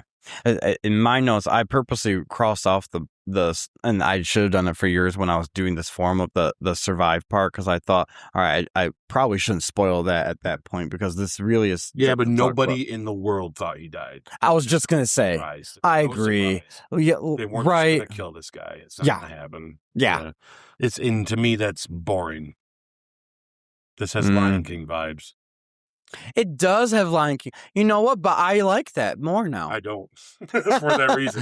Because kind of like Lion King. Lion King, Africa, Wakanda, Africa. Thinking your dad is gone. I like it. Don't like it. This is Marvel. 7 times. This is Marvel's Lion King. Yeah, that's part of their in the same rich culture. As Disney. Yeah. They're just like, Disney, can we borrow Lion King for a while? Sure. Yeah. Boo. Boo. All taste, guys. So what worked for me? Well, I will say this act in particular is where the soap opera seriousness and drama comes into play for the most part. For some people, you could say that Killmonger killing Shaw, which actually Claw. Sorry. I was thinking of Sebastian Shaw. Killmonger killing Claw, some people would say was a surprise to them. It wasn't to me, because this has been going on in MCU for a while. Well, yeah. Well, not only that, I saw early on with some of Killmonger's behavior and what his ultimate goal was once he said, "I want to get to Wakanda," I immediately knew, oh, you're killing Claw. I immediately knew that, because to me, him going to and then killing him, and even Killmonger killing his girlfriend there, that was not a surprise to me, because at that moment you saw the dedication of Killmonger saying, "I'm going to Wakanda no matter what anyone says," and I was able to see Wakanda is trying to go after Claw. They want him dead or alive in Wakanda, and T'Challa was not able to do it. So it was easy for me to see, oh, I know what's going to happen next. He's going to kill Claw. That's going to be his way to enter Wakanda. And that's what they did. And so part of me is like, I get it for the storytelling purpose and progression in the story, but me being able to decipher that so early on for this act in particular, I'm like, ooh, does that mean I'm going to predict the whole rest of the movie? Yes. And it does. I'm sorry, but yes, it does.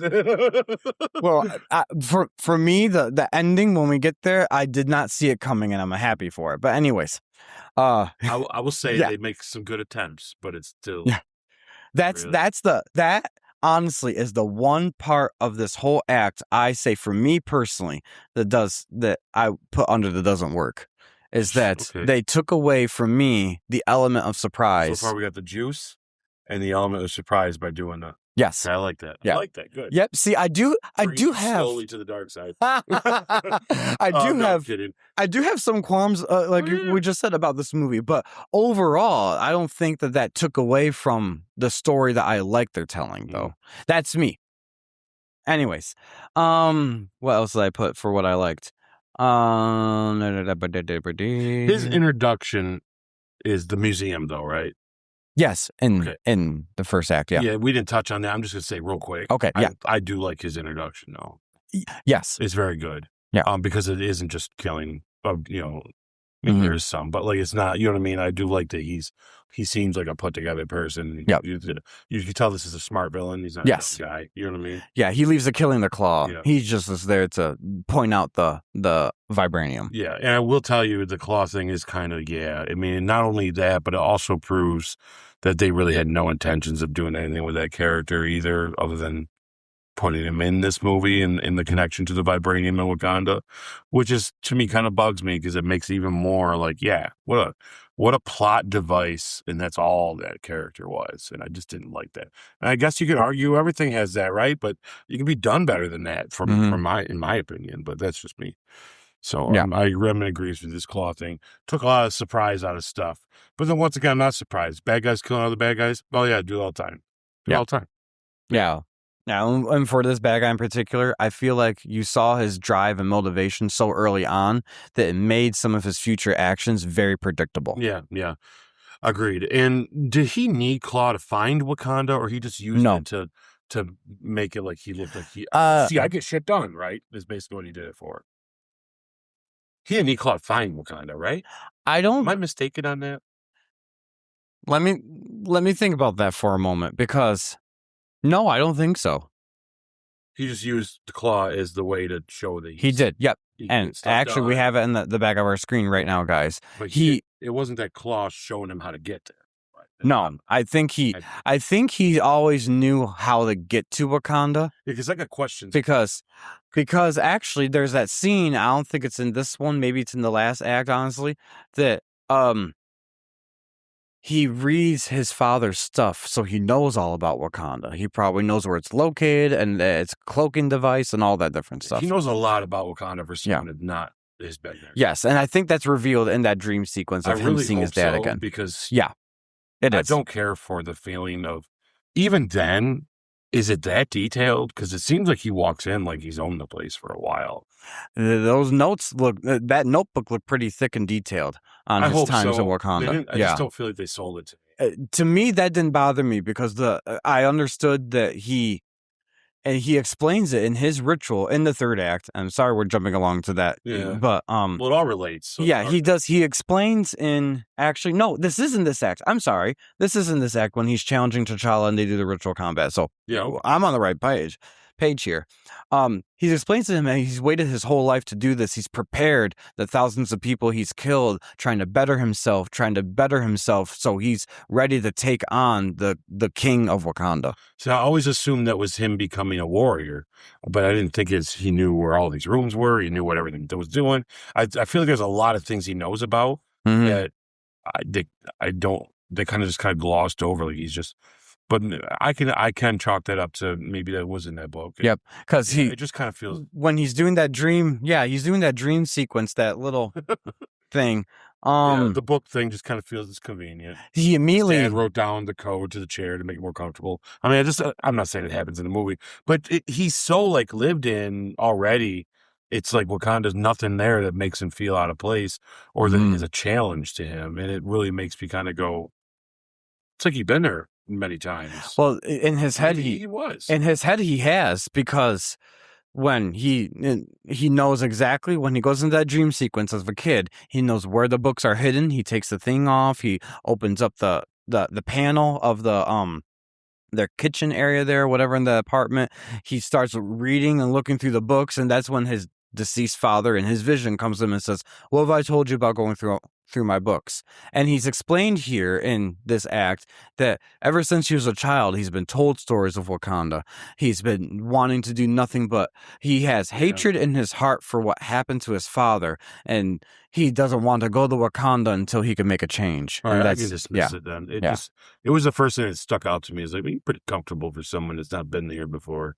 Yeah. So I'm like, no. It's kind of like if we took a book of the White House and we're just reading it every bit, from the crown molding to everything and where they go and the map and all that. And then we finally go like 2 or 3 years later and we get the tour. Be like, oh, take the hall down to the left, to the right. There's the best bathroom in the world.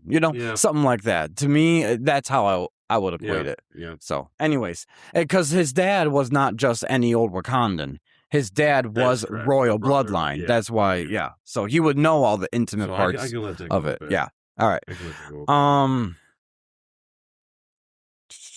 Yeah, this is the same act that explains who the Killmonger is, and that they all say it's literally right on our screen right now, guys. It's so funny because I'm reading in my notes. I'm like, yeah, this is true. So they're saying that he's the Killmonger is Wakandan, and then that's when Ross there says, no, he's one of ours. Because Ross knows his whole actual background. He explains how this is a guy, very smart guy, graduated MIT, then joined the American Navy SEALs, and he was one of those rare people that was sculpted and made to help them topple governments, which is actually touching upon some very real things that within our own country we have CIA members that know of the stuff type thing, like conspiracy theory or not, but that's definitely they're using that as who Killmonger is in this film, that he's one of those guys they would send in to do those dirty things, whether it's through an election time or a king passing away, which is probably why, actually, that makes more sense why he's doing it now, is because they have a new king. Wow. Okay. That makes more sense. All right. I'm sorry, guys. I had a little bit of a light bulb going in my head, be like, oh, yeah, that's right. That's why he's waited till now. I think we look at that in two different ways. Okay. Where you see a positive light bulb, I see I don't like it. He's waiting for new, fresh, naive blood to go in, and it's his cousin. I guess. But what about the rest of the Wakandans? How many people does he take in there with him when he does this whole thing? He takes this place over, brings Claw in, makes a big deal. I'm your cousin, blah, blah, blah, blah, boo, whatever. Mm-hmm. He gets in there, he does his thing, he does the challenge. Mm-hmm. Well, who's his crew? Has he got an army with him? Well, we both watched this movie. I don't see that, right? How many people has he got? So he's got a handful of mercenary guys, and he's got this traitor ass. Yeah, that's true. Traitor is right. That's pretty much all these guys. This traitor ass with his clan, who M'Baku could beat by himself, right? Yeah. Let's be honest. All of them look like weak little bitches. You know what I'm saying? M'Baku doesn't care about the rest of the tribes because of historical separation of all their tribes. Anyways, yes, I agree with you there. And yes, he is this traitor ass. Is the best way to describe him. But see, that's one of the problems with not the film, but with, I don't want to say this to sound bad, so please do not hate me for saying this, but you gotta point out the obvious. This part of their royal culture of who takes succession is too simple. Yeah. And too loopholey is the best way to say it. Well, I think because he was able to single-handedly go in there, his peace offering, so he gets some friends there with traitor ass is who's dumb enough to take his bullshit. But I actually understand where he comes from, because he says the Claw killed my parents, and now this guy actually does something the two kings at this point couldn't do. I agree. Not saying it's right, but I see his point of view. Like, okay, I'm gonna follow this guy because he gets shit done. Yeah, what a friend. Yeah, bad friend, but at the same time, T'Challa's best friend. He's that's true. That is just true. Talking about an agreement with another guy. Gotcha, but this is like my bestie. Like, you're not questioning this at all. If he knew how he got Claw, he'd be like, "Wait a minute, you're a bitch ass too." I agree. He killed Claw in a very bitch ass way. Like, you know what I'm saying? Like. Yeah, but that's beside the point. For it just shows the shittiness of the guy, right? Yeah, of the friend. It does. Yeah, it does. How much of a friend? Yeah, it shows how bad of a friend that guy is. Yeah, so I'm just saying that for funsies. That's not a problem with the movie, by the way, guys. Yeah, it's just a funsies way to look at it, because it's like this dude, what a friend. But you know what I'm saying? Like what I was a guy that needs a punch in the face. Anyways, yes. What I was saying right before, I liked his name, Traitor Ass. That's a good name. Anyways, it's his new name now. Great actor, love you. Actually, character. Ooh, movie, but Oh, Right. okay. Yep, I get Anyway. it. I understand actually. Yeah, but anyways, Not just because the what I was saying, the cultural weakness of this royal family of how to become king. Yes, that's my issue with this whole. That's that part. They see, of course, Killmonger knows all this. That's why he feels confident enough to single-handedly go over there and do this. Wakanda. Yes, that's my problem with it. Where it's like, sure, you're of bloodline. You've kind of proven it. You did just kind of show up and say it, which maybe we should wait for the blood test. But but let's just skip it and get to the big stuff, right? Yeah. So we're gonna skip all this stuff to prove that because sounds to me any black guy could walk in there and say what he just said, and they're gonna be like, shit, what do we do? It's like I would have liked to see a little more proof being done of this, just more than his knowledge.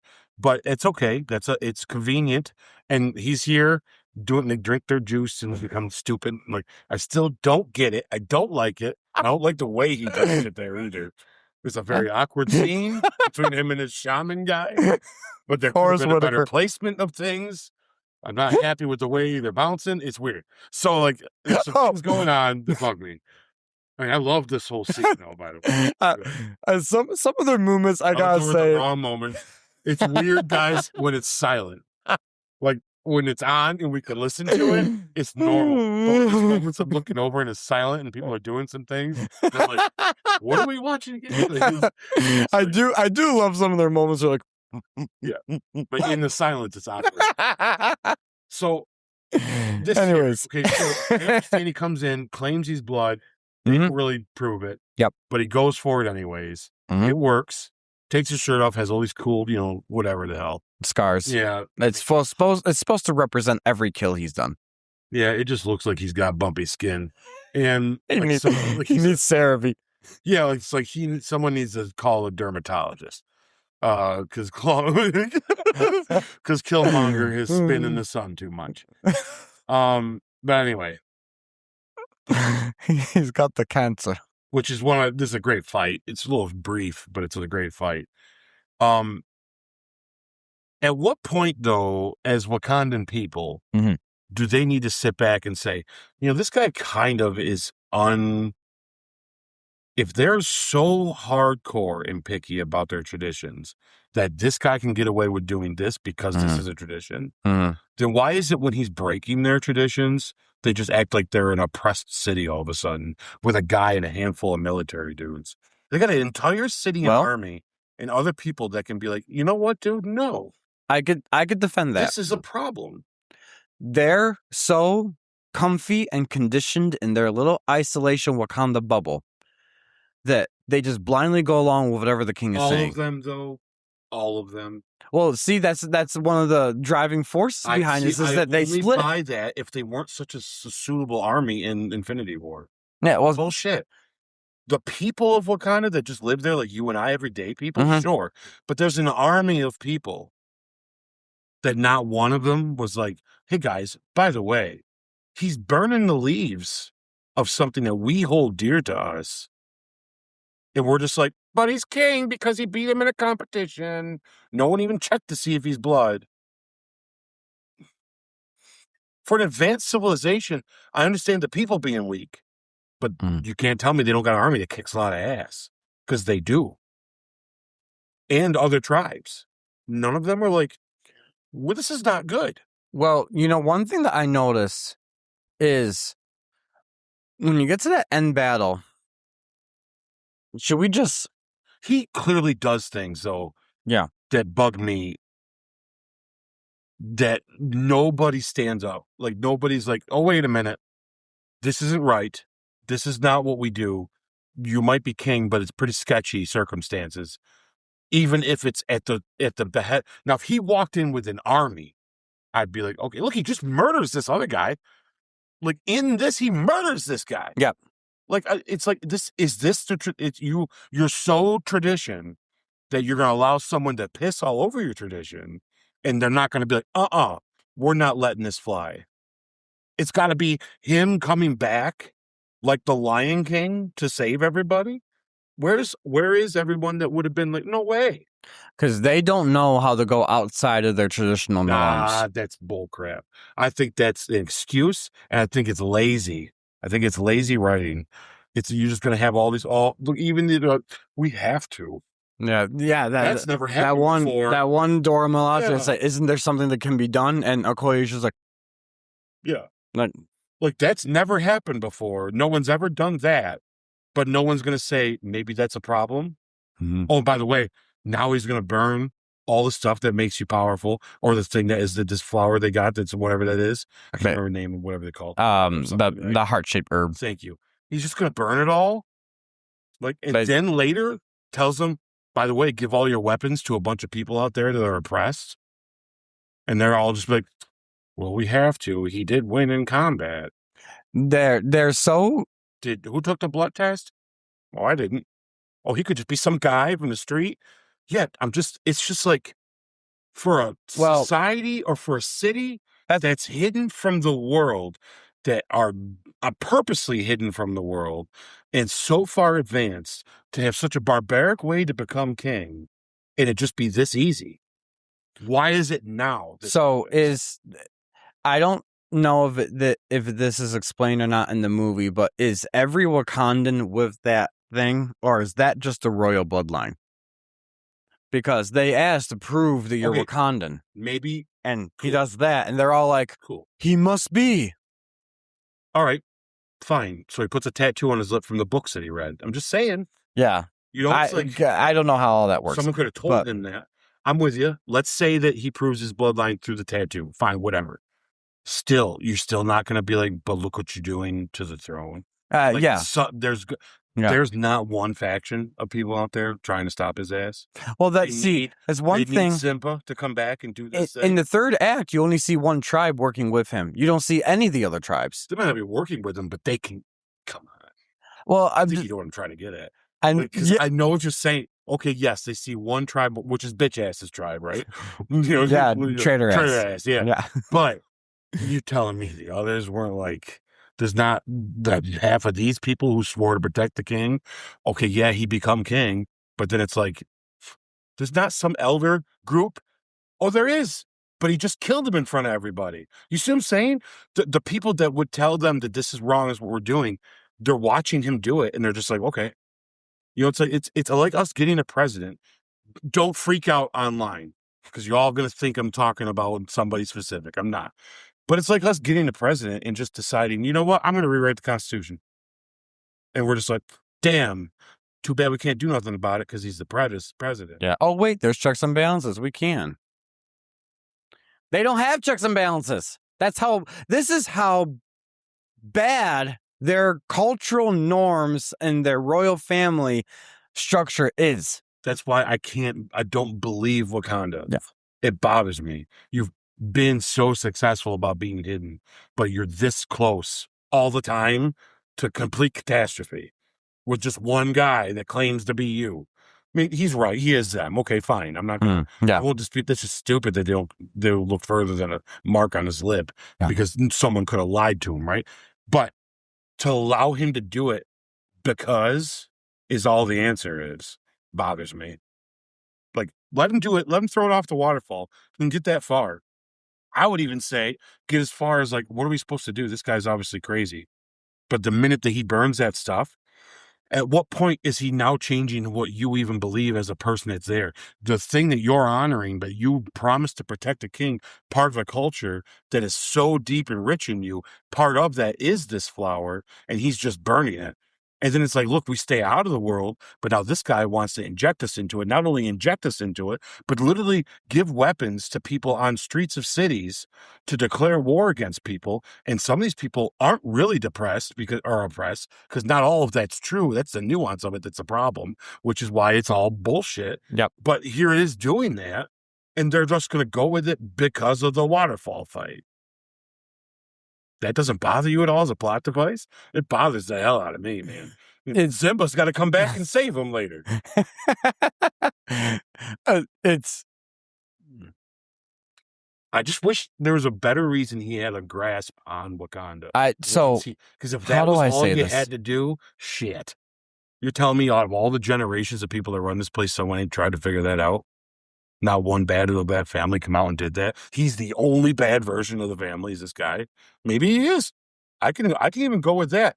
But it just really feels like, how'd you do this for so long, man? Like, it doesn't make any... How does society thrive if you're just hoping to God that they're telling you the truth when they're doing this stuff right in front of you?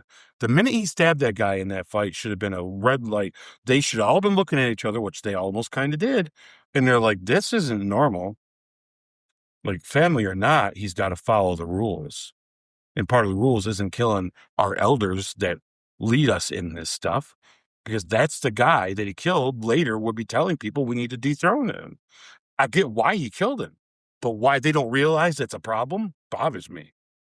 Bothers me a lot, because it's like, nah, even kingdoms know that when you're doing it wrong, you're not back in that time. This is the dumbest kingdom that's ever existed, if that's the case. And if that's the case, what are we showing Wakanda? Like, what are we doing here, man? Like, this story. I'm trying to follow you. This fell off the rails for me with that. And it's a plot hole that I cannot oversee. And I'm trying my best to. And I'm hoping it's just taste. When I watch this movie, if it wasn't a whole kingdom we're talking about, and it was just an inside struggle and it wasn't so public, it'd be a way easier movie to buy. But it's such a public thing he does there. It's such a big thing that happens. I just don't see sure, we can get away with the waterfall thing and they don't know what to do. But how do you not, in the writing of this, in the character development of these people, even Shuri, her character development in general, why wouldn't someone be like, listen, we got to do something about this from the inside? This guy can't do this. This is not right. They're so dependent on that specific ritual that kind of still doesn't make sense. Really. The depowering, there's a lot of that whole thing. See, I get the ritual. I get the ritual too. I just think it's just unsustainable for what they want us to think is such a sustainable nation. Yeah. It's, I'm trying in my head to figure out a way where I could defend it, but it's hard. It really is hard, because I do agree with what you're saying. And why I wasn't so put off by it is it's hard. It is hard to notice it. What this movie does real well, in your defense, to help you out here, maybe this will help you, because I want you to talk me off the ledge a little, but I'm really on it. The problem is this movie does a great job at letting you not think about that bigger picture, because it does do. It's a cool scene, right? It's a fun scene to watch. The acting's top notch. All these guys are doing a good job. We want to see what happens. We care about this stuff. It's Lion King again. We're loving it. It's cool. He falls off the cliff. We want to see him regain the strength and come back and do his thing. It's a little boring and predictable, but we know it's coming. We want to see it. And you don't really ever have it cross your mind that there's thousands to millions of other people that live there, because they don't really show you what's going on. But then when you actually start thinking about it, they're all just cool with this, because when they know, look how they act. They know that this guy just took them and didn't earn it the right way. Yeah. And you're telling me because of them being so strict on that tradition, they're not going to dethrone him? Or I wonder if it's out of fear, because he could just kill them. He's not killing all of them. He's a badass. He's not that bad. You saw them girls fight. He gonna kill all of them? Come on. Them girls kill Thanos. You put him in a room with him. I think maybe. Without the stones. Yeah, even without the stones. I don't know about that. Okay, maybe I went too far. But they're killing him. I mean, he's just Black Panther strength. That's all he is. He's not just a guy. He's basically Steve Rogers. He's basically Captain America's strength. Basically. And without the suit, he's just a guy that's got super strength and can jump high. He's got to have the suit. Even with the suit, they're kicking his ass. Because even without the Black Panther power, he was pretty formidable. Not to these girls, man. You saw what they can do. And even it's not just them either. It's a whole army outside of people. Like I get you. Yeah. Put up a fight. He's scary if you're alone with him in a room, but you're not alone. You have a whole kingdom next to you that is going to be like, you're burning our flowers? That's our thing. I got a tattoo of it.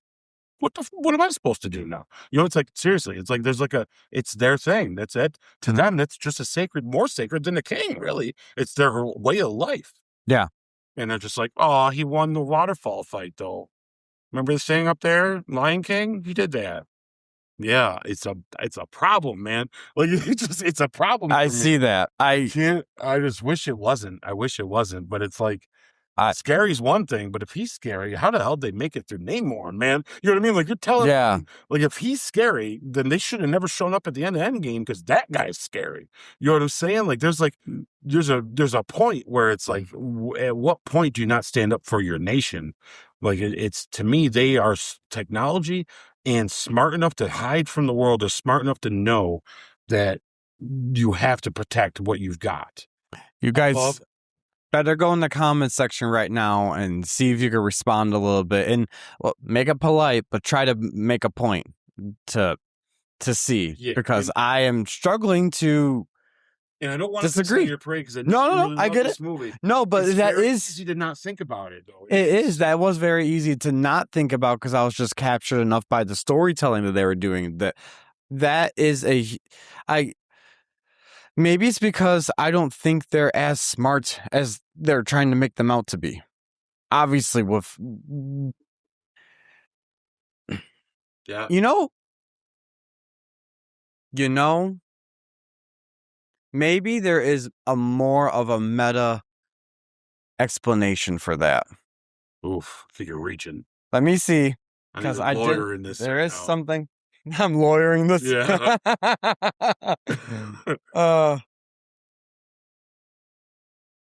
I think. I'm just saying, no matter what president you are, you get a president that decides, hey, let's just get rid of the American flag and make a new one. We're going to be like, no. You know what I mean? Like, yeah. No. Yep. Not going to happen. And like, they'll burn his house down before they let him do it. You know what I'm saying? Like, it's not going to happen. And I don't know. I feel like it's.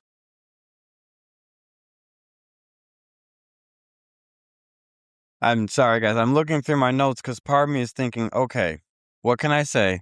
I can understand the absence of the other tribes because they go out and they just do their own thing and they don't want to deal with it. This is a good example.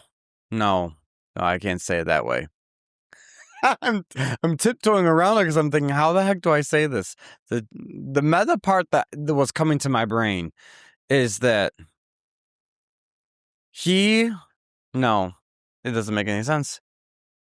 You see, the MCU's done a real good job at explaining why something the MCU's done well is the point that we're at here. Yeah.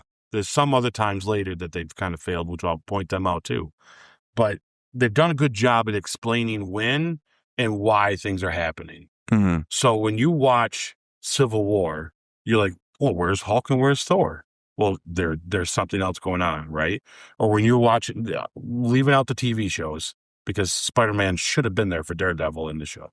Where the hell? I mean, come on, we got a whole episode of The Punisher where a whole street is on fire and people are shooting everywhere, and Spider-Man's just like, yeah, I'm not going to go over there. Anyways. Right. But we'll forget the shows.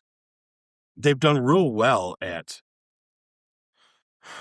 explaining why something can't be done by a certain group. You know what I'm saying? Like, why is this a secret? Or is this happening behind the scenes? Or this event is happening so fast that they don't have a chance to do anything anyways. A good example is Infinity War, right? There's things that happen in Infinity War happens quick.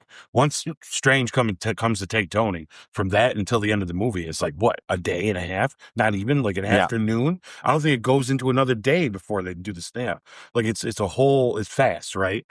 This is literally a kingdom ignoring this situation. And I think that's why it's tough for me, because if that's the case, this Wakanda place kind of sucks.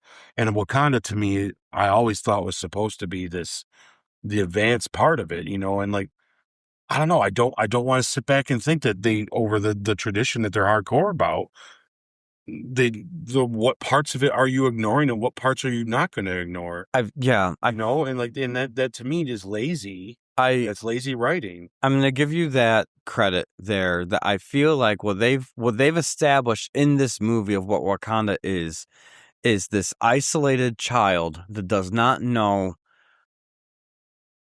how to protect itself, even because they've been so isolated from the world that if an outsider comes in, this is how easy they could take them over because they don't have rules in place. They're so bounded by tradition and their culture that they don't see that there are some, and they're technologically advanced because they have nothing to do in this isolated place except play with vibranium that they're blessed with to make some of these crazy cool things.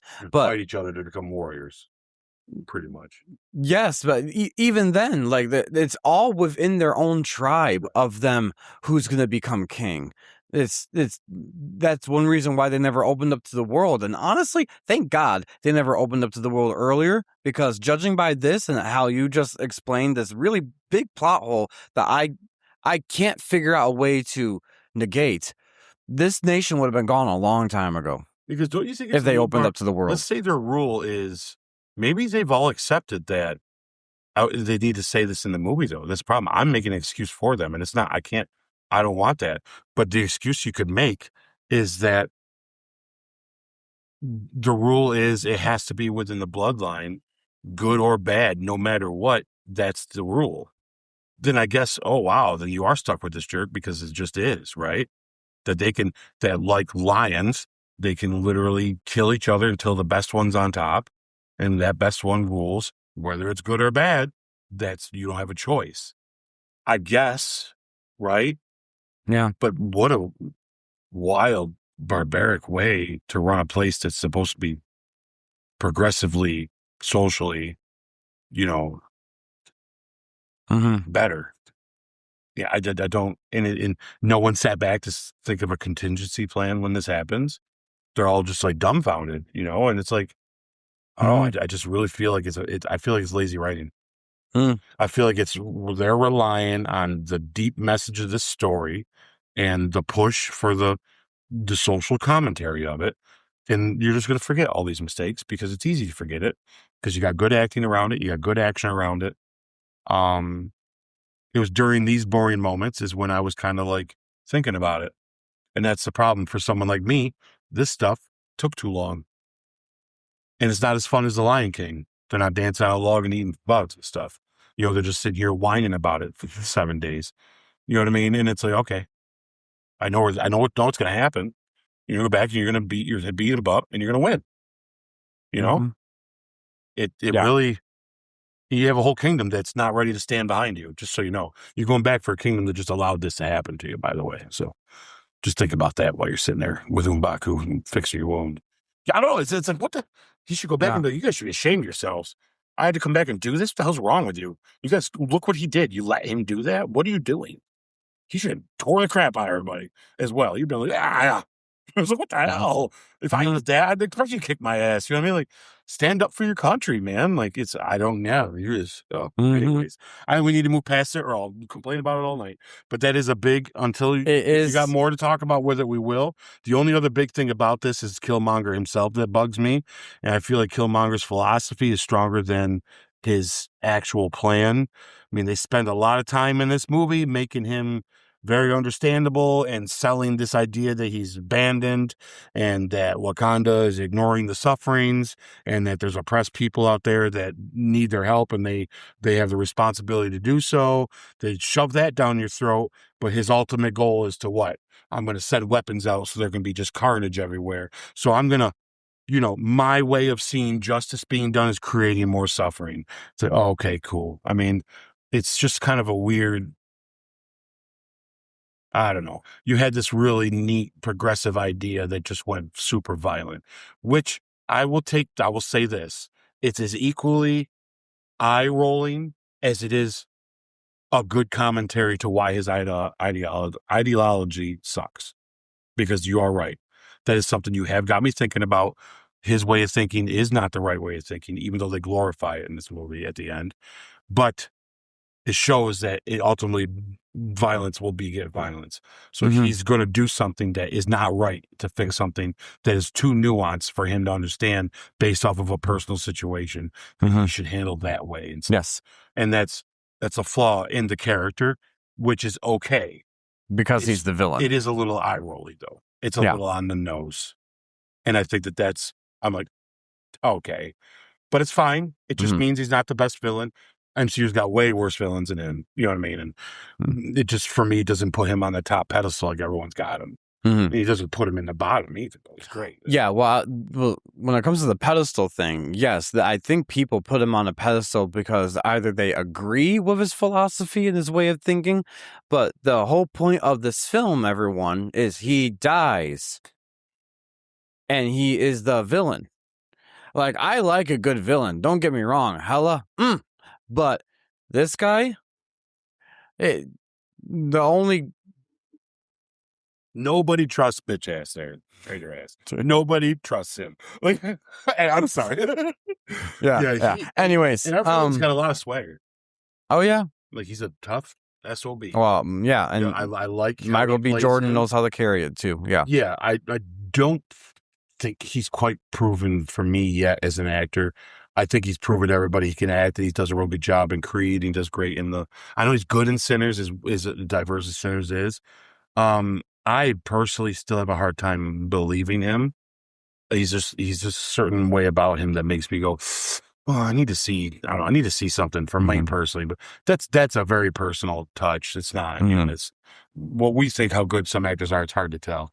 And he shows up with a thing. Yeah, you gotta be honest. That's a little cheesy. Oh, okay, guys. So, let's wrap up Act 2 so we could get to this final act. Yeah. Did the pacing hold up for you in Act 2? No, I feel like the whole getting better and the whole being away thing gave me a lot of time to not care about those moments to find this plot hole that I found. So yeah, I think the pacing, I really wish it kept some sort of, I don't know, it lost to Gallup. And then it gets it back later, but it lost it somewhere in there. So I didn't care for the pacing of that middle part so much. I was okay with it because they're trying to give some story exposition for it. But yeah, you're right. They do have a big hole. There's a few slow moments that I was kind of oof. Best character moment for you in Act 2? So what I'm going to say about this, my favorite character moment in Act 2 is when T'Challa learns what his father did. And he instantly has this gut punch of, this is not what I thought my father was like. This is a sin that he did that I now have to pay the price for. And that is one thing that, for some reason, Marvel likes to have horrible dads in the whole MCU. At least the silver lining for Tony Stark's dad is we find out later on he really did love him. He was just a prick. Yeah, but he did suck at it. But yes, I mean, he wasn't good at showing love. He was the nicest of them. From Odin to T'Chaka, these dads are horrible. Yeah. I am so thankful that Cassie Lang's mother was horrible, so you have some diversity of horribleness in the parent department. But it's parents in the MCU. There's freaking ego. Come on. Yes, like, all these ego. Parents suck. Like, what is wrong with these parents? Yeah. I'm watching this movie, and my first thought when the X-Men's parents are there because they hate them. Literally, look at Bobby's parents. Yeah. Have you ever tried not being a mutant? Yeah. Have you ever just wanted to just be nice for a change? Just be like, I love you, and that's it? Anyways, that's all these freaking people need. That's all Magneto ever needed was someone to say, I love you, and hug him. Yeah, yeah. But Apocalypse, all he needed was a love. Mm-hmm. We found that in 97. If only Thanos was raised by the right people. Yes. He'd have been just a big purple nice guy. He'd be Barney. He'd be Barney from Titan. Barney.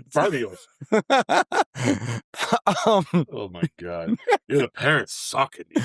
They do. I forgot what I was about to say, but yeah, it's just, I don't know what's up with these parents. kind of starts to feel recycled, right? Okay, what I was gonna say that I lost my train of thought. I started this movie, and my literal thought in my head was, "Oh, it's so good to finally have a nice parent for a change." And then I forgot, and I got to the third act, and then when it gets to that flashback scene, he says, "We shall never speak of this ever again." And then you realize, oh, you abandoned the child there. All you had to do was pick up the child and say, "Your father just died. You're coming back home with me," and you're done. There's no Killmonger. I was going to bring up that I hate about this movie is this whole movie could have been avoided if he'd just brought his nephew home. That's all. That's all. Like, oh my God. Why didn't he bring him home? What's the exact word that I'd put for T'Chaka? Where are you? I'm looking in my notes, guys. T'Chaka. All right. What is up with these dickhead dads? That's what I put in there. I'm glad Ant-Man had a dickhead mom just to justify the dickheadery throughout all of these. Yeah. All the good ones died. That's all they need to do. All the good parents die. Yes. His parents dead. Aunt May dead. You know what I mean? Like, Peter's mom dead. Yep. Star-Lord, I mean. Yeah, Aunt May dead. Kill the good ones. Keep the bad ones. I'm kind of nervous to find out who Uncle Ben ever was, because if I find out he's a dickhead dad, be like, I'm glad he was dead the whole time. Like, what the heck? Right? Like, I have no idea. Maybe Peter didn't need to know. Yeah, exactly. Like, they were like, we're going to forget this one. It's kind of... Yeah. So I put that as my favorite moment because it's T'Challa. One of the things that he does here that's different than what Thor did not do this in Ragnarok, and he should have done this in Ragnarok, especially during Thor's vision thing, is he should have said, "Dad, what the HE double hockey stick did you do?" At least T'Challa confronts his dad and says, "I'll never be like you. I'm not going to be like you. What did you do?" Thor never says that to Odin. Well, because he's not really talking to Odin. I know, he's talking to the Vision, but all he's saying is, "Help me defeat her." Instead, he should have said, "What the hell did you do to my sister?" Yeah. So, anyways, that's not a diss on that Thor movie. We already went through that retrospect, but it's I appreciate normal reaction. T'Challa has what any normal one of us would have been like. Really? Yeah, really? It's like, why didn't you just... I want him to tell us why he didn't bring him home. To me, is further proof that I feel T'Challa is one of those natural born leaders that he was just he is supposed to be. That's one of the things I got throughout this whole movie, is that every decision that he's making, he's making right decisions as it goes along. And I feel like that's just a natural part of him. He obviously didn't get that from his dad. It must have been his mother. I agree with his decision making. I just don't agree with where they put his character during a lot of it. That's all. You know what I'm saying? Like, yeah. But at this point, I am all about. Yeah. Yeah. All right. So let's score Act 2 so we get into Act 3, because I feel like we're dilly-dallying around some of the craziness that's going on here. Oh, yeah. Easy for me. I give Act 2 a 4. So originally I had written down an 8. Stick with it. But there is that huge plot hole that if someone could explain it, I will be happy to amend this back to an 8. But I will have to go down at least a 1.5 to give that validity, because that is true. That there is no one else other than Nakia that was saying there's a problem here. Even the Dora Milaje, I get it, they're loyal to the throne, but at the same time, your throne was just overtaken. Like I said, it's like makes sense, but by the time he starts burning that stuff, someone's doing something. Yes, there has to be a contingency plan. Even our own government has a contingency plan if our president gets out of control, where it's definitely deeply unconstitutional and unprofound. You know, so radical that we have to initiate parts of our constitution to say you are no longer in power. They don't have a checks and balances. They got nothing. They literally have a fight in a waterfall. Is how they determine it, which makes for a cool scene and really neat kind of backstory. Who makes the laws? The guy he stabbed probably does. Who's the judge? That's why all these he stabbed probably does. You know what I'm trying to say? That's why he stabbed their Supreme Court justice. Well, if he can't tell us, what are we supposed to say? Yeah. It's like, what are y'all stupid? Exactly. They have this council of tribes around them. They're supposed to be part of this guiding force, but they're all complicit in this guy overthrowing their government. Yeah. And they're just going to be able to claim. There's no. Like, what are you talking about? Like, yeah, so I'm downgrading my thing to a 6.5 out of 10 for this act. Okay. I feel like that's still generous for that overwhelmingly huge plot hole now that I'm realizing. Yikes. Okay. Act 3. I'll read Act 3 because it's my turn. So some of this we've already talked about. So so it'll be easy to breeze right through it. Yeah. T'Challa is rescued by the Jabari tribe in M'Baku. He regains his power of the Black Panther thanks to his mother and sister. Then returns to Wakanda to challenge Killmonger in the final battle. T'Challa is victorious and reclaims the throne. In the resolution, he abandons Wakanda's isolationism and sets up the country's first international outreach center in Oakland, California. So, did the ending land for you? Now, the ending is the very end. that center opening up, the Wakanda Research Center, right? I think that's the very end before you get to the boat. And Oakland is where Killmonger's from, right? Yes. Yeah. Yeah. The ending does not land for me. Okay. This is where I feel like they glorify this situation we have with our social commentary. Okay. Not only his little speech before he dies, he says some things that are very deliberately like in our face about history that make me go, it wasn't that simple. But then he dies, so all is forgiven. He dies, and then he goes and does this whole thing with, like, I get that there is a little bit of a, you were unfairly, abandoned and all that stuff, but it is almost like they're giving a little, they're making it very, kind of like giving a little validity to his decisions to be a murderer and literally give weapons to groups of people that may not be truly oppressed the way he's claiming that they are, and we're just going to be, that's okay. It's, to me, that's no different than, if there's something going on in your city and it's something you don't like happening, then burn it down. We're not going to do anything about it. I don't see any of that. I 100% see it. I see this as them getting rid of their isolationism by... I'm cool with all that, but that's a post-credit scene. That's not the end of this movie. No, I'm not talking about the post-credit scene. That's the publicly declaring they're opening it up, but they already did the end of this movie start those research centers. I'm all set. I am cool with them opening to the public.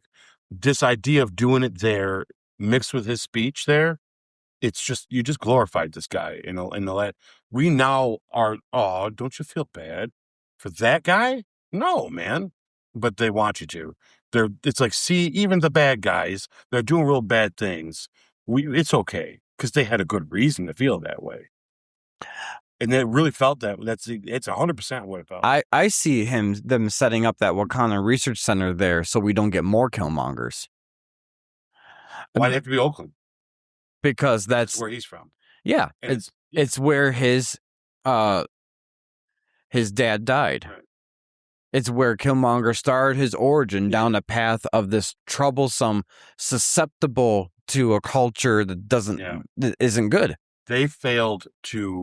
I think they failed, for me, personally, they failed to get the message across that the way he's thinking and the things that he did to get to where he is unacceptable. Is not the right way to do it. By making this little cliche ending of boo-hoo Killmonger, we feel bad. Oh, look, they're even doing the Oakland thing. Oh, that's so sweet, because he just was abandoned, a little boy. He's a product of his environment, from the people and they're oppressed.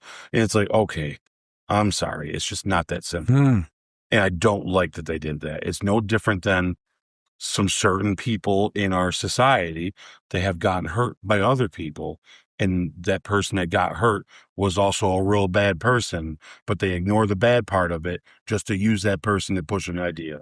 You understand what I I'm agree saying? with that And last I'm part that you're trying not to saying. say a lot of it to get people riled up, but that happens a lot. And it's not all the time. And there's many times I agree with the one side or the other. But I will tell you, this movie makes you feel like as long as he did these things for those reasons, sure, he can't win. Cool, he doesn't win because his ideals suck and they're the wrong way to go about it. But there is a martyrdom to it. And that to me is a problem. I don't like that. See, I don't see that. Oh yeah, I feel it. I only see them going back to that specific spot because his dad died there, not because they're glorifying him. They didn't make a statue in his name. They didn't name it after him. It might be true. The problem is it's not clear, and it feels to me like it's him offering that olive branch of, oh, well, at least, I'm going to justify your bullshit somewhat. Because I don't know, but it's not at the same time. It's just, that's how it just comes off that way to me. And it really bugs me. So I'm going to get that out of the way because I don't want that to be part of my biggest reasons. Okay. That is a small reason to me. I do feel like you didn't slam home enough the idea that this guy was wrong. And you needed to be daring at the end and say the truth at the end, which is he's wrong. He's wrong. You can't use past things to do horrible things in the future and justify it. You can't beat evil with evil. And yeah, he doesn't win. I get it. But it does kind of feel kind of bittersweet. And I really think that that's a drop in the ball. And I think that's why you had people outside of movie theaters not letting other people in. Because I think that's why you got such a love for this character. Because even though he was flawed, and even though he's lost, and even though they do believe in the unity part of it that Black Panther believes in and all that stuff, they still think he's cool because he took it to the end. And I've heard stuff like that. And I'm like, took what to the end? Something that he is wrong about, right? But that they're not seeing it. And that's where the whole society's made me kind of hate this movie. Because it's like, what are you watching? Like, you guys realize, but Coogler did this on purpose because he wants you to feel that way. And I'm calling him out on it because he does it in his other movies too. Your Creed isn't just about boxing. There's a racial thing there too. And Sinners, like I told you, is all about this whole idea of appropriation, which, don't get me wrong, I think there's some stuff in there to be said about it. But then I also think you kind of went a little far with a few things that make me go, that's a little, you're perpetuating the thing that has a lot more nuance than what you're willing to express. And you're using our entertainment to do it in metaphors by that way too. So it's like, so white people are vampires now, it's like, all of them, every white person, you know what I mean? Like, oh, okay. And it just makes you kind of, it just makes me feel left out, which they can all argue that, but we did for a long time. I understand. I don't live in the past, so man, like I love our country for what it is today, and we don't need to be that way. And I actually like Sinners if it wasn't so kind of bowel-breathing, But I'm gonna get away from that because I'm gonna get I know this is gonna be the one video that we're gonna get real famous someday, and they're gonna be like, wait a minute, did you see their Black Panther thing? That one guy. And I don't want you to think that, guys, because I am all for, if you want to make a movie that is centralized on a certain culture, I think you deserve it. I like that they did Shang-Chi. I like they did this. I hope they make more of these. I'm actually so for it that I'm more mad that you didn't get a young black actor to just replace T'Challa. Yes. And you just completely got rid of the character. I agree. I think Chadwick would have rather seen another young black actor out there have a chance to play this awesome character. I agree. So to me, it's almost like a disservice. They've robbed. That's how much I'm on your side. I just don't need you to put it in this movie about things that we need to have a more important, nuanced conversation about. And this movie makes me feel like I can't do that. With that said, my only other problems with this movie at the end of this whole thing, the ending does not work for me because I do feel that heaviness. The climax works for me and doesn't at the same time. The climax feels earned. The emotion and the stakes and this between them feels earned. But this movie becomes a quick CGI fest. And this is the first time in a while I saw some CGI. I was like, I can get over CGI not looking the best. But this movie, there's a lot of CGI in this last fight. And I'm not saying there's not a lot of CGI in the MCU movies, because there's a ton. I just don't know why did Civil War look so much better than that rhino running through the field? You know, and that whole train sequence stuff, poof, man, oh man, the CGI felt like I was watching a cartoon. There's too much. I needed to be more. I had the same problem with Ant-Man Quantumania. Oh, the same problem. So it's not just this movie. I want to make that clear. It's not just this movie. At least in Thor Ragnarok, right? When he jumps down on the Rainbow Bridge, he's fighting them. The surrounding is all CGI, but there's people there he's fighting, right? There's a whole segment where they're fighting in this train thing where until they take their masks off, which then now they're just like floating heads in a cartoon, it really is like apparent that, this is CGI. A lot of it, like hardcore. And that rhino looked awful. Like, I'm just, eek. They need to go back in the oven. They add a little more detail to that. You know what I'm saying? Like a little more, yuck. You know what I mean? Like, to all the colorful and beautiful things they do in this movie that do excellent CGI, that last part, they kind of skimped the money on. They should have put more money in that last part because that last part was a way bigger deal. But that last part felt like it turned into a cartoon for like a half an hour. Yeah, it was very heavy with the CGI for when the two Panthers are fighting each other. I agree. I agree to that. I feel like Quantum Mania definitely gave it a run for its money in saying that was the worst CGI I've seen. I have to agree. Then yep. CGI. Yes. Yeah. So I do see your faults with your point of view, I should say, with the CGI having faults in here. But I was able to overlook it because it wasn't, to me, it wasn't as much. There are some parts, like when the rhino busts through the jet, that is 100% pure CGI. They didn't even think, let's just blow something up and add that into it to make it look a little more real-ish. Yeah. So I'll give you points for that there. And the thing is, though, is we've seen them use CGI way better. Yeah. So it's not so much that it has to be practical for me to like it. It's just as if you're going to have that heavy of a CGI moment, that should be where the majority of the money for your CGI goes then. Yeah. Because that's the selling point. When you look at that airport scene in Civil War, it's almost flawless. Like everything's perfect.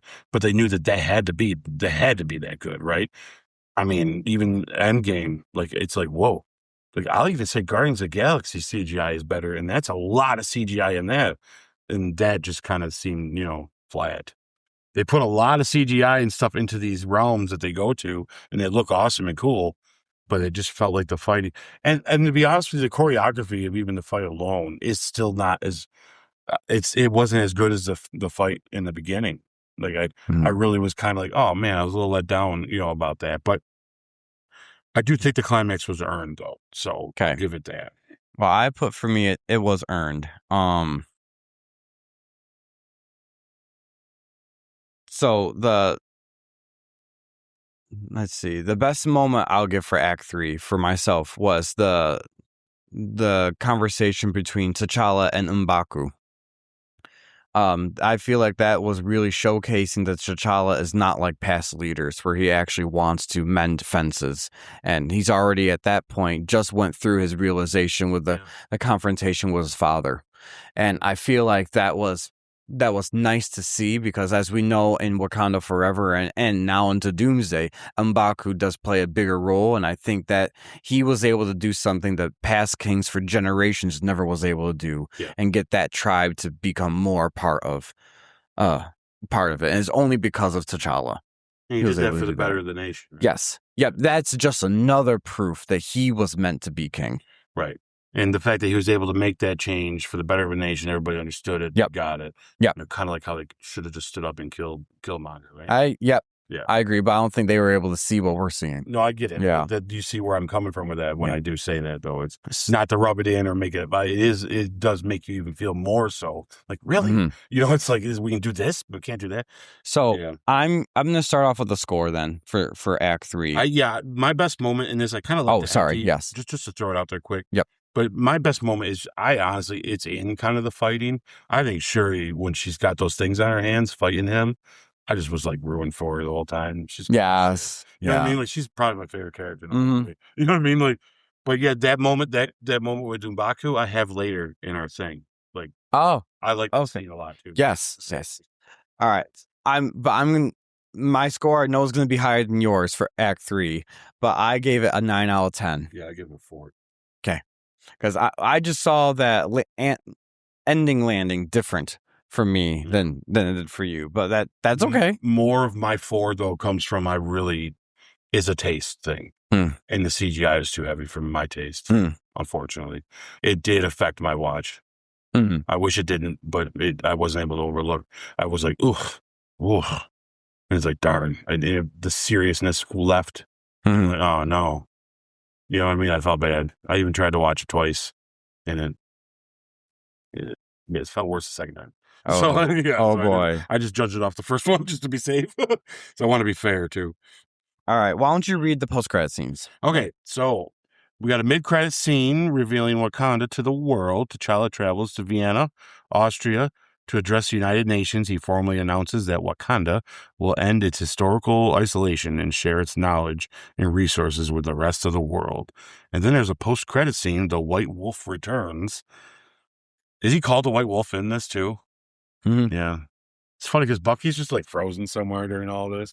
Or is he out in the field? No, he's got to be frozen. Yeah, that's... You could have used Bucky, man. We're going to get to that. In a remote Wakandan village, local children refer to a recovering Bucky Barnes, the Winter Soldier, as the White Wolf. Bucky, now freed of his Hydra brainwashing, steps out of a hut and thanks T'Challa's sister, Shuri, for helping him recover. Okay.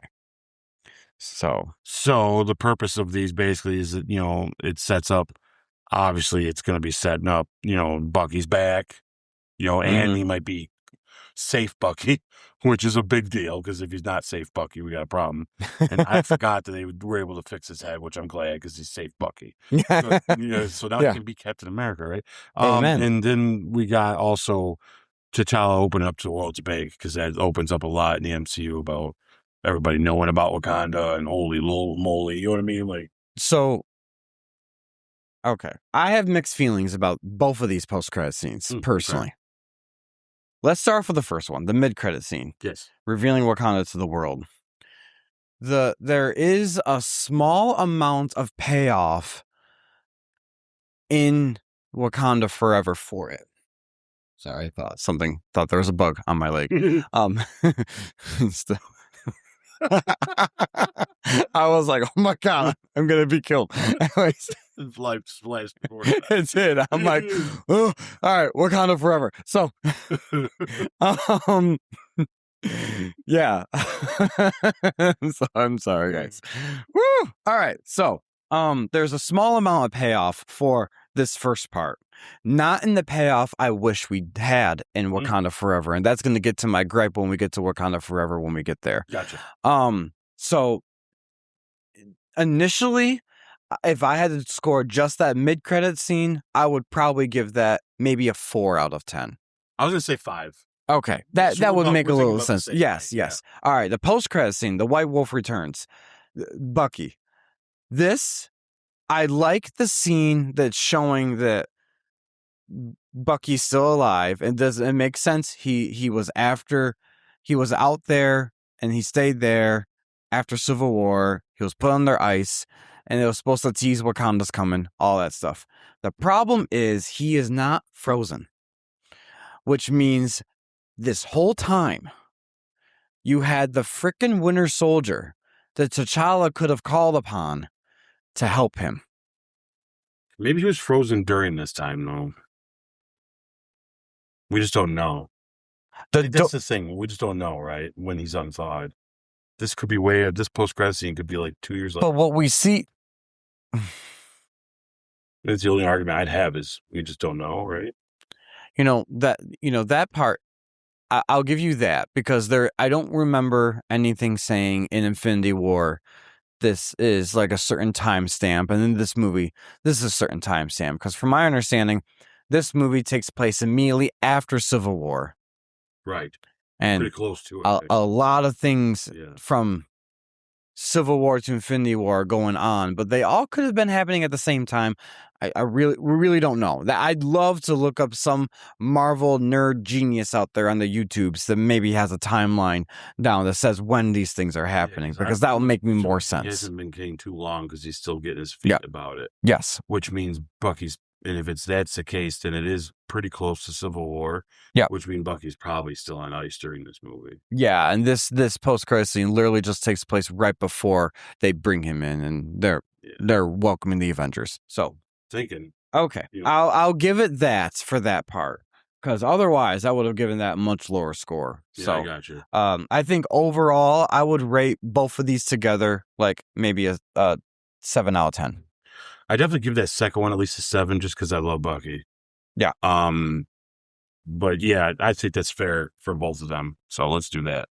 Yep. All right, 7 out of 10. There it is. All right, guys, our deep dives. Now we're gonna get into the meat, the juice, everything about this movie. Best performances. Chadwick Boseman. I got the same thing, Chadwick Boseman. Yep. Fantastic.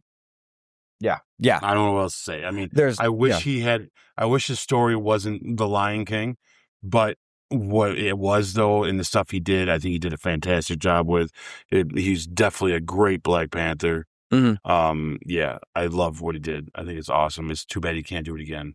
Yeah. I wish we could have got more. But I agree. I say you give us some Damson Idris and we just move on. And I would be happy with that too. So most surprising performance. What's her face that played Shuri? Yep. I can't remember her name. Letitia. Yeah, Letitia. Yeah, I think I love this character. And I'm actually sad that she becomes Black Panther later, because I want her to thrive in this character. And I kind of, I don't remember her and Tony never meet, do they? No, that's a shame. That would have been a great scene, right? That would be awesome. Brains talking.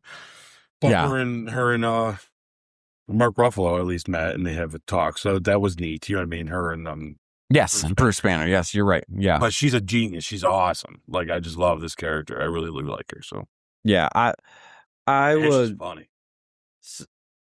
So this is performance wise for me. Yes, I'm gonna agree with you.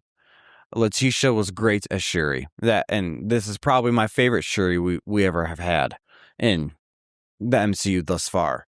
I want to give some props to Michael B. Jordan because I do like his performance of the character. To me, that did stick out to me when I saw it in theaters, and I was reminded of that in the rewatch that he does give a good performance for this. Like, he does give a lot for it. It's just that you could disagree with the character itself and how he was written and on the story and all that stuff, but yeah.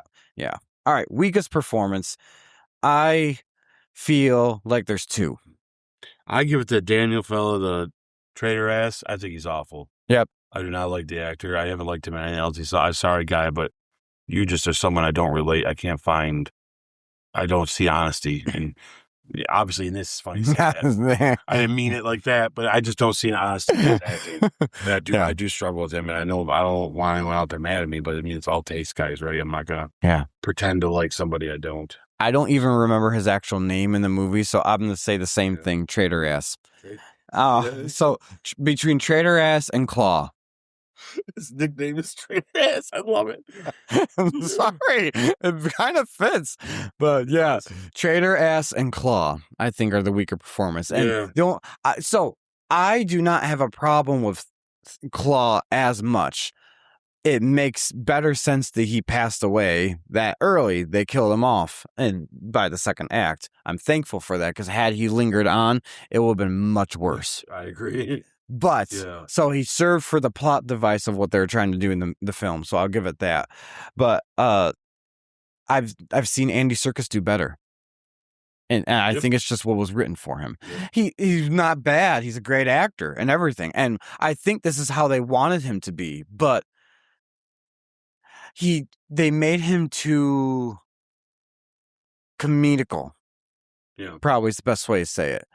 But then again, I don't remember too much about what Ulysses Claw was like in the comics. So maybe he was more accurate than I thought. So who knows? But I just wish he was seen more sly. Mm-hmm. Like, you can keep that attitude he's got, because I kind of think it fits and he plays that well.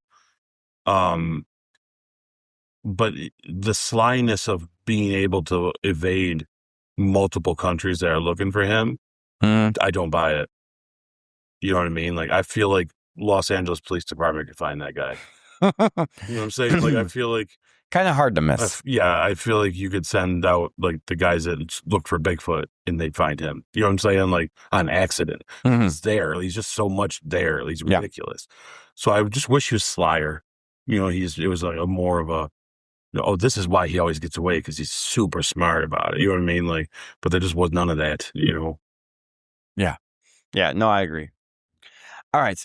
Casting wins or misses. So a casting win, that's where I put, for a win, I put Killmonger. Michael B. Jordan. Okay. Because to me, there's nothing I can think of that makes me go, wow, what an awesome, like, really stand out. I feel that kind of thing, regardless of what I agree with his, because I agree that I think he played the part well. I think you're 100% right about he being the representation of a failed ideology. And that's why I think there's nothing wrong with any of that. And I think he plays it well, and he's got quite a swagger to him. But I can't think of anything that makes me just like, he doesn't stick out to me like Green Goblin does, Willem Dafoe or anything. But I put it as a win because he does a great job. Yeah, of course. It's great. Yeah. Yeah, I agree with your sentiments there on the casting wins. I actually would put Angela Bassett for myself as a casting win for this. Oh, yeah. She plays a good mother of them. Yeah. And one thing that I will say that I do like of this movie, when they get, it's something that I don't see in the MCU too often, and so this is a very big compliment for this film in particular, is that when they have a feeling of emotion, you can feel it whether it's happy or sad, or especially when they're mad and things like that. Like, they raise their voice and they're throwing up their fists and all that stuff. Like, you could just see it in their face and how they all change and everything. I'm like, that is really good for that acting part of being able to do that. And every one of them, from Killmonger to Chadwick Boseman to Shuri to especially Angela Bassett, can do that performance. And she brings that again into Wakanda Forever, and I can't wait to talk about her role in that one specifically for that. But that's just one thing I wanted to mention while we were at that I put Angela Bassett as my casting win for sure. Nice. And I do have to give a mention to Forrest Whitaker. So in this... Yeah, I almost forgot about it. So in this, we talk about in every one of these movies how they have a legacy actor that comes in. Everyone easily could have said Angela Bassett in this movie is the legacy actor. But I would say Forrest Whitaker in this movie is the legacy actor. And Angela Bassett is the legacy actor for Wakanda Forever. Yeah, I completely agree, which makes me more angry about how he goes out. So I don't know it. I'm with you. Yeah. I hear you. All right. Missed opportunities or wasted potential. Yeah, the missed opportunity here is you could have really fleshed out an interesting character with Claw and could have had him in this more if he wasn't so wild and ridiculous. I see that. He gave us a little more of what we saw before, and we just didn't want it. And then to kill him, and we're just kind of like, yeah, that character was so pointless almost. There's no reason for him almost at all. Anytime we see him in the MCU, the only thing he's good for is giving you any kind of vibranium. That's it. Okay. Boring, Yeah. And so, yeah, I just feel like they took a character and used him in a very bad way, I think. Yeah. All right. So, guys, the direction and production. So, what comments do you have to say about the directing style, cinematography? So I think the cinematography is good. Yep. I think the camera placing is great. I think there's a lot of great visuals in this, especially in the beginning and middle. I think the director's very smart. I think he films live action real well, like like practical action real well, because that first openings or the casino fight, I love it, and I think he films it real well. And with that, the action in this is great. It just loses me with the CGI. We get the CGI part, and this is a taste thing. It does kind of give me a knock in the butt and make me. Usually what happens with me in CGI is I'll be watching a movie, CGI will happen that's shoddy, and I almost don't think about it because I can pass it by, and I almost immediately accept the fact that it's okay at CGI. This movie went into the CGI moments for me, and it was shocking, and it set me out of the story. So I felt like I was noticing something that they intended me to feel this way. So I'm gonna have to say that I think they misuse their funds when it comes down to when the CGI needs to really, or more just less of it. I really think that last fight could have been somewhere else. I mean, it's like I think they kind of took advantage of the fact that we've gotten used to CGI in the MCU, and it just kind of fell short for me. Music though is great in this movie. That's one of the things that excels at the most. Yeah, I love the mixture of African tribal music it's great. With the rap of nowadays blended together. Really well creatively done. Yeah, it's awesome. Yes. Yeah, it's very creative. Yep. Yeah. I completely agree with all that you said on that. I put moderate actually for the CGI quality because of that scene in particular at the end. Gotcha. But anyways, yes. So now we're getting on to our hot takes. Yeah, I've said my hot takes. All right. I said that, I mean, I don't want people to get mad at me, but there are the few things I said. All due respect, I just felt like a little bit of it got jammed down my throat. But yeah, my biggest hot take is Killmonger's plan, and I talked about that earlier. It's just kind of really, So eye rolly. It still makes sense, but it's kind of okay. Yeah. Well, to me, the plan doesn't make sense for long-term prosperity. Right. And the main reason is he never thinks beyond giving the weapons. Because, the goal is give the oppressed black people weapons. That's literally what he basically says. And then they topple over governments. One, you can't just topple over government with weapons. You got the Avengers out there. There's other pieces out there that you have not thought through. Yeah. So, and two, they're not all right about all of it. Like there's certain things that it's nuanced. Yeah. Well, and here's a third. Say you succeed in that. What then? What says they're not going to come after you? Mm-hmm. You've given these people that do not know how to use these weapons. You teach them how to use it. If they have a similar philosophy to you, they eat their own in this same ideology. You are not going to be the king. Yeah. So this is going to lead me actually to my hot take. This film proves that the toxicity of identity politics only leads to rage, warfare, and self-destruction. Whether you like it or not. And take a look at Killmonger as his example. His father came directly from Wakanda, not from a descendant of a slave to America or any other country. Killmonger went to MIT, an Ivy League school. He joined the Navy SEALs and mastered a specific craft of eliminating targets, most of whom were enemies of America.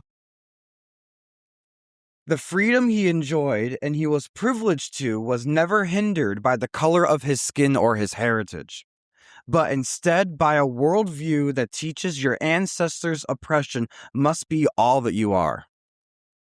Which aren't even his actual ancestors, as I just pointed out. He came from Wakanda. His father was literally part of the royal family of Wakanda. And it was because of his father's poor choices why all that stuff went down. Even though, T'Chaka, you had a problem too. Just didn't bring him home.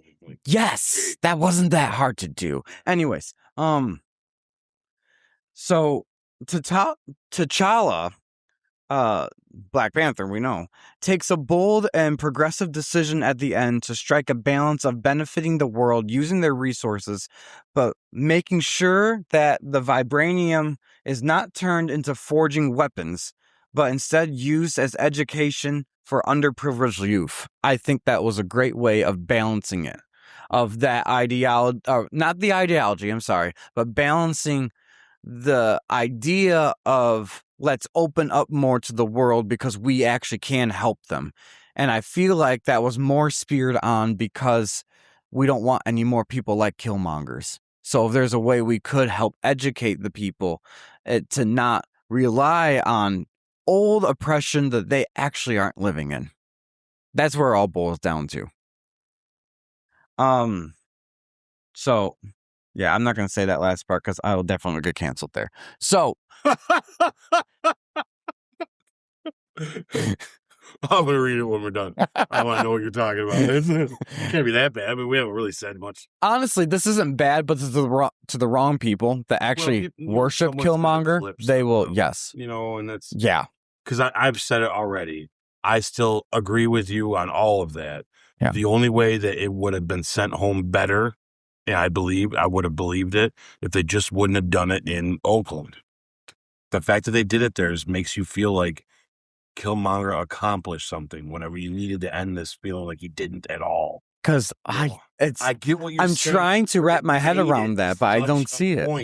It's like, I don't, I just see where they go there. The main reason they go there is T'Challa says, this is where our father killed our uncle. And this is where I want to start that Wakandan center so we can teach uneducated youth to not kill each other. Right. But it's kind of it's like a side hustle of, see, at least Killmonger got this done, right?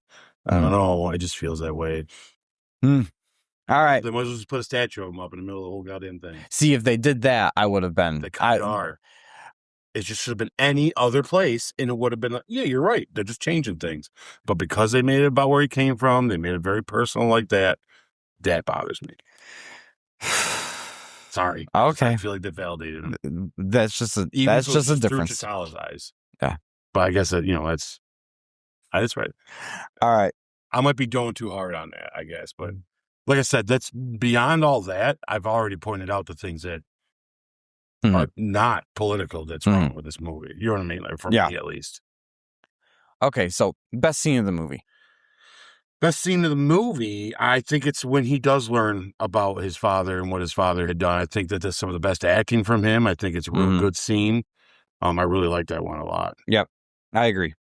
I completely agree. Least best scene or worst scene of the movie? I think it's the Killmonger burning the heart-shaped herbs. And I left that spot blank really until you told me that. I really don't like that scene. Because I agree with your point of view that's when someone else should have said, "Wait a minute." Well, it goes beyond his plan and gets more about a revenge, about a place that. Yes.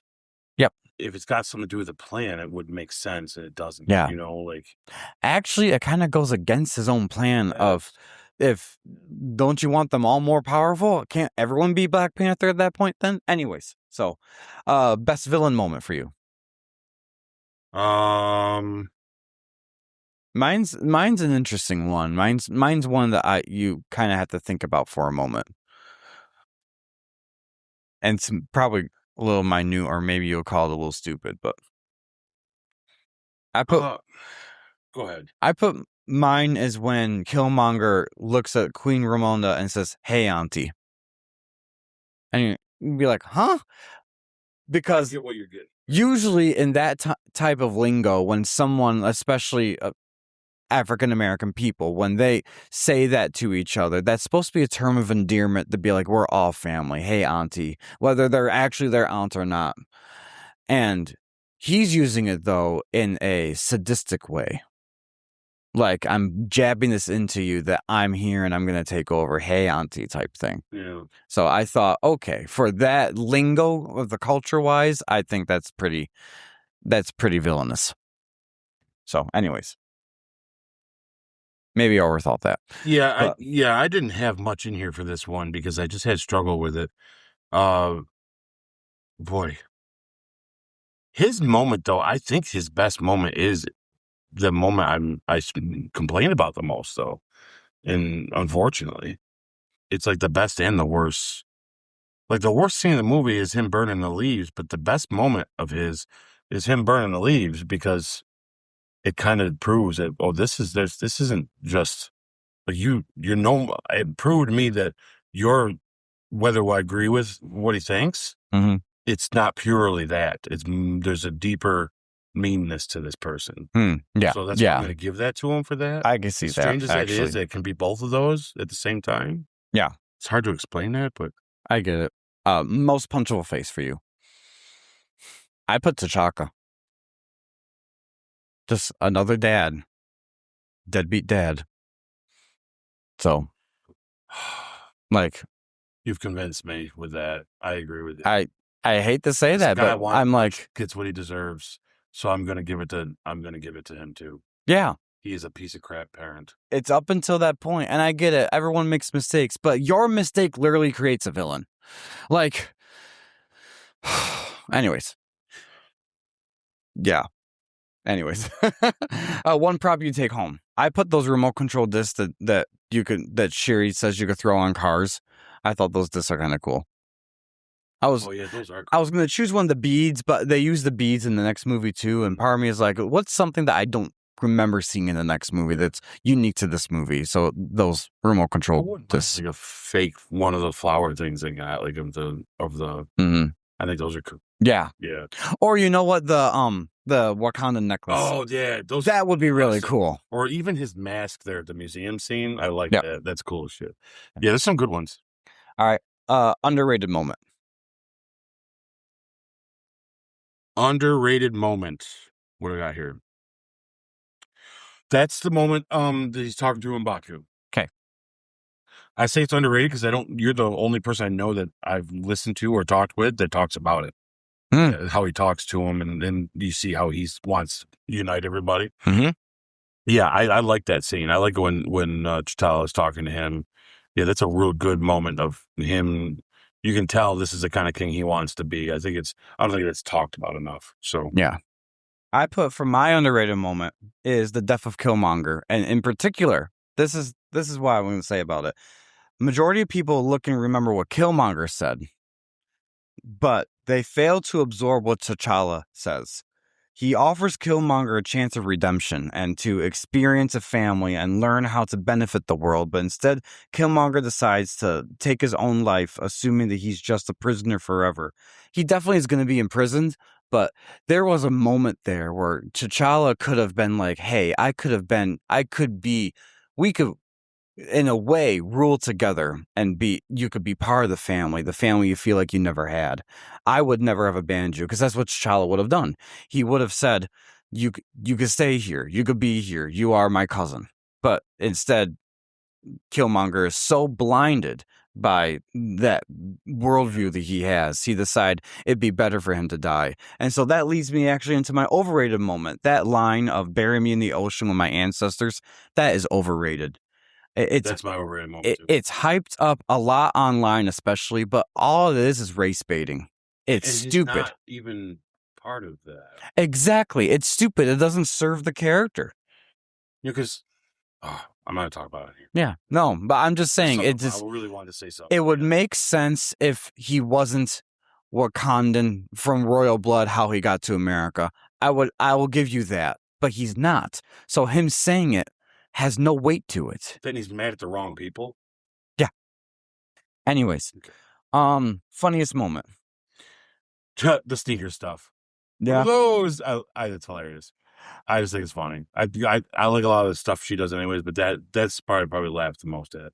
She's got one of mine. I got two written down here. I put, for her, she says, great, another broken white boy for us to fix. That was my second choice. Like, that's pretty good. And then I also love M'Baku when he says, I will feed you to my children. Just kidding, we're vegetarians. I'm like, that's funny.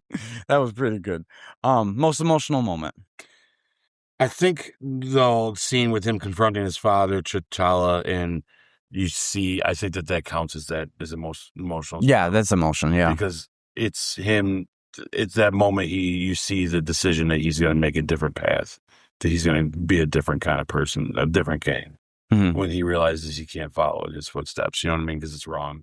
That's good. I really like that scene. I like that. I like that answer because that pick. Mine is the response from Ramonda when T'Challa died, because you could just tell it was a mother mourning the loss of her son at that moment type thing, even though of course we know he wasn't dead, but still, I got just saying.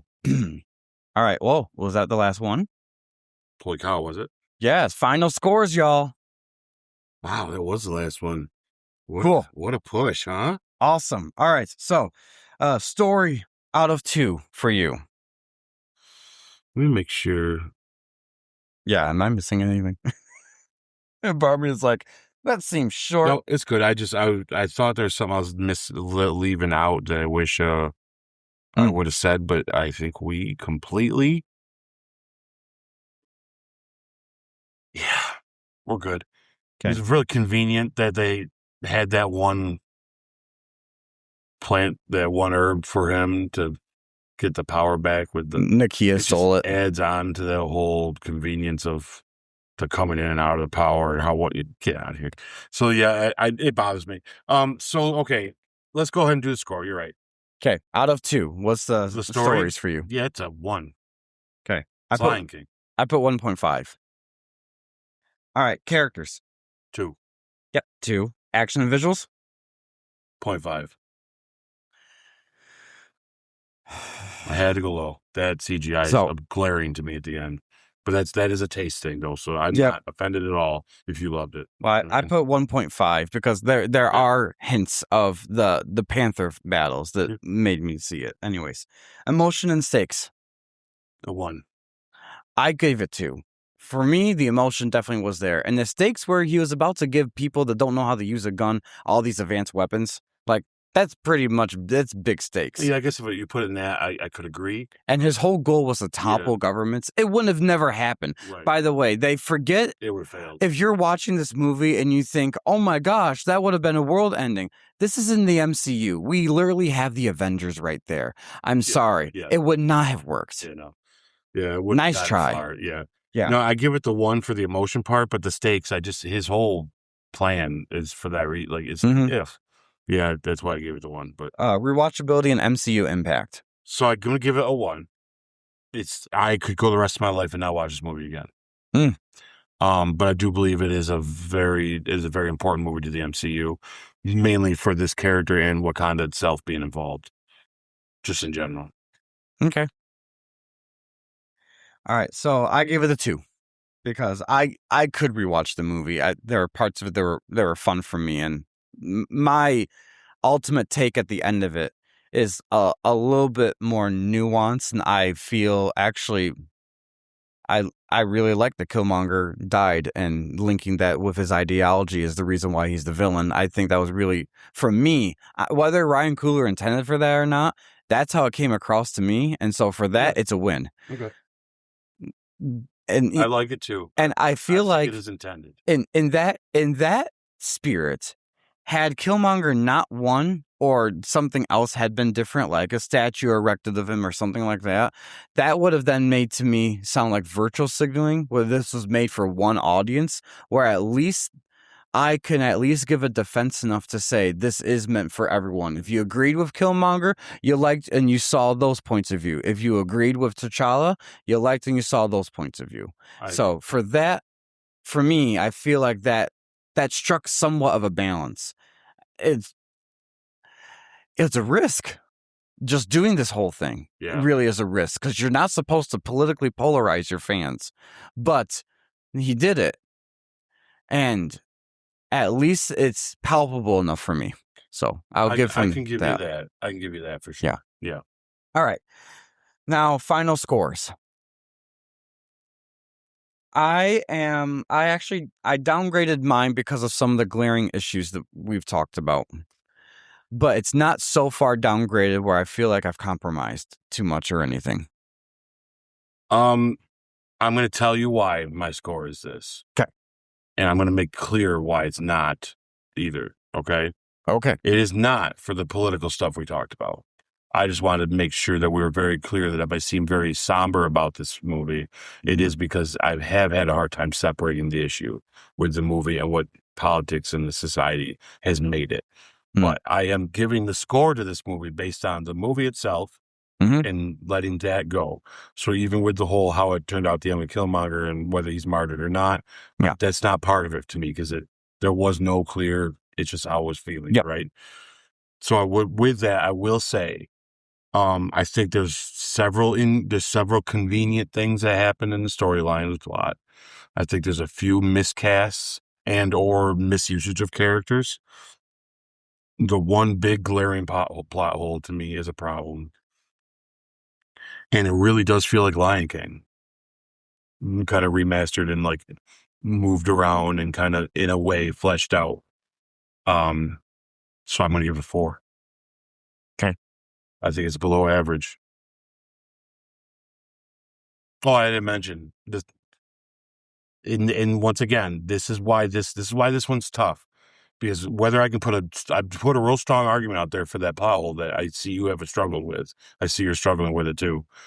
But the thing I will say, why I said this is going to come down to more taste than it is actual problems, is because the one big one is that CGI really took me out of the movie.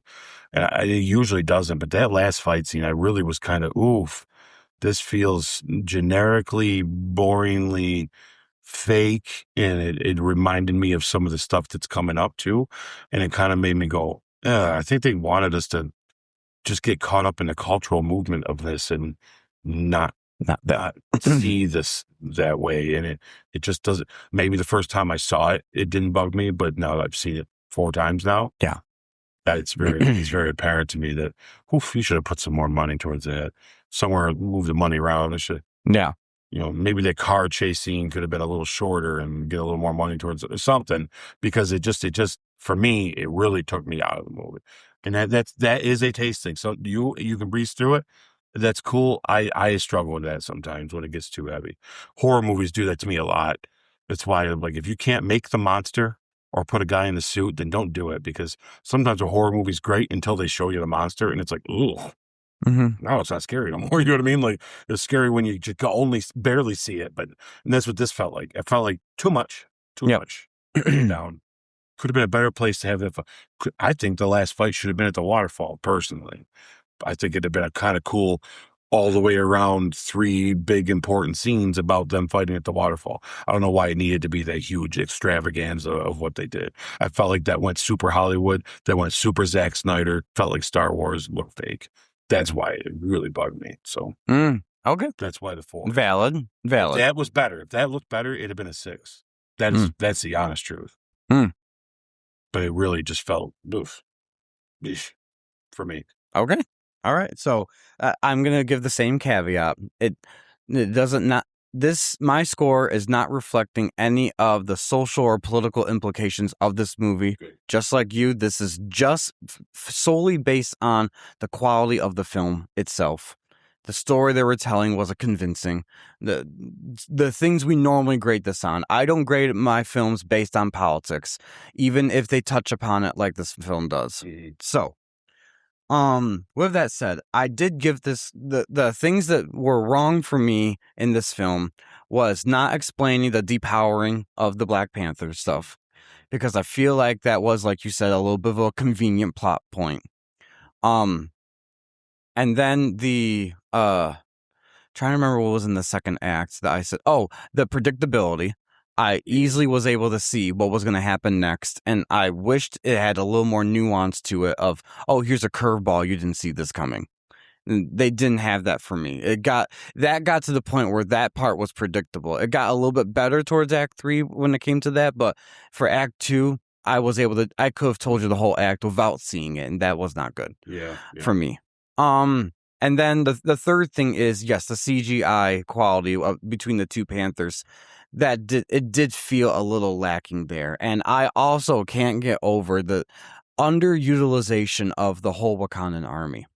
Because even in the scene that's replaying in the background of us right now, where the first waterfall fight ritual scene, you see everyone there, every tribe. There's a lot of people there, but yet there's not that many in the final battle. And it makes me wonder, where are the green tribe colored people? Where are the purple colored tribe people? To differentiate their clothing based off the color in the tribe and all that. You only see the Jabari, white wearing colored people, and the border tribe blue wearing colored people, and the Dora Milaje they're basically like the secret service of the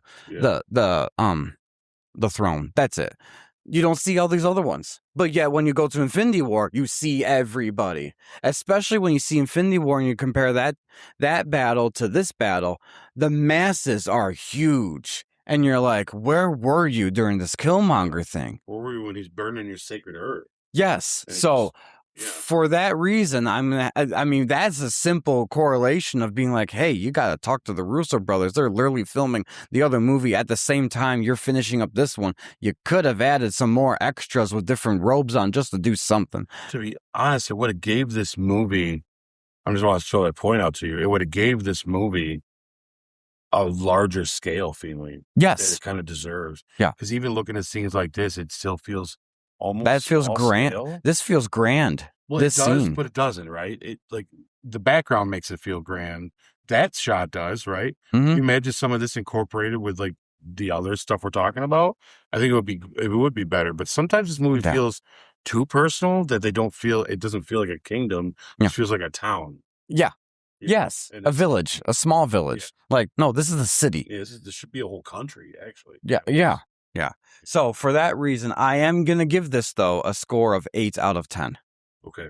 So I was a little more generous with it. I originally had this at between a 9 and a 9.5, but some of those other things, as we were talking about them, like, those are some glaring things that I wasn't really noticing too much because I was getting caught up in the story. I feel like a little more so that I can't ignore them now that I see them, and I can't defend them. Yeah, I'm glad you went a little higher. Because I will tell you this, I do feel bad that I can't 100% guarantee I completely washed off all of the political stuff that made me feel ill for this movie. Because with the amped up, awesome feeling, I don't know if I'd ever get it for it because of the bad taste I've always had in my mouth over it. But the other thing is one thing I want to be honest about my scores though. Mm-hmm. And if I take that out of it, and I just would rather my scores be low for actual reasons that can be debated and not taste like the CGI thing. Because even though you agree with me, there's a lot of people out there that it's not going to affect and it's fine. Mm-hmm. And it is a me problem when it comes to the CGI thing. Mm-hmm. So I do feel bad that I gave it 4 because of that. Mm-hmm. Like that was definitely like some of the reason why I drove down further. Mm-hmm. Because it isn't like a legit argument to have because there's no, all you can say is it look good. I'm going to say it look bad. Because in either way, you could even say that, but I got through it, but I couldn't. So no right or wrong here. It's just for me, it wasn't my cup of tea at the end. Yeah, personal taste. Yeah, and I feel bad because this is the first time in this where personal taste got more attention than actual facts of things that are issues. Yeah. Even though I still had a couple legit ones to complete. Well, that's why for my final score, I gave the same caveat you did, and I wanted to make sure anyone who's watching or listening to this, I didn't base my score off of any social or political implications this movie was trying to convey. I wanted it and that's why I laid out my problems with the film just alone itself. So yeah. I do feel bad that I can't get on board with that CGI. I wish I could. I could forgive some bad CGI as long as the story around it is good. Yeah, I understand. I was still entertained with the story. Yeah, but I do agree. I see the faults in it. Because I was like, damn. Yeah. All right. So the official Goodell Multiverse score for Black Panther 1 is 6 out of 10. Not awful. No. Maybe not what people expected. No, but that's okay. Maybe not what it kind of deserves, I guess, for the movie it was. But it's hey, we can only be honest up here. Mm-hmm.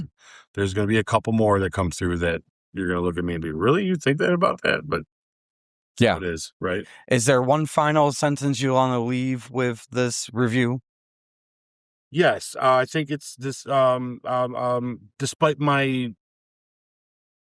issues with the film, I think it's one that you guys, if you're going on this journey with us or on the journey of the MCU in general, don't skip this one.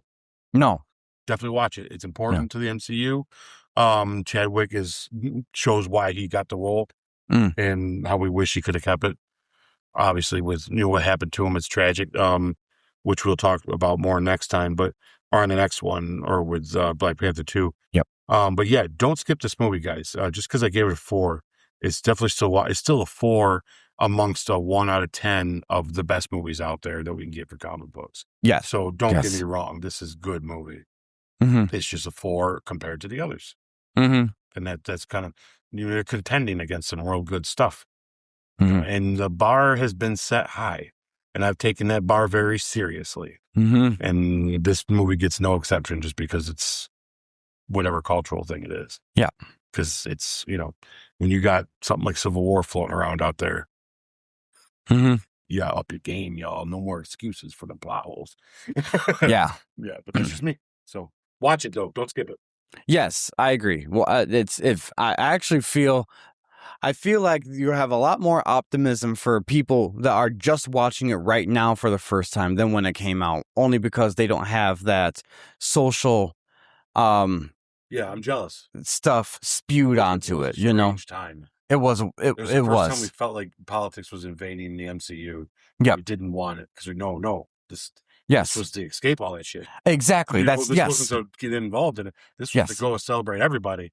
Yes. And so you guys now, if you haven't seen this, enjoy the hell out of this, because there was a time where it was almost like, can we even talk about this movie right now? Because exactly. It was a problem, you know. I didn't like that. This movie really is made for everybody, and we should be able to celebrate other cultures in an MCU movie like this without it getting toxic. So I blame all the toxic people out there that made this movie have bad taste in some people's mouths. For me, I didn't try to let that affect me too much because I did like this movie, and I already know that dogs are gonna bark. So whatever, like. Chill out.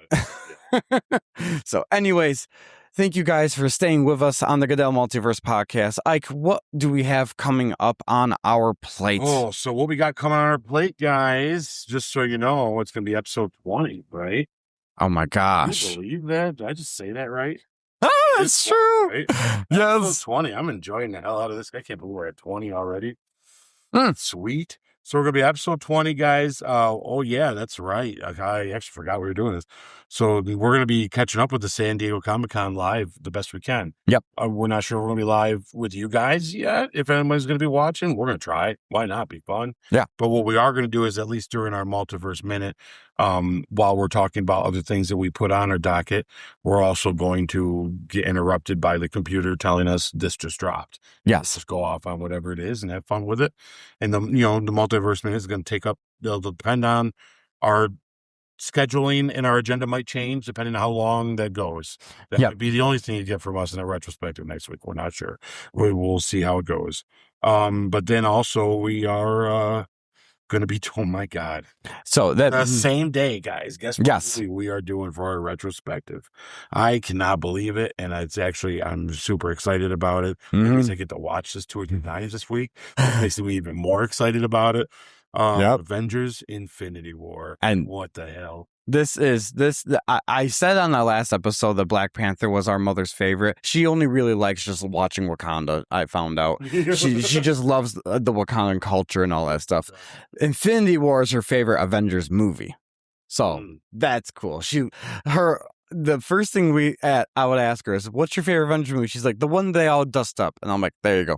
Infinity War. You know, I do like that it's complimentary that our schedule has landed Avengers Infinity War retrospective on us also probably doing a live reaction to the Doomsday trailer.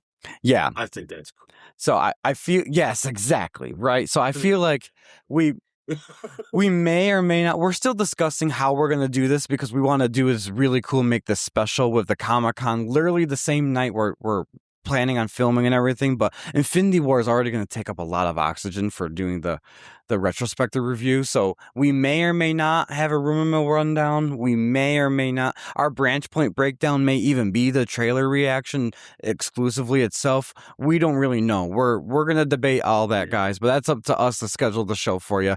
But stay tuned. We are going to have it. So we are on Facebook, we're on TikTok, we're on Instagram, we're on YouTube, we're on wherever you stream.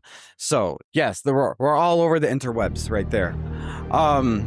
So tell your family, tell your friends, and tell your enemies. Get us out there, guys. I hope you enjoyed this retrospective review, and until next time, we'll see you at the movies.